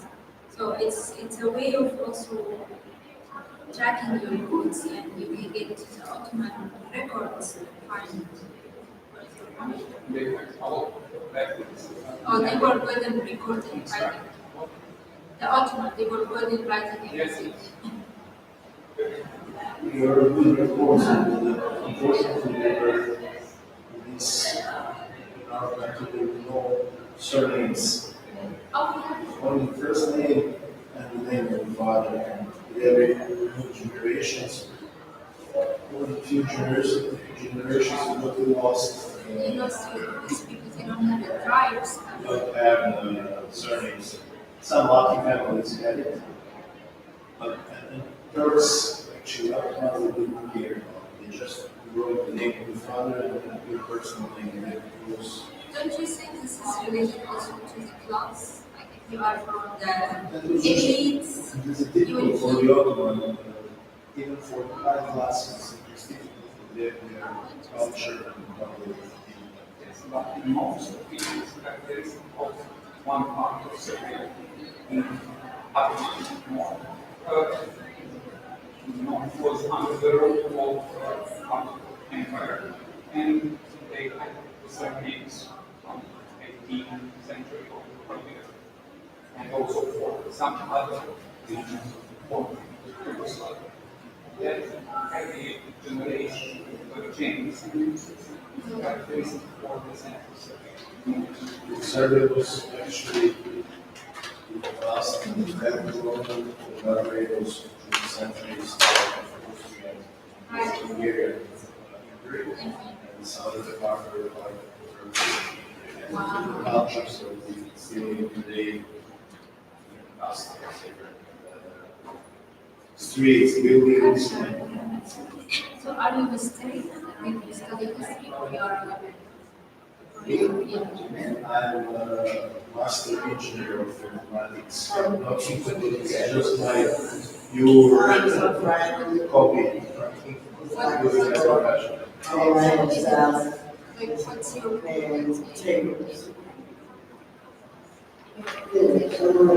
Member of the society.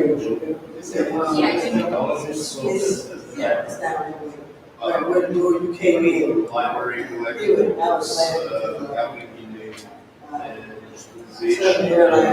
sitting on the dog checking this. And I said, the lady told us we had to be here checking at the gate. Check the get your wheelchair. We also have a collection of heraldic heraldry. That's what I'm going to arts, medieval arts of the knights. Families, all families have their own arts, and it can help in also following the roots of the families. We have a very nice collection and digitalized collection of different albums of the early forms of Serbian community and how it's developed, who use it, when was used, and so on. Helping this building is named. So are you in digitized materials for everyone or it's local? No, it's just for the members of the society. If you're a member of society, How do you become a member? With some fee for building. But you have to be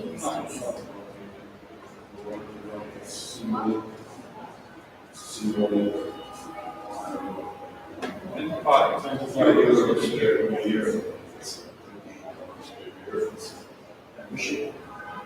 And then you can use all local resources. You use many database of all ethnic Serbian populations. So it's not so huge, but still it's respectable compared to other countries. Still can be used as a representative sample to control the structure of other groups in Serbian populations, where they come from. Do you think people could read? It happens, yes, also with them. Pictures too? Honestly, they're one poor society, and still, they're struggling. But yeah, but because you're Just volunteers, nobody gives us the country. the government. No, just volunteers. We by ourselves, and we find single and membership. I'm sure you organize some event. Like who exhibits. We have this coming from this investing. We have some events. That's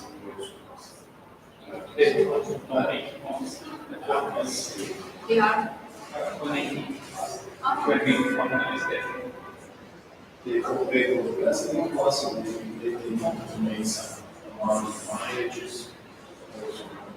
September, we have one action Serbian evening. And now we are collecting samples and then we price will be free price. So Because we have cooperation with labs. These labs are related to the scientific institution. They need samples because they're writing some scientific papers in research. So they don't have the capacity to beer. And they give us a price for that, so that we can promote it better and collect some nations with whatever, and also we can use this data that it's just efforts to research to try to connect happy stories to Do you record it? Family stories, do you record it or just written? It's mostly written because there's a lot of books written about it. Well, we have some forums about sites where we want to contribute to their stories and sometimes stories, but it's also some parts of association and tradition of actually see the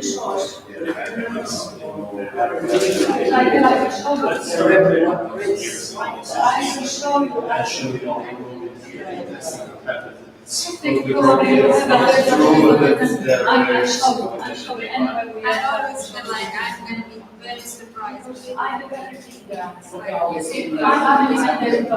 then you find it.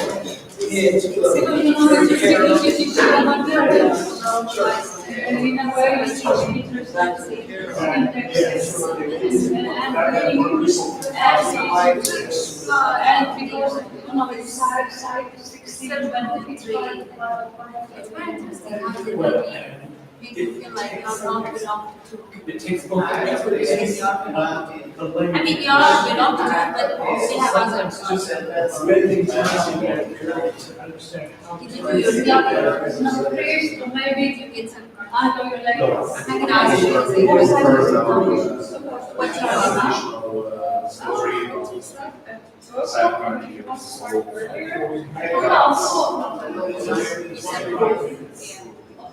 because you know what happened is that you get taxes. Something in your head says, And this is completely new, that it's not indexed. See one page. Strange, we have a station. I don't have this extra knowledge. Really? So somehow I can see, I see this. And technological society, they are interested in this, but they don't want to make the process use historical dimension. Because you have to have a understanding. This you are not going to be judged because and you can see out there questions about knowledge and something That's not like reading a book. if you like it and makes me really makes me yes. Questions in a way they are doing very Amazon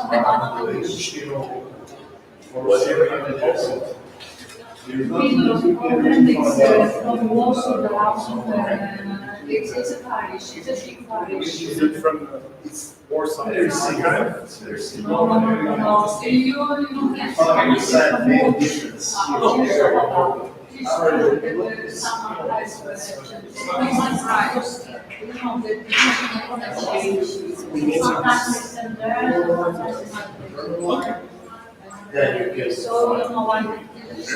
This is so Yes. I don't know. That's really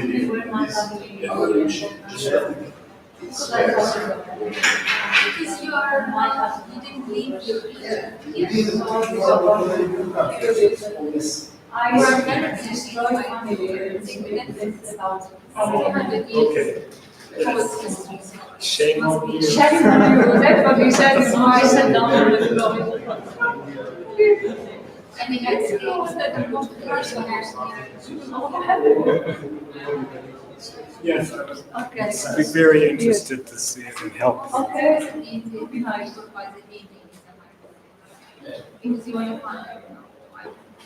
We all almost oh, I'm 50% British English, 10% German, and 5% French, 2%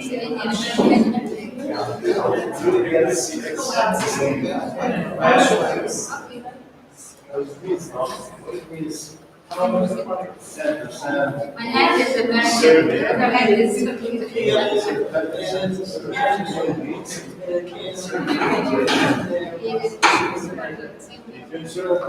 but I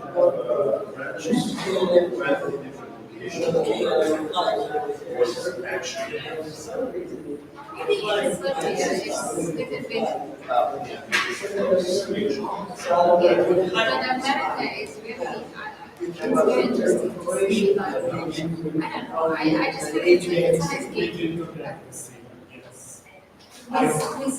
It's really like, you say I have 10% African, like Nigerian, and it's like, your parents went to this continent, it wasn't Nigeria.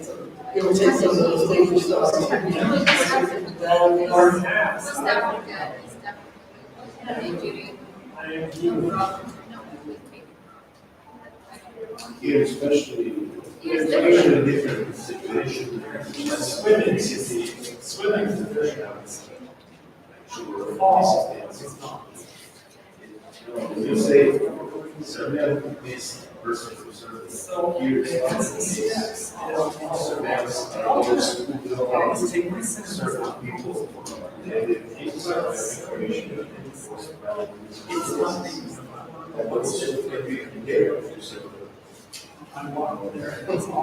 people that are who share with their leaders and speaking about themselves as their leaders. I'm sorry to interrupt. I just want to ask receipts for the lunch or included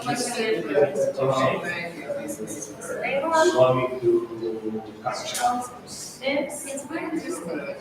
I just like some of the things but in reality you are human beings. And at the end, like, what do I need? I know I have not much practicing to it. It's just a nice game. Also, we're doing tests. For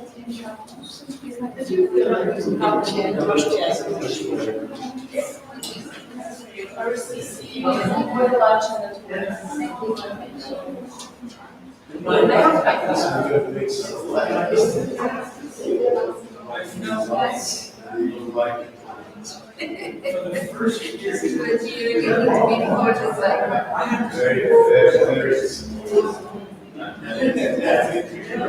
So we can't change our either my accent,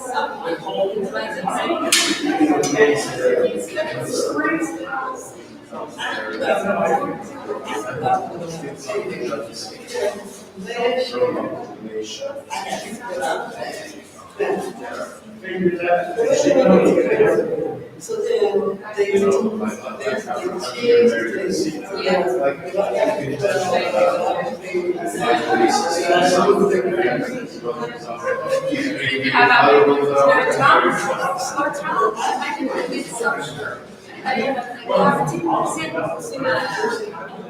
Arab or African, he's gonna go,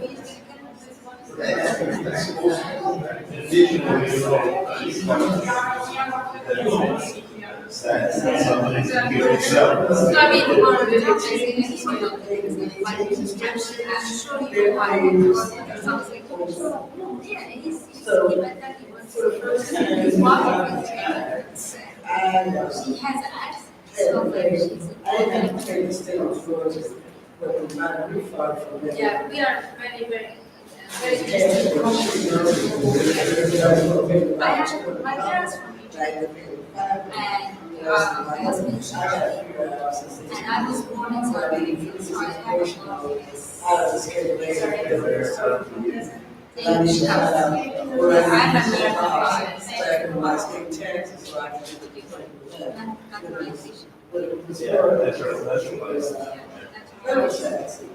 I'm certified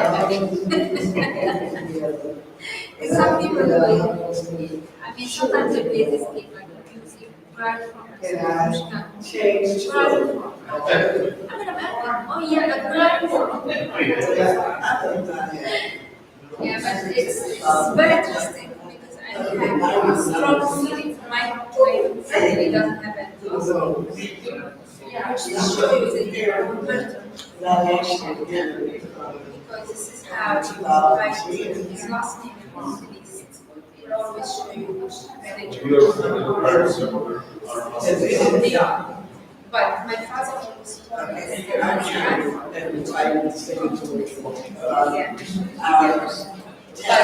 but why Martin is family keeps a lot of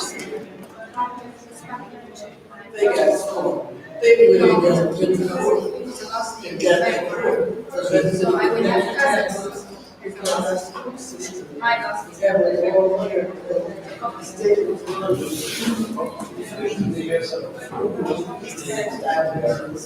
They speak Arabic, but in the church, we have Arabic. It's a very, very interesting ritual. I love it. I just went to the conference I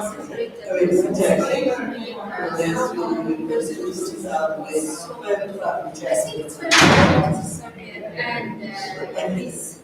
Yes. It's a lot very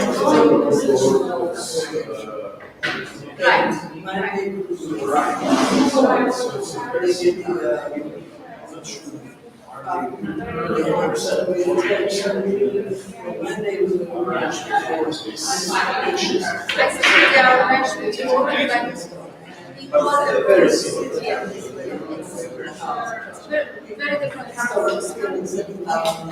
from the one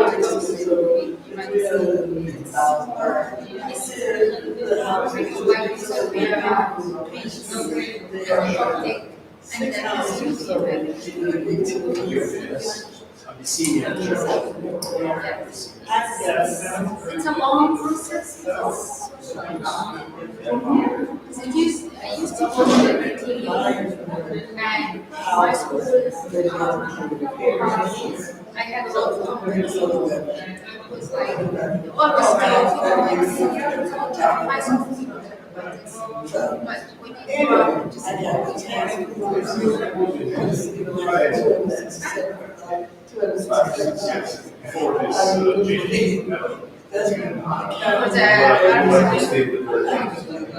it's actually the letter from the movie that it was a lot of talk about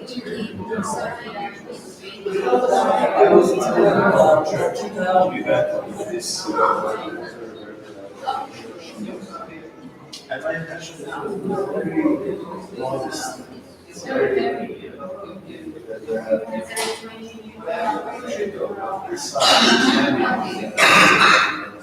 icons, walls, it's very, very conscious of reach.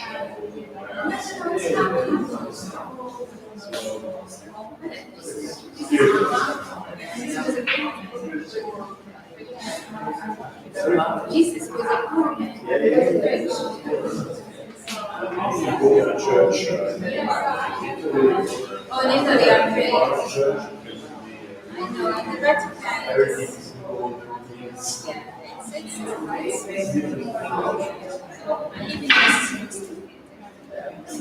more white.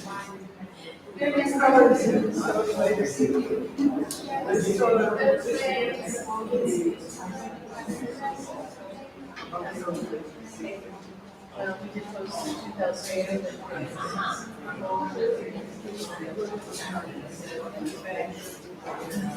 I liked it.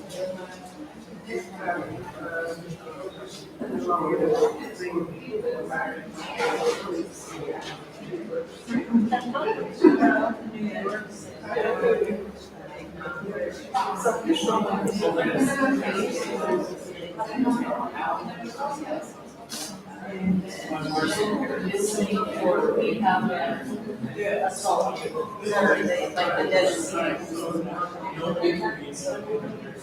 Right.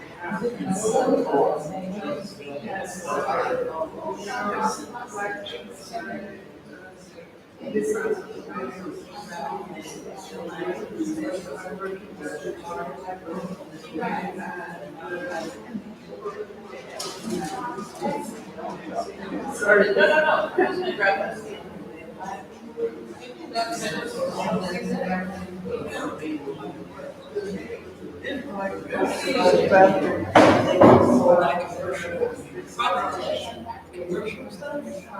And so you know, we get your trash short. Yes. The candy. It's the brochure. I don't make it a lot. So it used to have. So it's property. It's like what it is. So it's so commercial. It's like there's first two commercials, which are like so I used to pay $200 for my trash because of the big amount. Tier 4, maximum, $700.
If I don't have a presentation, we'll come and make sure that we have it here.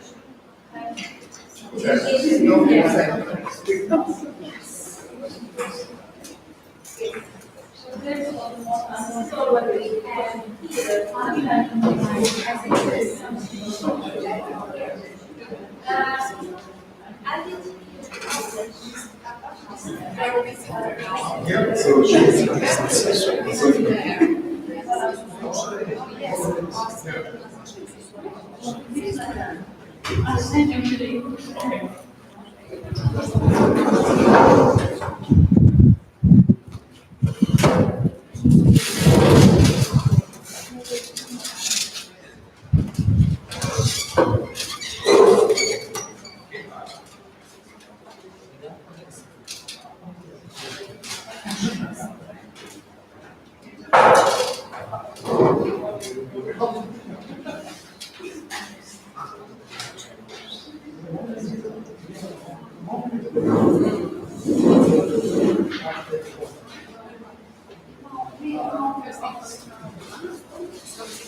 I need to know what's on this paper.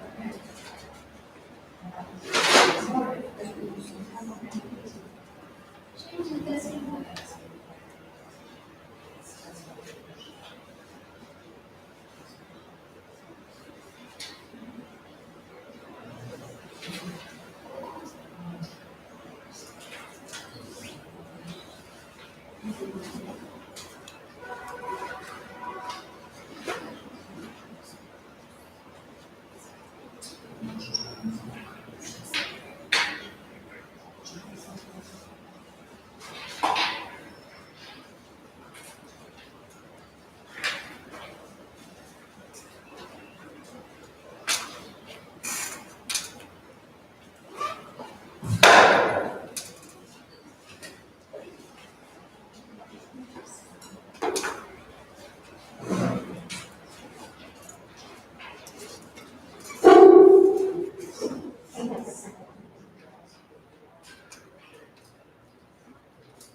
Looks like a moment for net, taking net of. Oh, thank you. Also knowing these.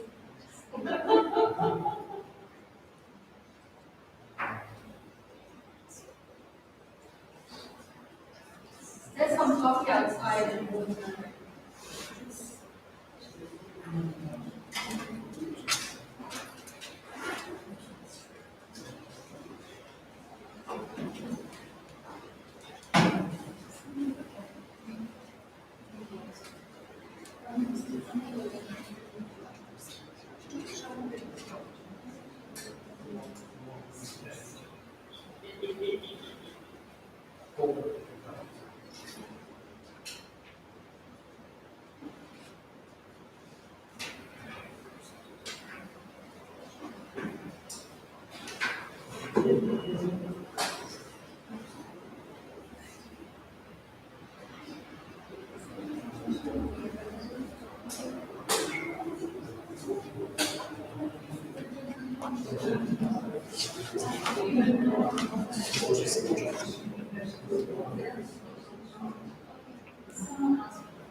Okay.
Can you hear me? Okay. I was told that I need to speak on the microphone, and please, everyone should use this because it's recorded. We start now with 3 presentations, one from Lithuania, one from Serbia, one from Japan. And the session will take around 1 hour and 45 minutes. 1 hour will be almost the presentations, and then we'll follow with 3 groups discussion. So it's not going to be question answer, it will be a 3 groups discussion after the presentation. Okay. Between 10 to... Okay. There's no rush, but we will try to make it fast session and not very fast. And now we'll start with our colleagues from Serbia. Okay.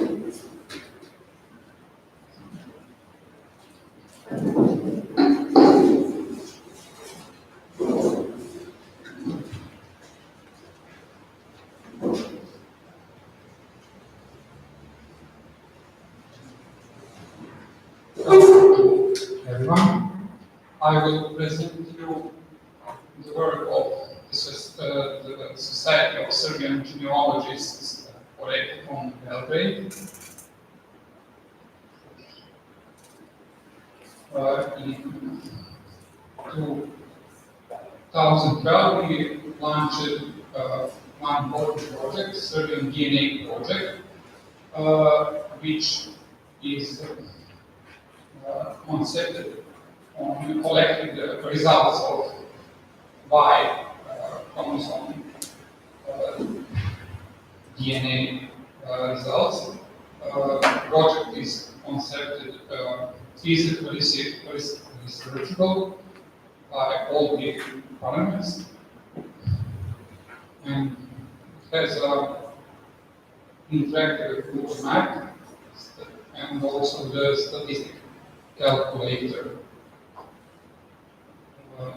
By the Serbian DNA project, we also started a digital library in 2016. The digital library contains for about 4,000 books, articles, and magazines. It is researchable in text, and all titles are catalogized.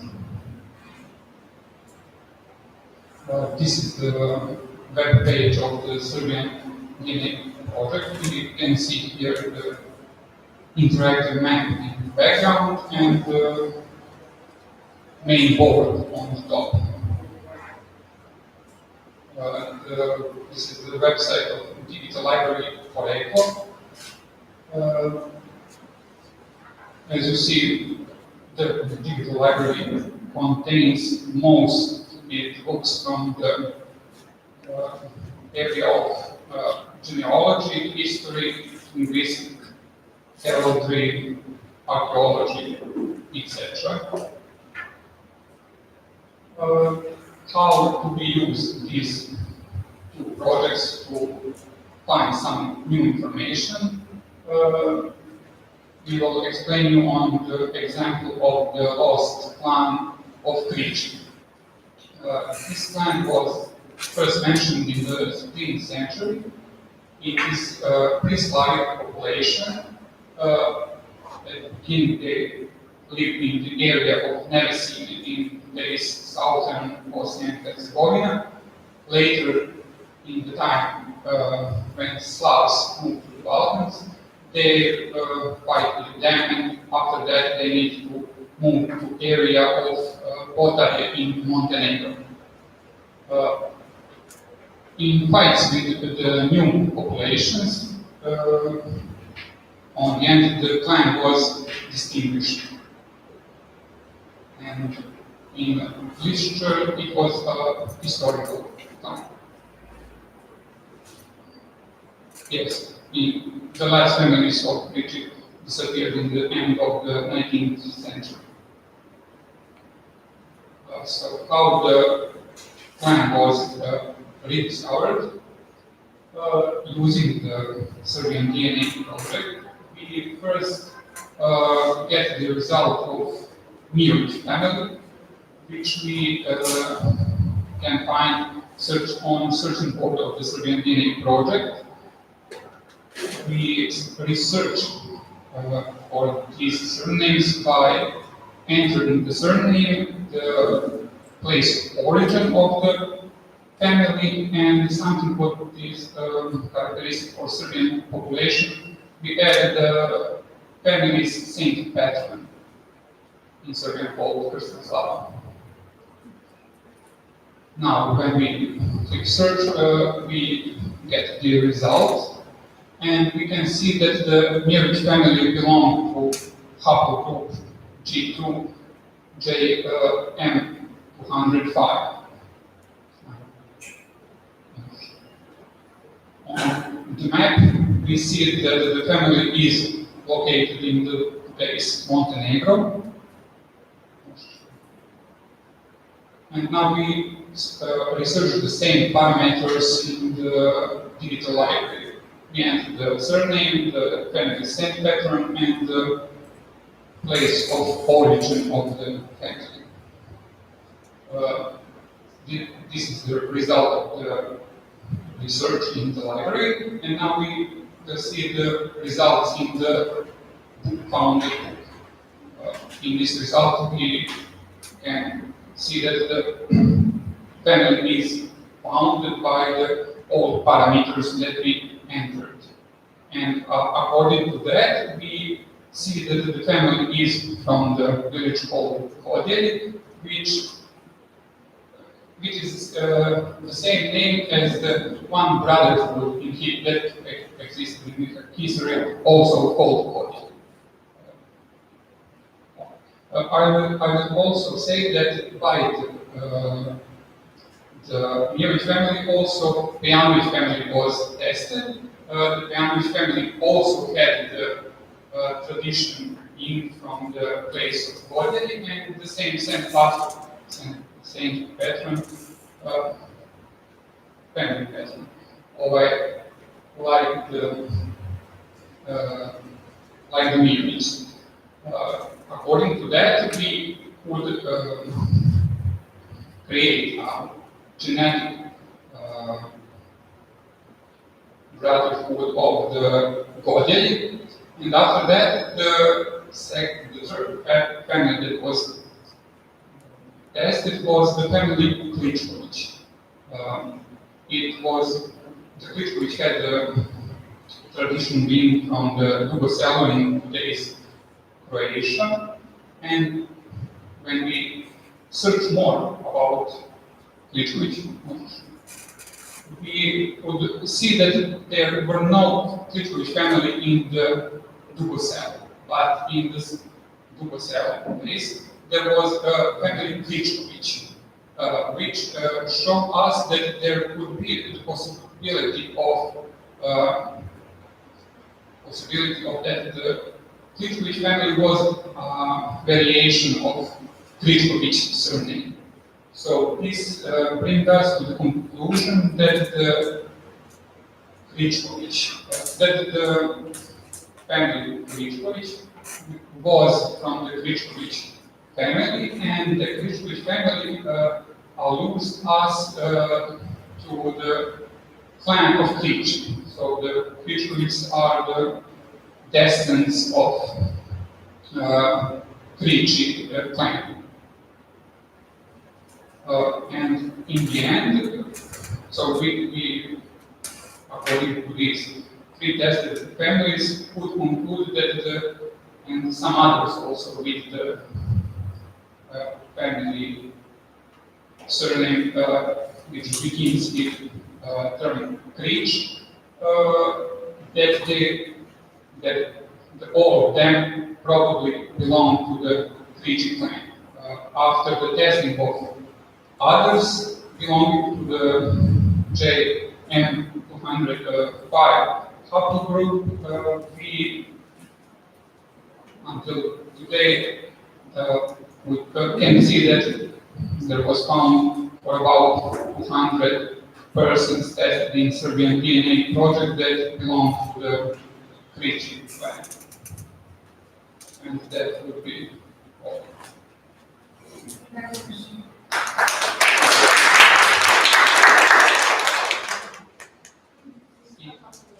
Okay, so questions? If you have any questions, we will have a discussion, so you can ask the question. You can presenter with the surround tables, you can ask them. I think it's very interesting project and I have okay, thank you very much. You're welcome. Now we have a presentation from Japan.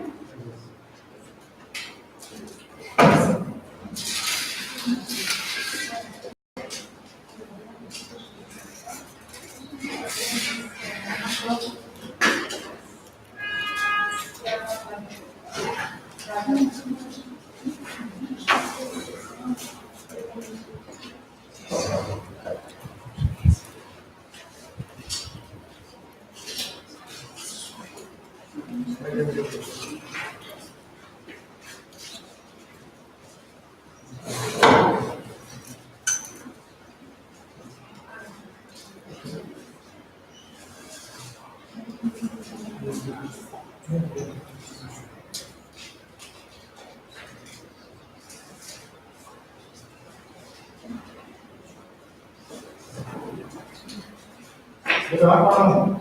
Maybe you are very sleepy.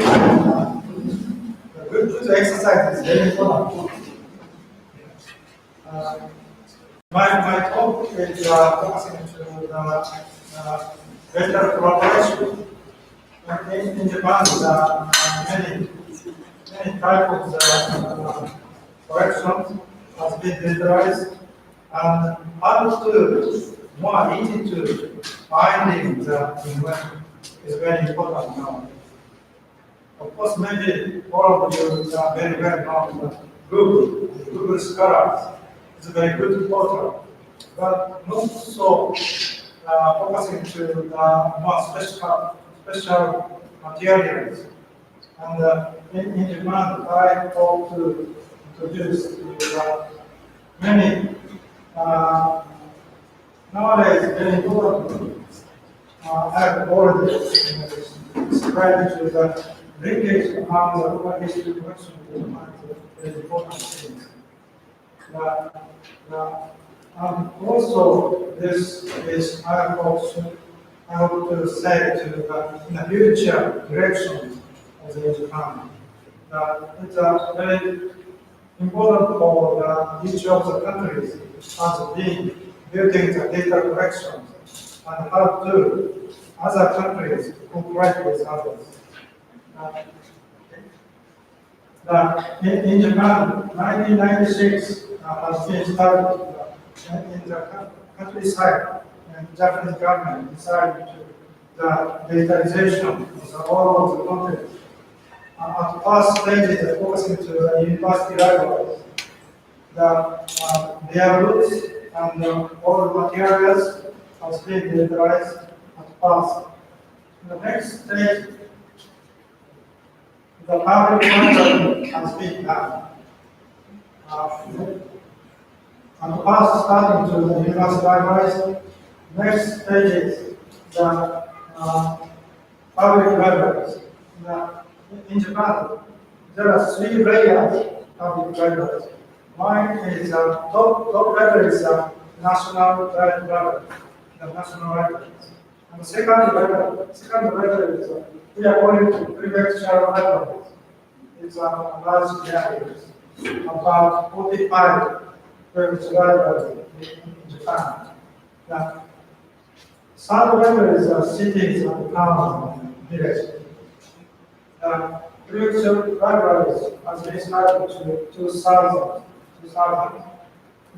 Starting to digitize to their books, local history collections has been digitized all over the place. Okay, this is my point. Today's talk is very important for the users. User access to each of the libraries. Not so easy to find in all to the materials. In each organization, each university, each public library, data collection, each of them are based on data. The next page is the aggregators. In Japan, so many aggregators. It depends on the universities, national levels, and cultural heritage, and progress is the museums, and other private companies. Another one, the regional data archives. It's each of the prefecture libraries, prefecture museums, cooperate with the regional methods archives. The next one. The top level is national libraries. National libraries doesn't involve the metadata harvesting, automatically harvesting from the public libraries and the university libraries. And national, and we are going to the national diet library. The national diet library, this is the national library. It's the largest portal in Japan.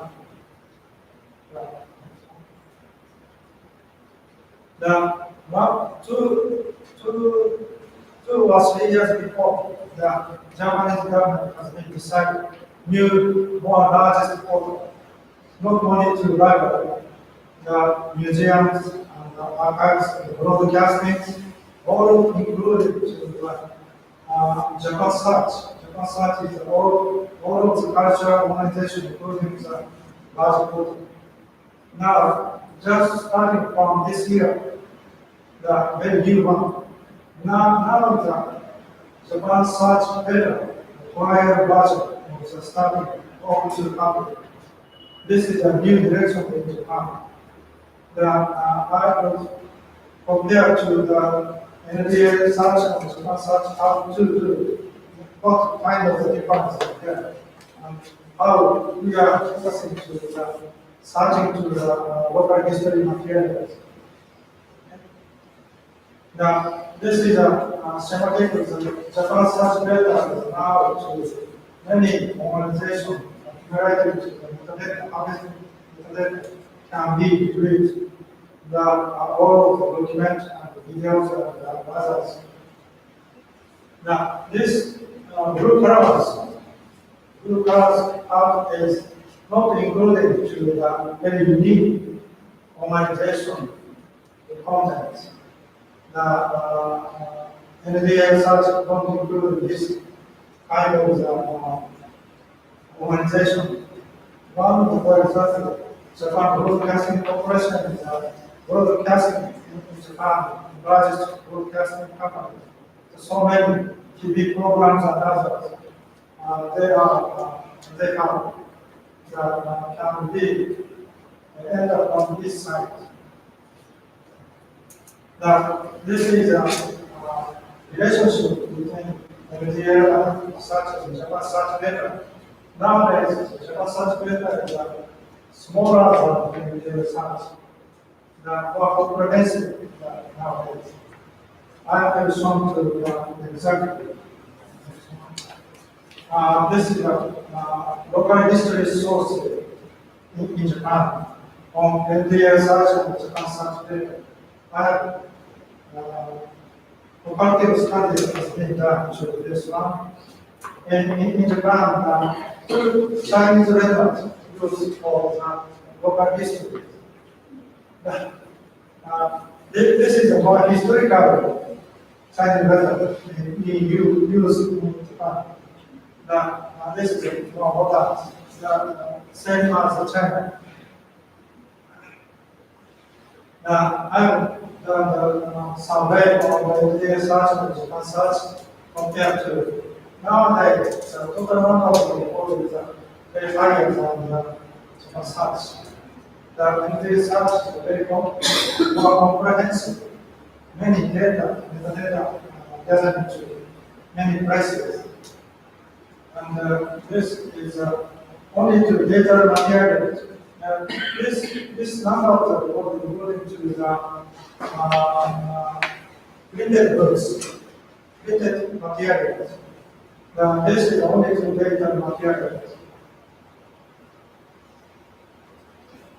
This is also data materials. Now, this Chinese letter is the same as the local history which mentioned. The NDA search is very higher than Japan search nowadays.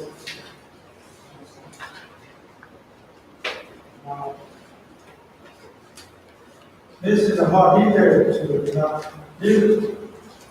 the reason of why the NDA search is more than the Japan search. Nowadays, the NDA search is so many aggregated. These are aggregators of the data collection and also harvesting to the data. Very big reason.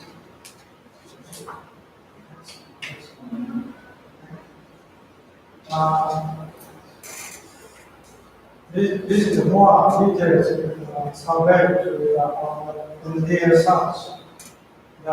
Two Chinese letter and meaning is local history.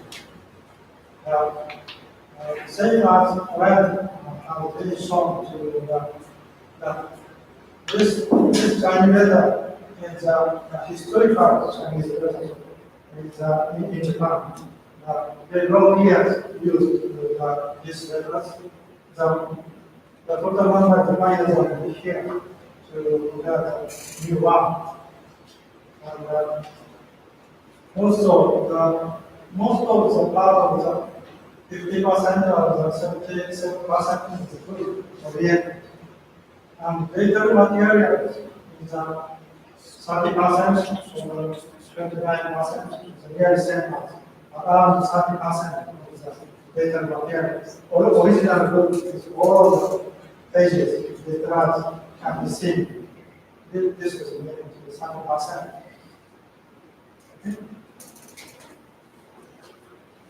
And this is more details. The one of the big reason to the public library catalog, all of the public libraries metadata harvested in the case of the NDA. Each of the each public library local collection, local history collection, also harvested to the metadata. It's a very big part of the painting part. And this is all type of the characters. Around 60% of the public libraries at the world. Okay, next one. These are briefly introduced to the aggregators in Japan. This first one is university libraries related to the many types of data collection. The National Institute, not libraries, National Institute harvested the this is an institute under the database, the national based database, the largest, one of the largest aggregators in Japan. And the second one is the cultural heritage online. This is a very unique type of aggregators. All of the museums data harvested to this is original related to the original images and others based on the museums. This is a very unique one. Okay. The third one is this is a very unique aggregator for the open history resources. The companies operated this system. Adiak is 2 years before I have presented the satellite meeting in the local histories in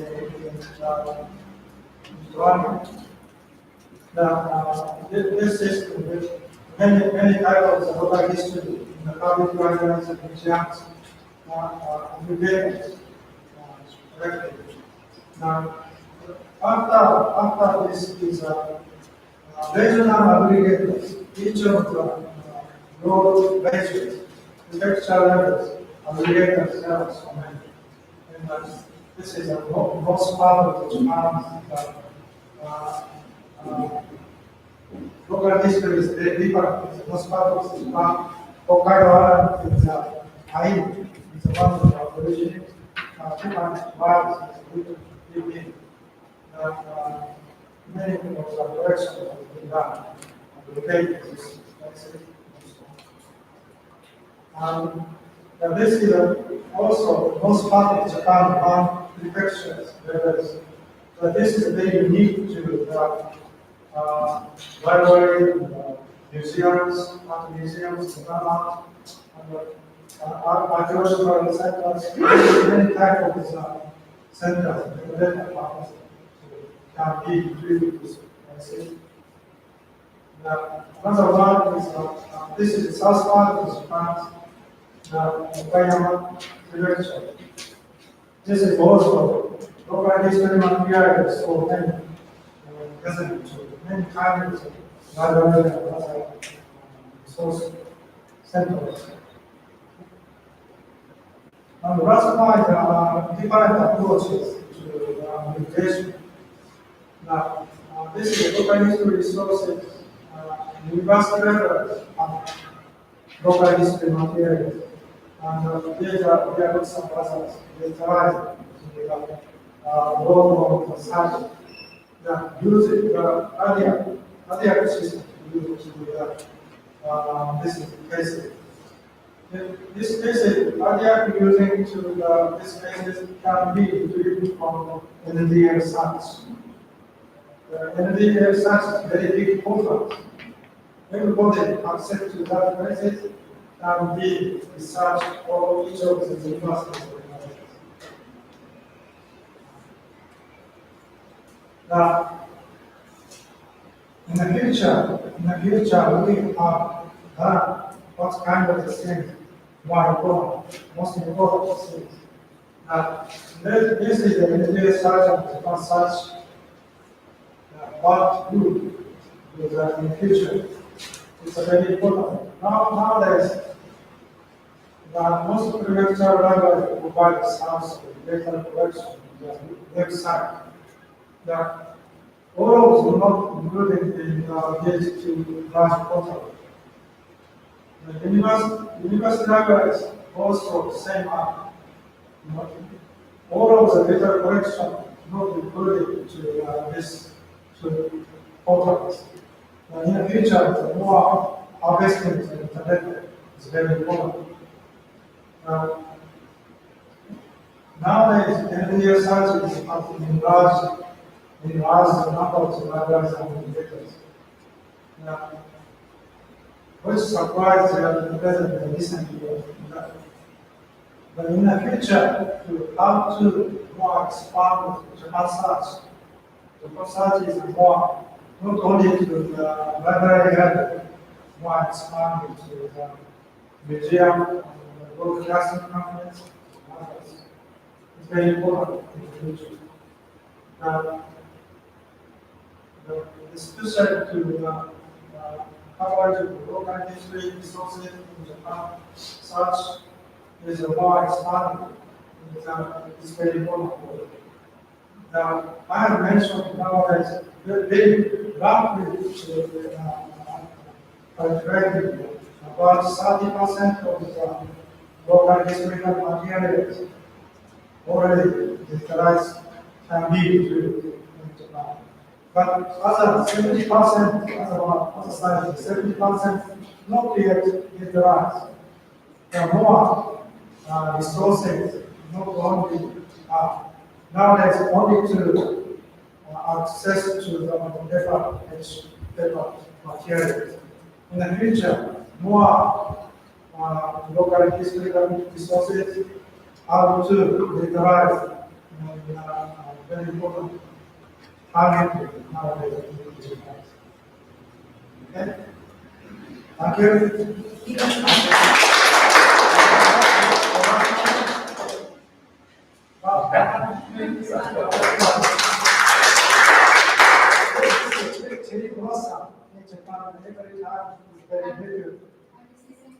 This is my university.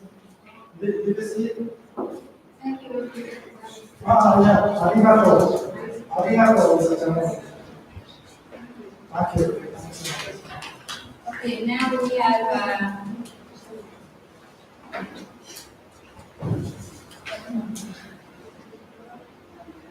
have a presentation from Lithuania.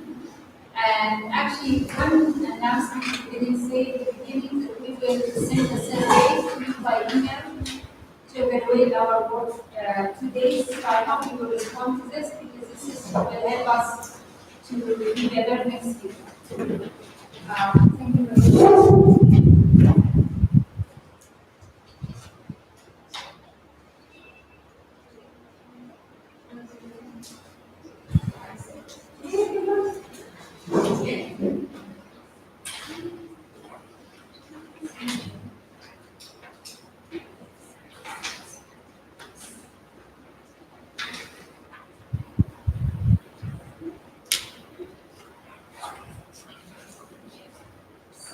Hello again to everyone.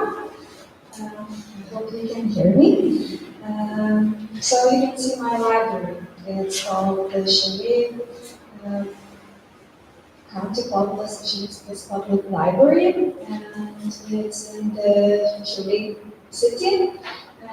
And I would like to tell you a little about my country, a short introduction. We have participants from China, we have participants from the United States, and other countries. And I'm from a really small country, from the Baltic region, which is called Lithuania. We have about 3 million people in the country, and let's hope that 1 million Lithuanians is abroad. Let's hope that we have still 4 million people in total. And what was mentioned in the beginning of this meeting, that it's very important to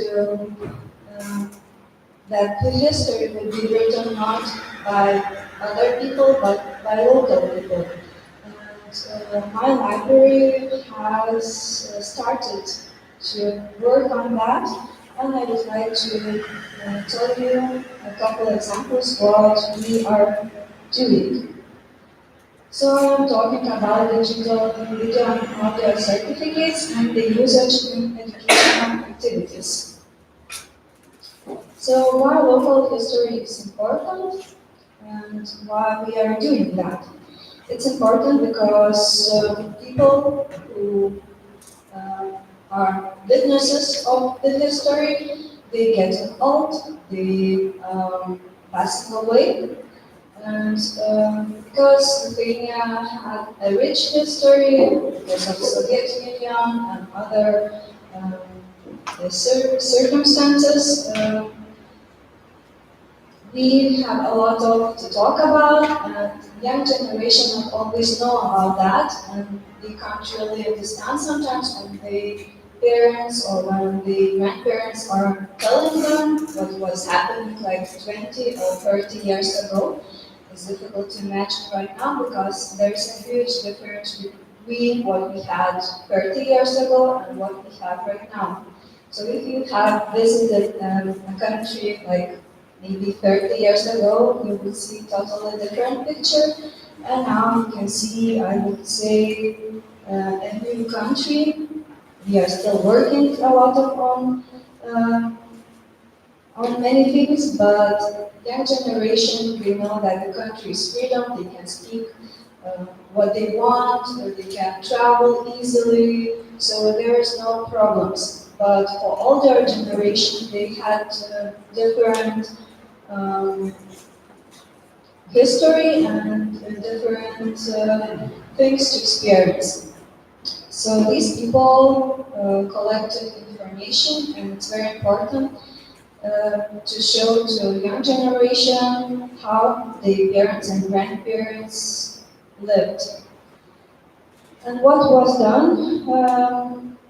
We collected video films from local people, old video tapes, and you can see them here, example, as you know, it's difficult to find right now how to watch this kind of videotapes because technologies are changing so quick and everything is going forward. And it's important to somehow to transfer this information to new technologies that we could still watch this information in this video films. So we collected this videotapes, and we have them over 450 in total. And you can see the area of the place where I'm living, and what we done with these tapes. We collected its collections of people who gave us these video films, and all our visitors, all people who are interested in this can find this information on our website, and they can read about it, what are about these videotapes are. And also we brought it from these old videotapes to CDs, and people who want, they can come to the library. We have a small cinema at the library, and people can watch these CDs and these video information. And also they can borrow to schools, they can borrow to home and watch this information. And I want to show you which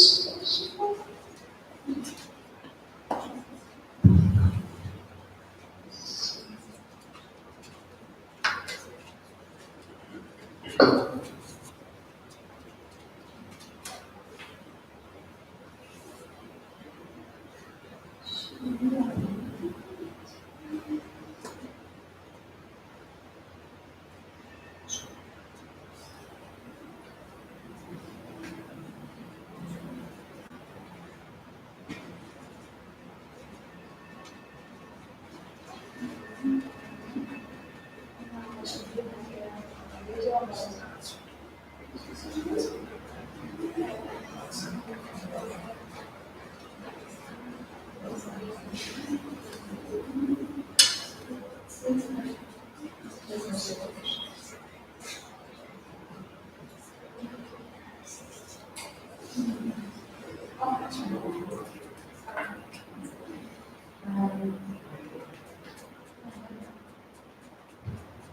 should be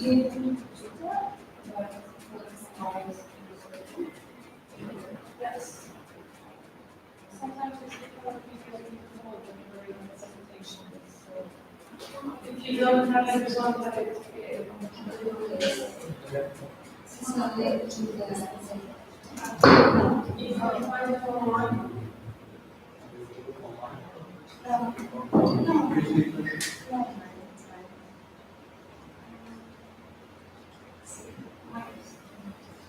And then I just will tell you that we, as I said, we write these videotapes to CDs, and what we wanted to do more, that they wouldn't just be at the library, but we could use them as educational activities and show to young generation and people who are interested in this. So we have an educational activity which is called a program which is called Get to Know the History of Shuri City in a Different Way. Why it's different way? That because usually people learn history from books, but in this case you can learn from video films, and also we invite people who told us this or gave us VCDs. We are participants of some history events that they would also participate in these educational activities. So people, young people especially, can ask them what they experienced, how did they feel, and many other questions. So there's like a communication between different generations. And here are some examples from these videos. Of course, they are old, not like nowadays, not so colorful, but here you can see like different history moments from Shuri life, from the city, or from there's also movies about some people, local people, and after that, because we know that young people usually they listen, but they don't really hear a lot. So what we want, we invite them to play a game, and we invite them to play Kahoot quiz. Maybe you know it. Yes, and a lot of like children, especially, they are so excited when they see that they are going to play this game because they play Kahoot also at schools and at homes, and they know this program very well. So they are excited, and we invite them to answer the questions about what they saw in the movies, in the documentaries, and we hope that in this way at least some information will stay with them, and it will be easier for them to remember some dates, some people, some history facts, and it will help them at school.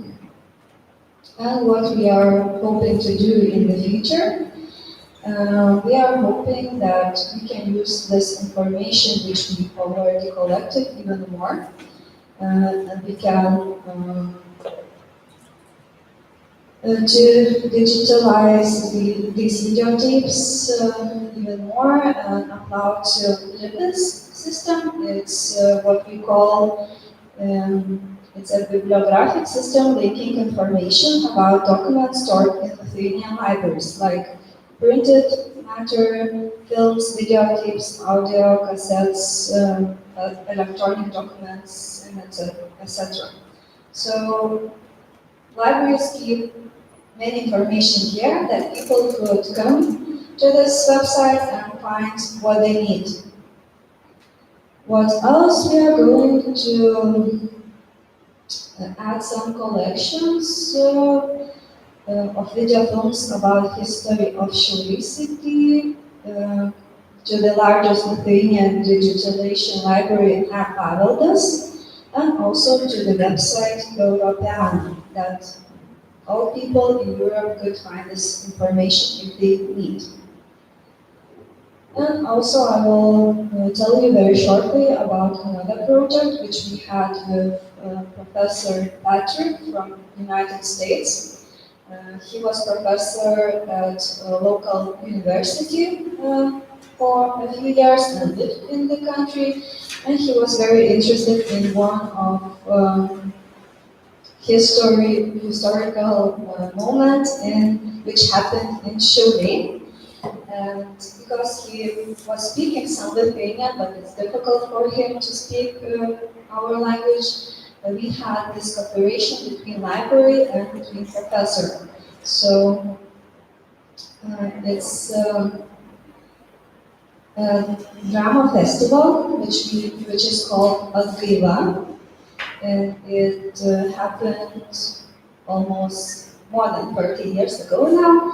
So on that time, Lithuania still was in Soviet Union, but we already wanted to be independent.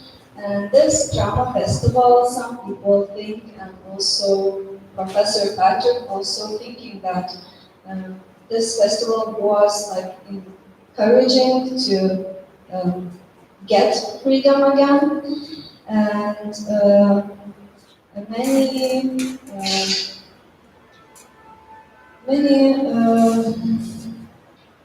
people came to this festival and participated, and the main purpose of this festival was not only to encourage Lithuanian theaters to build the best Lithuanian classics, as well as contemporary dramaturgy activities. But also it was important because it was like creating a democratic atmosphere in Lithuania. And what was done?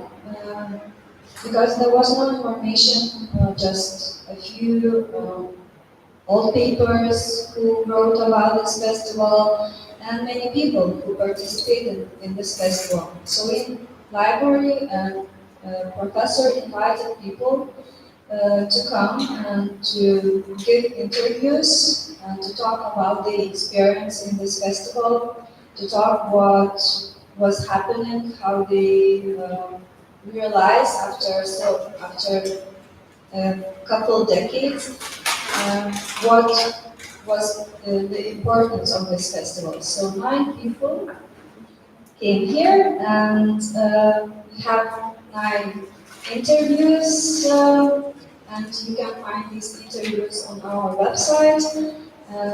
They are translated also into English, so most people can reach with them. And here's an example of one interview with the drama theater director.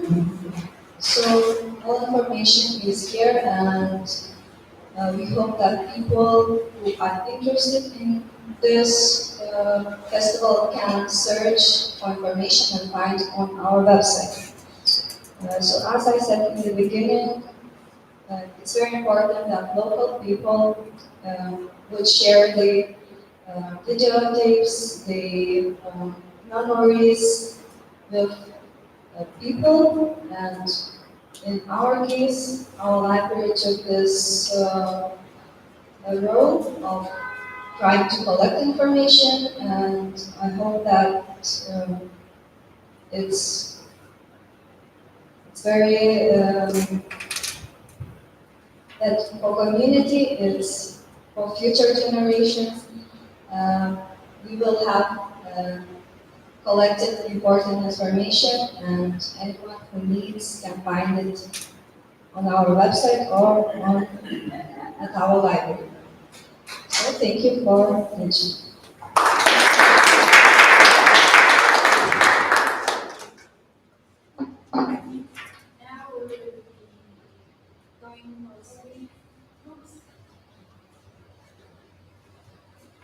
Okay, so going to be in smaller groups. So I'll ask people in the central table to just remain where you are. And each group will have a presenter, and the presenter will rotate after some time. Dr. is already here. Could the other people please stand up and can you divide yourself between these tables? Could we be a little further apart? Sometimes the noise is hard to hear at all the tables in front of me. Can anybody be back in the back of the room, or are we not allowed to use that? Or at least two sides. Yeah, for the two sides. Okay, two sides then. That's all right. That's quite all right. So, okay, you take the others go to these tables.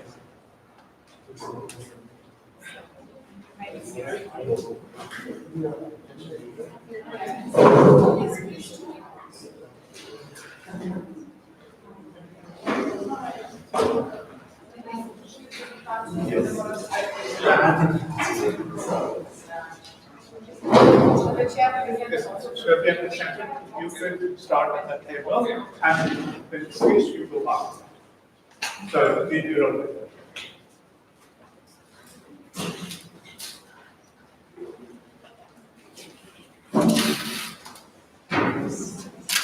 Over there, yeah. There's another question. That's what no. I'm sorry. Yeah, no, 100% all. Okay. This is fine. These two of you.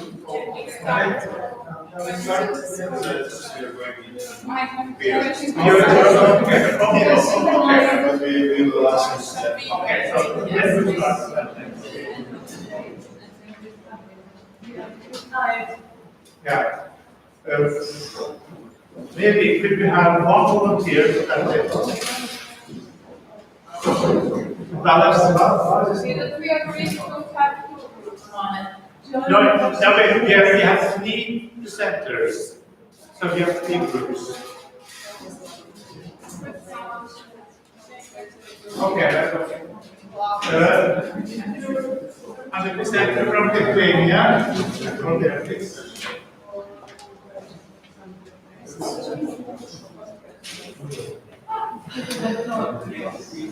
Okay, so you have 10 to 15 minutes to discuss with the presenter.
Including all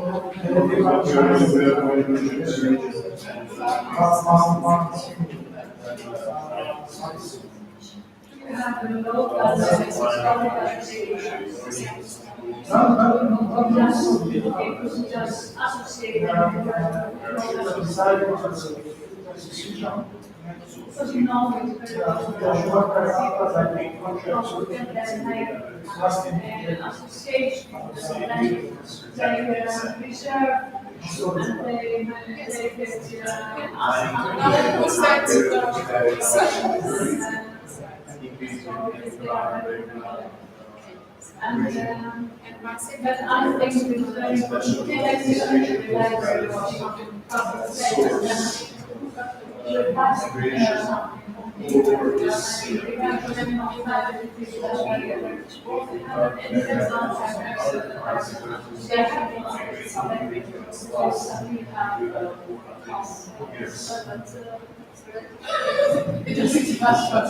so that's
Exact percentage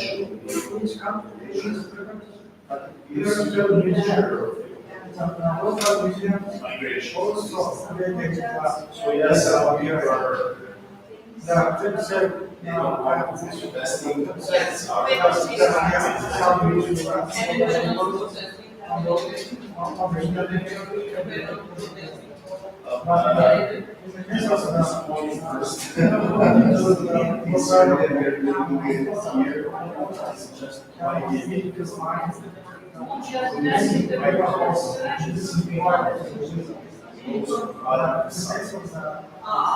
if you have brother, but that's the way of strength.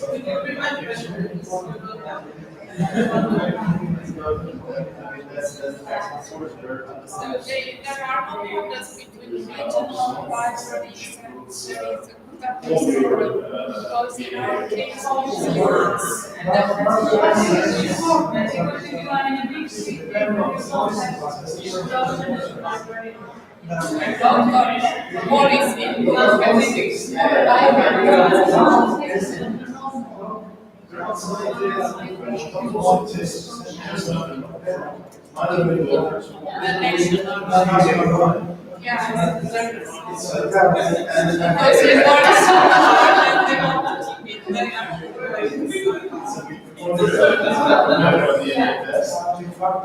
But the tricky part is, like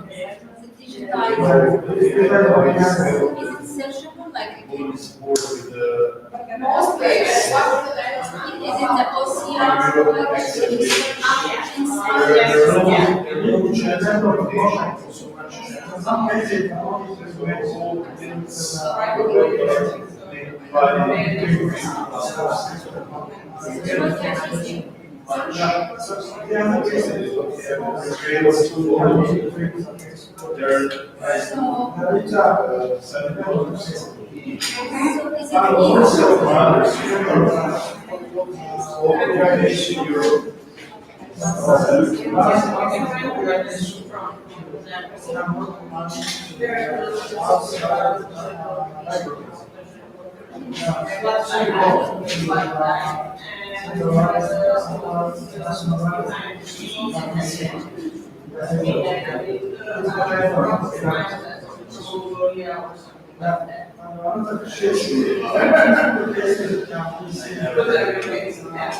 then it can be done.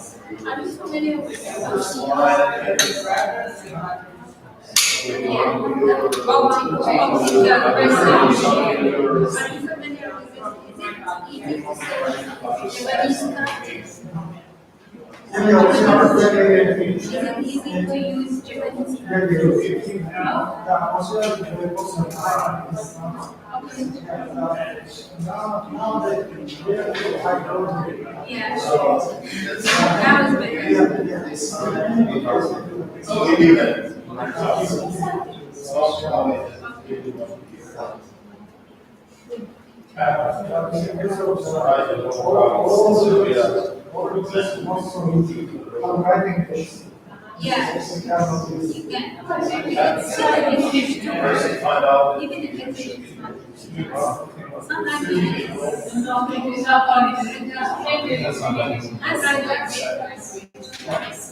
Don't put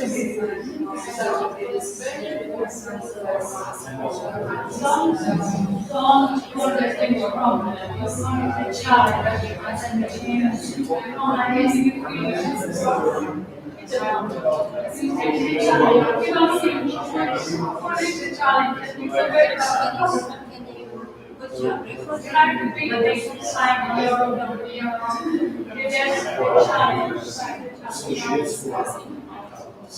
and you have a secret life.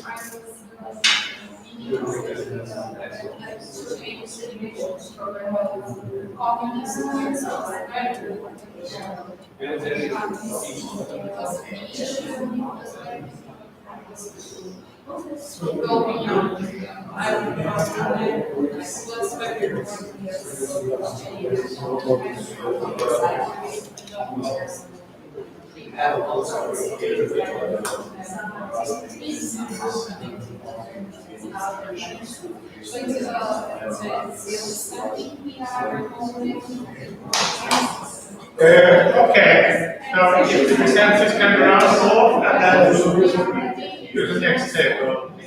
Will they take exam at the library? Want to take exam?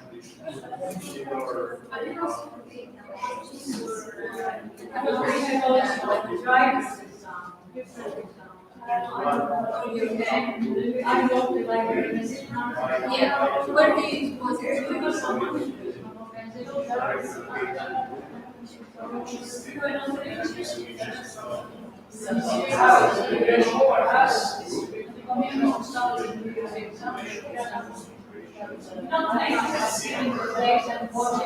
but not the level. You don't deposit in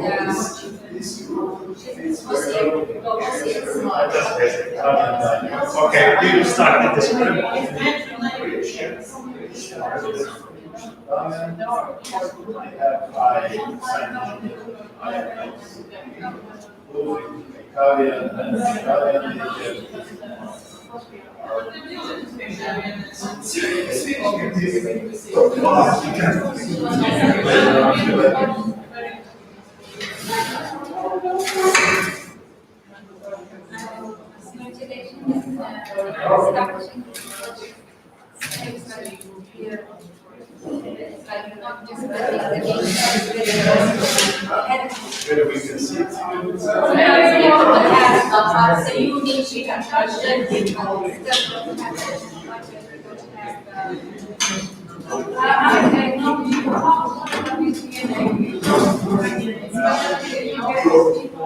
Yeah, you're using results.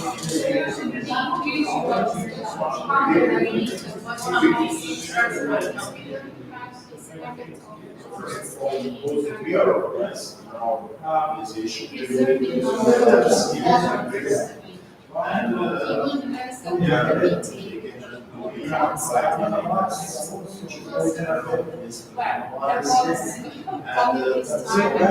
I have two questions. One is related to a lot of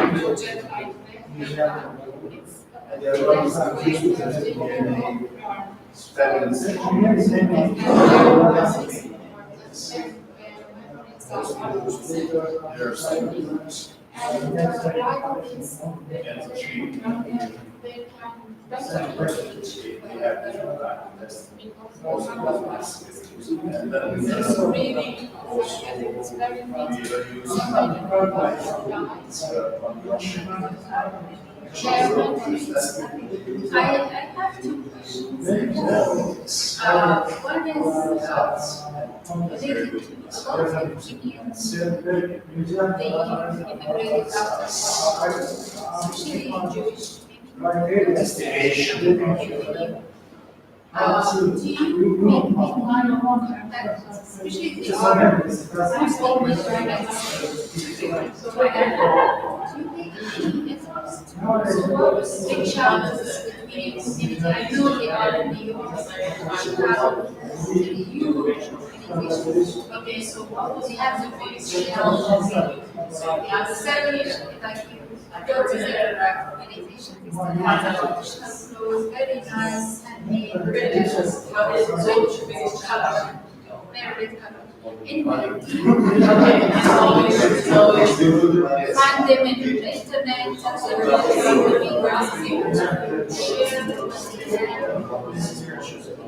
is one million sponsorship, if there is any outreach talk about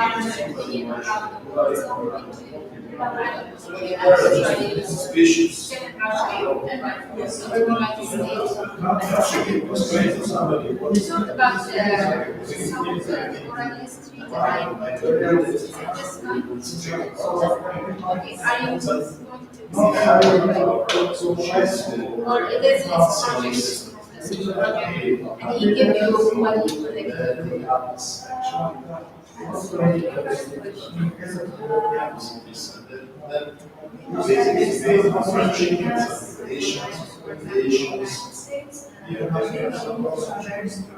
Yeah.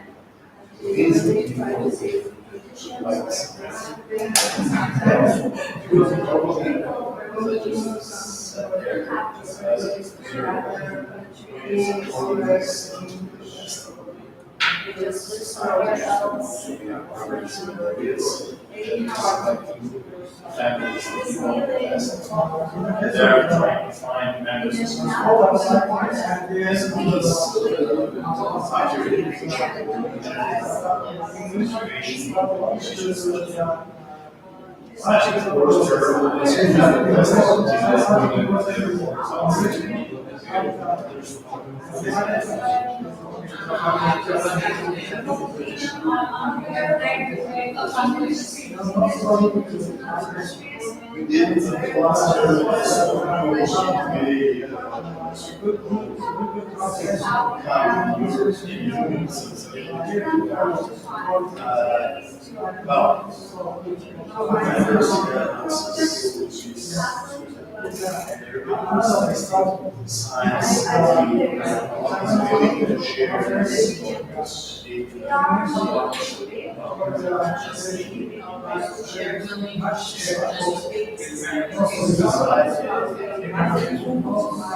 I was about to say, if it's certainly on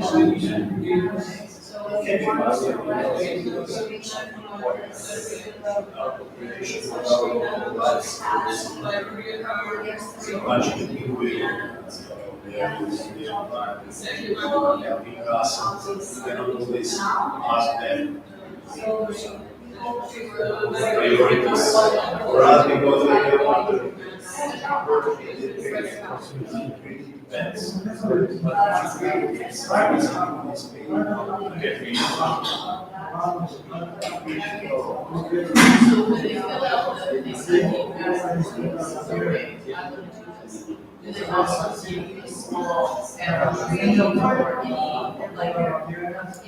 Full name, birthday, like, parents' information. This is about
It's similar like a class and so on.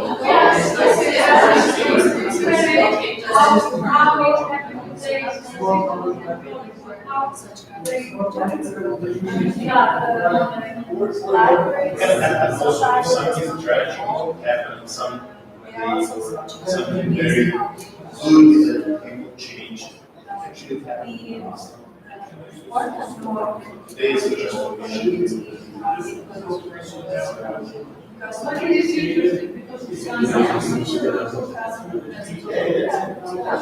very much.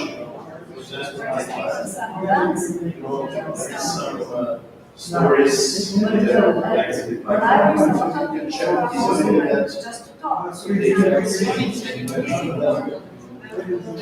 probably that's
here before. My grandmother makes this kind of like small memories of small individual stories of gods. It is more of her, right? But being too much church, just with my mom, and like reports. But you don't care, I know this, I don't do it.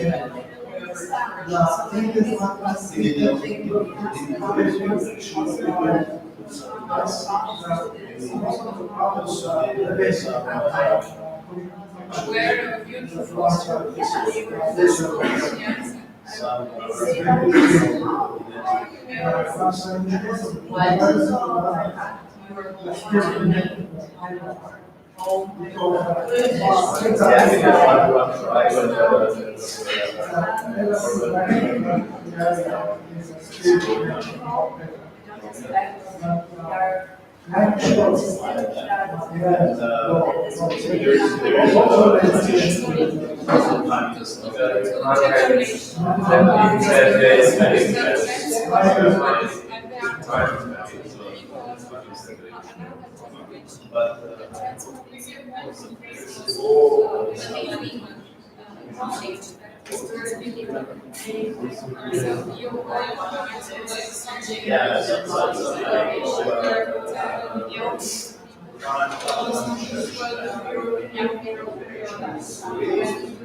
There's a way of writing. There's a group of like a lot of people who immigrate. How we can immigrate? Like we have to basically be in grandma, for example, or be in grandma. We could just post the grandma. We could just say,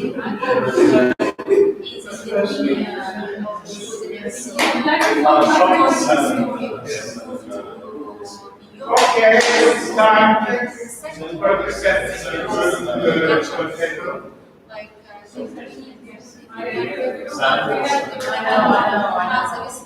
So it's also archaeological.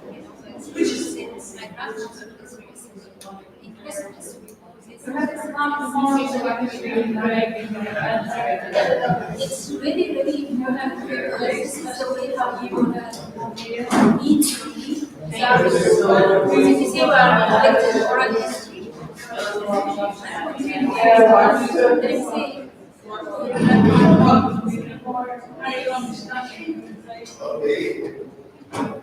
thank you.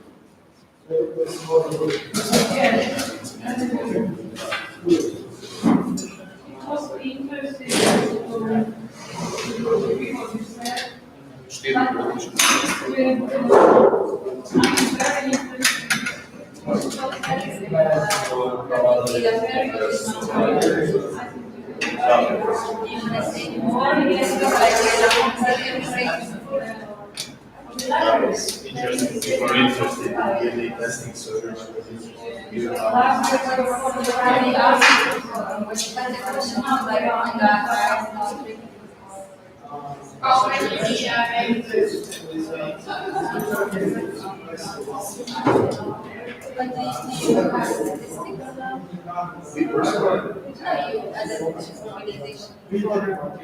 have about 4,000 to 5,000 scientists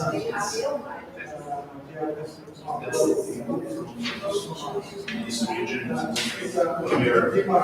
What we are doing is a survey of DNA producers, a survey of population, maybe some small percentage. So basically what we're doing in the public is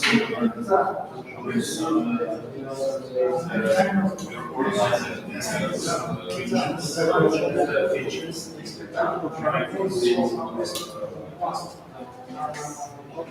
trying to find things that we're really interested in listing for a long time. And then we representative sample depending on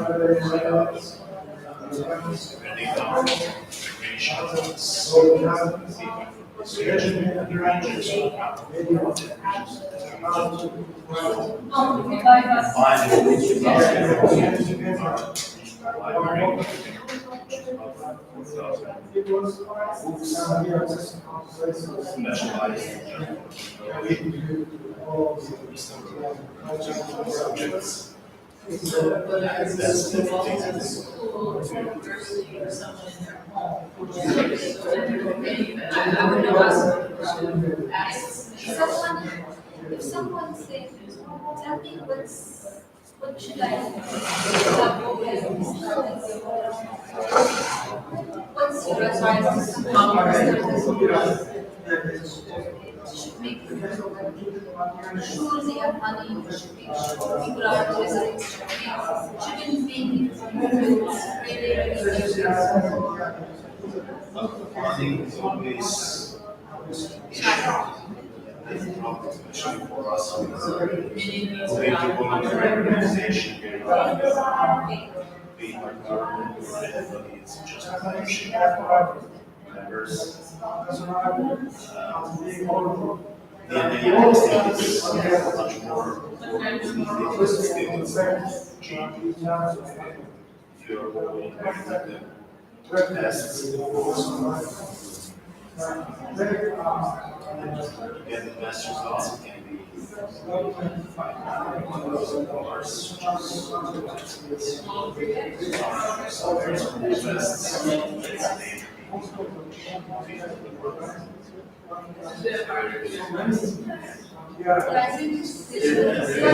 The issue maybe with testing, the results will be disappointing. You're making the test here in the same year. Because I think the other organizations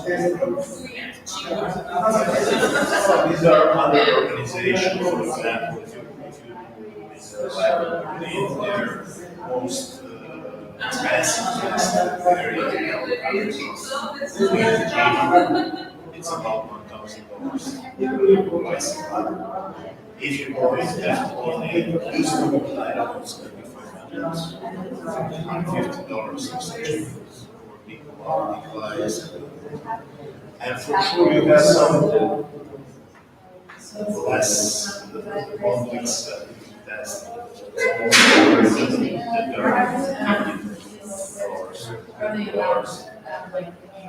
You go online. Metadata, so the library need and say, yes, I want to go to the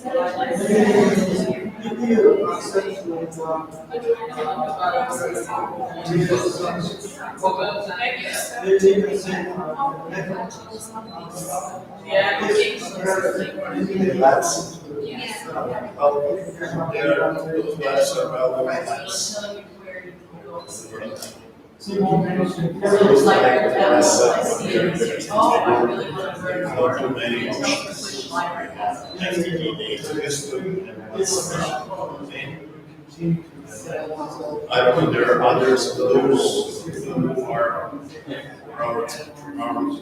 experienced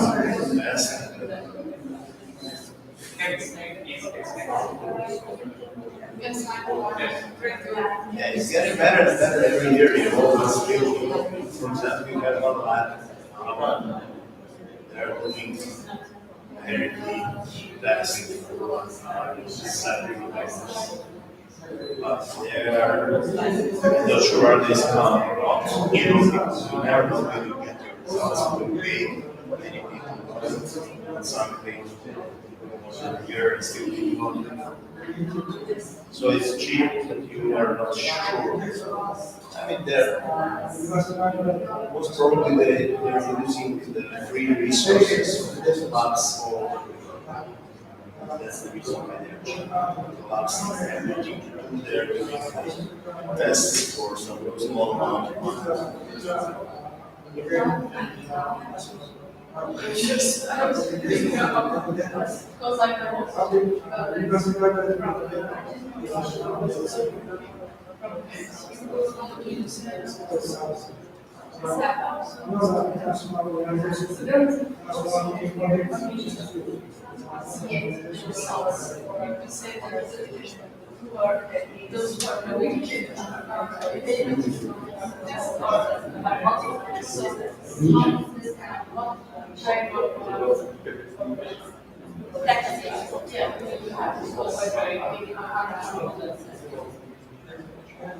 mean, it's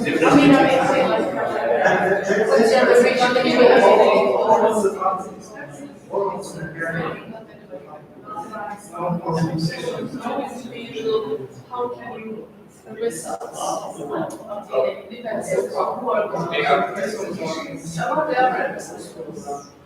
so the test that we are normally using, we are normally in most cases are using is one that is about 50 euros.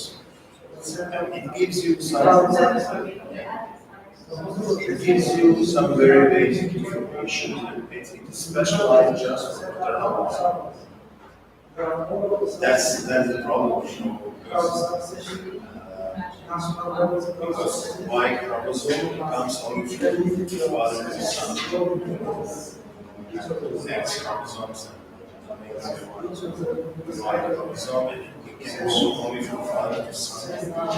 And it mutates just enough. You can branch the family called family branches. For the maternal line, from the mother to the daughter, there is also a test, so you can trace your maternal line, so mother and grandmother,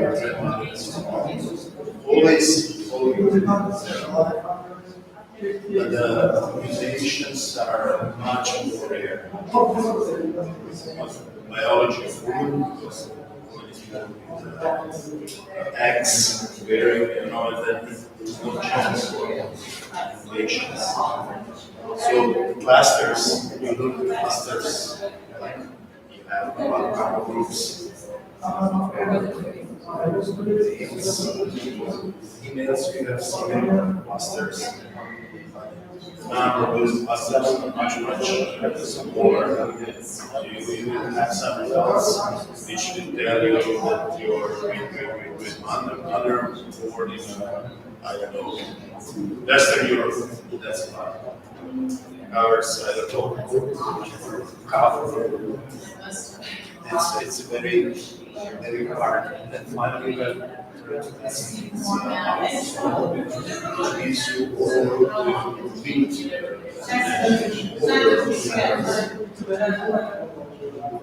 some cannot propagate more than 4 generations.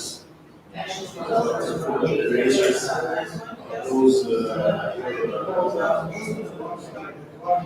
relatives who live before, it's very hard to give you some.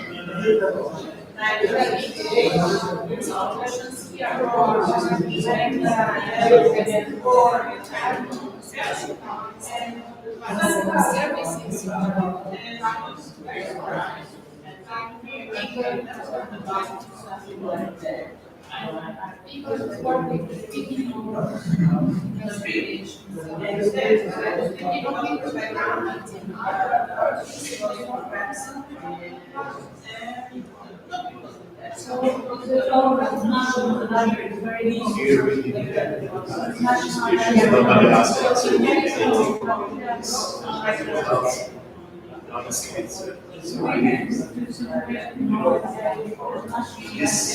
small test, the result is just hereditary two-digit numbers. It's not such a big deal. And it is very hard to make this number. You can help us know some patterns. Nice. And person might belong to some group, but sometimes it's not possible. Sometimes different testing extend this number of markers. So we are not talking here about some testing that are needs of somebody else.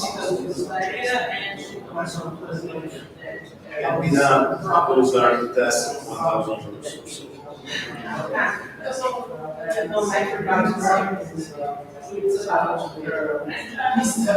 Basically, it's the same. It's just the question.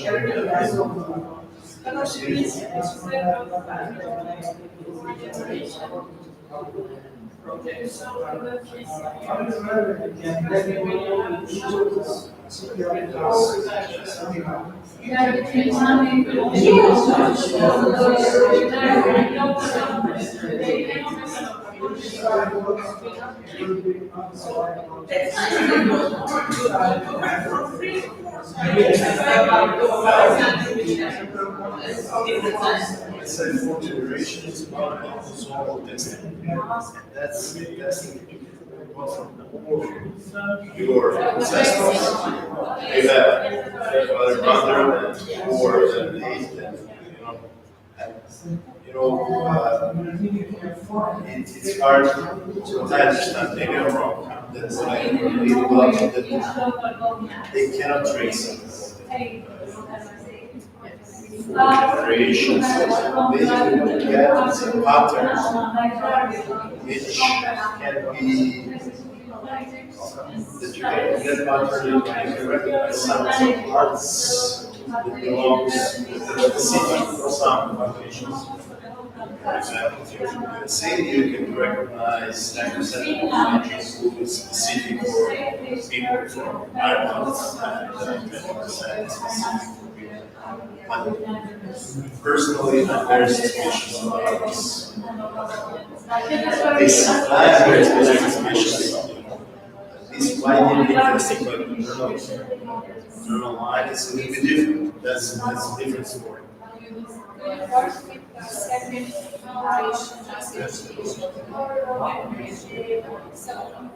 From here, because they all have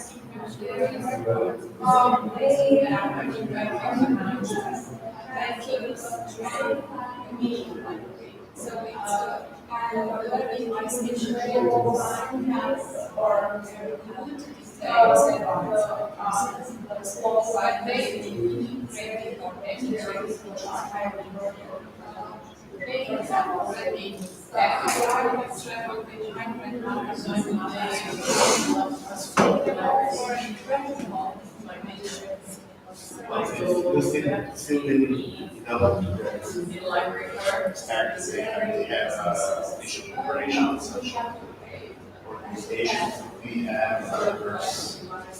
USA,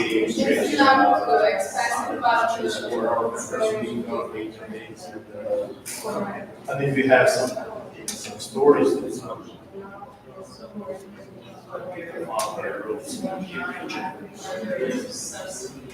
probably not that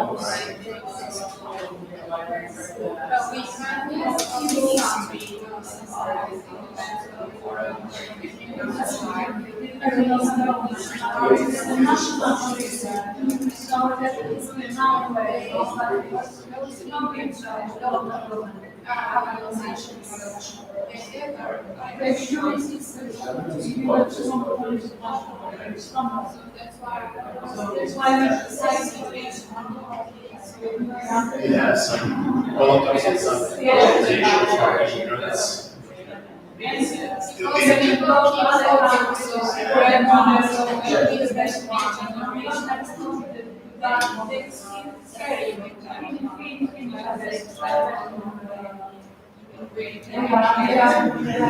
so it's all possible.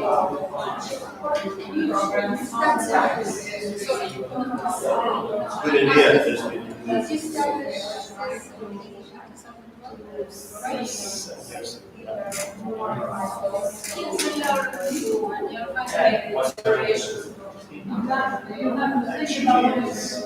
all of us are volunteers.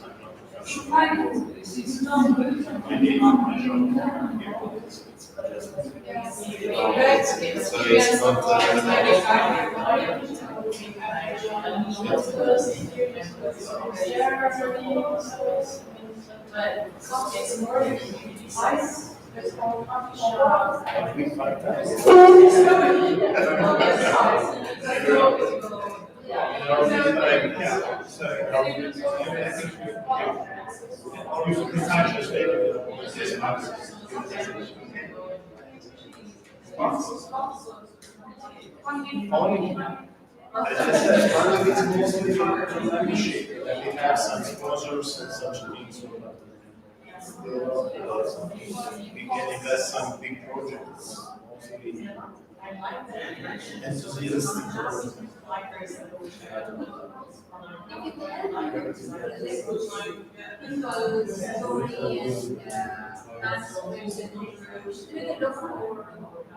enthusiastic. Yes, to get some ideas. Someday we can help us with our exactly. If you are, because if you tell people in your mind slide that unless medical We're trying to.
I just want to say,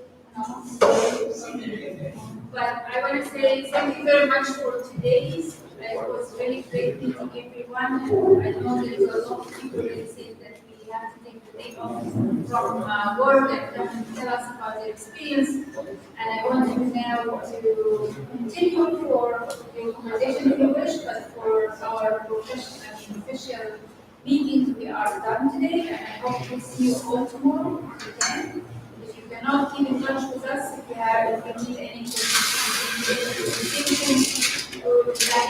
and now we will go for dinner, and after dinner we will go for the food. Those who cannot come to dinner, please you can join us for the dinner. Thank you very much.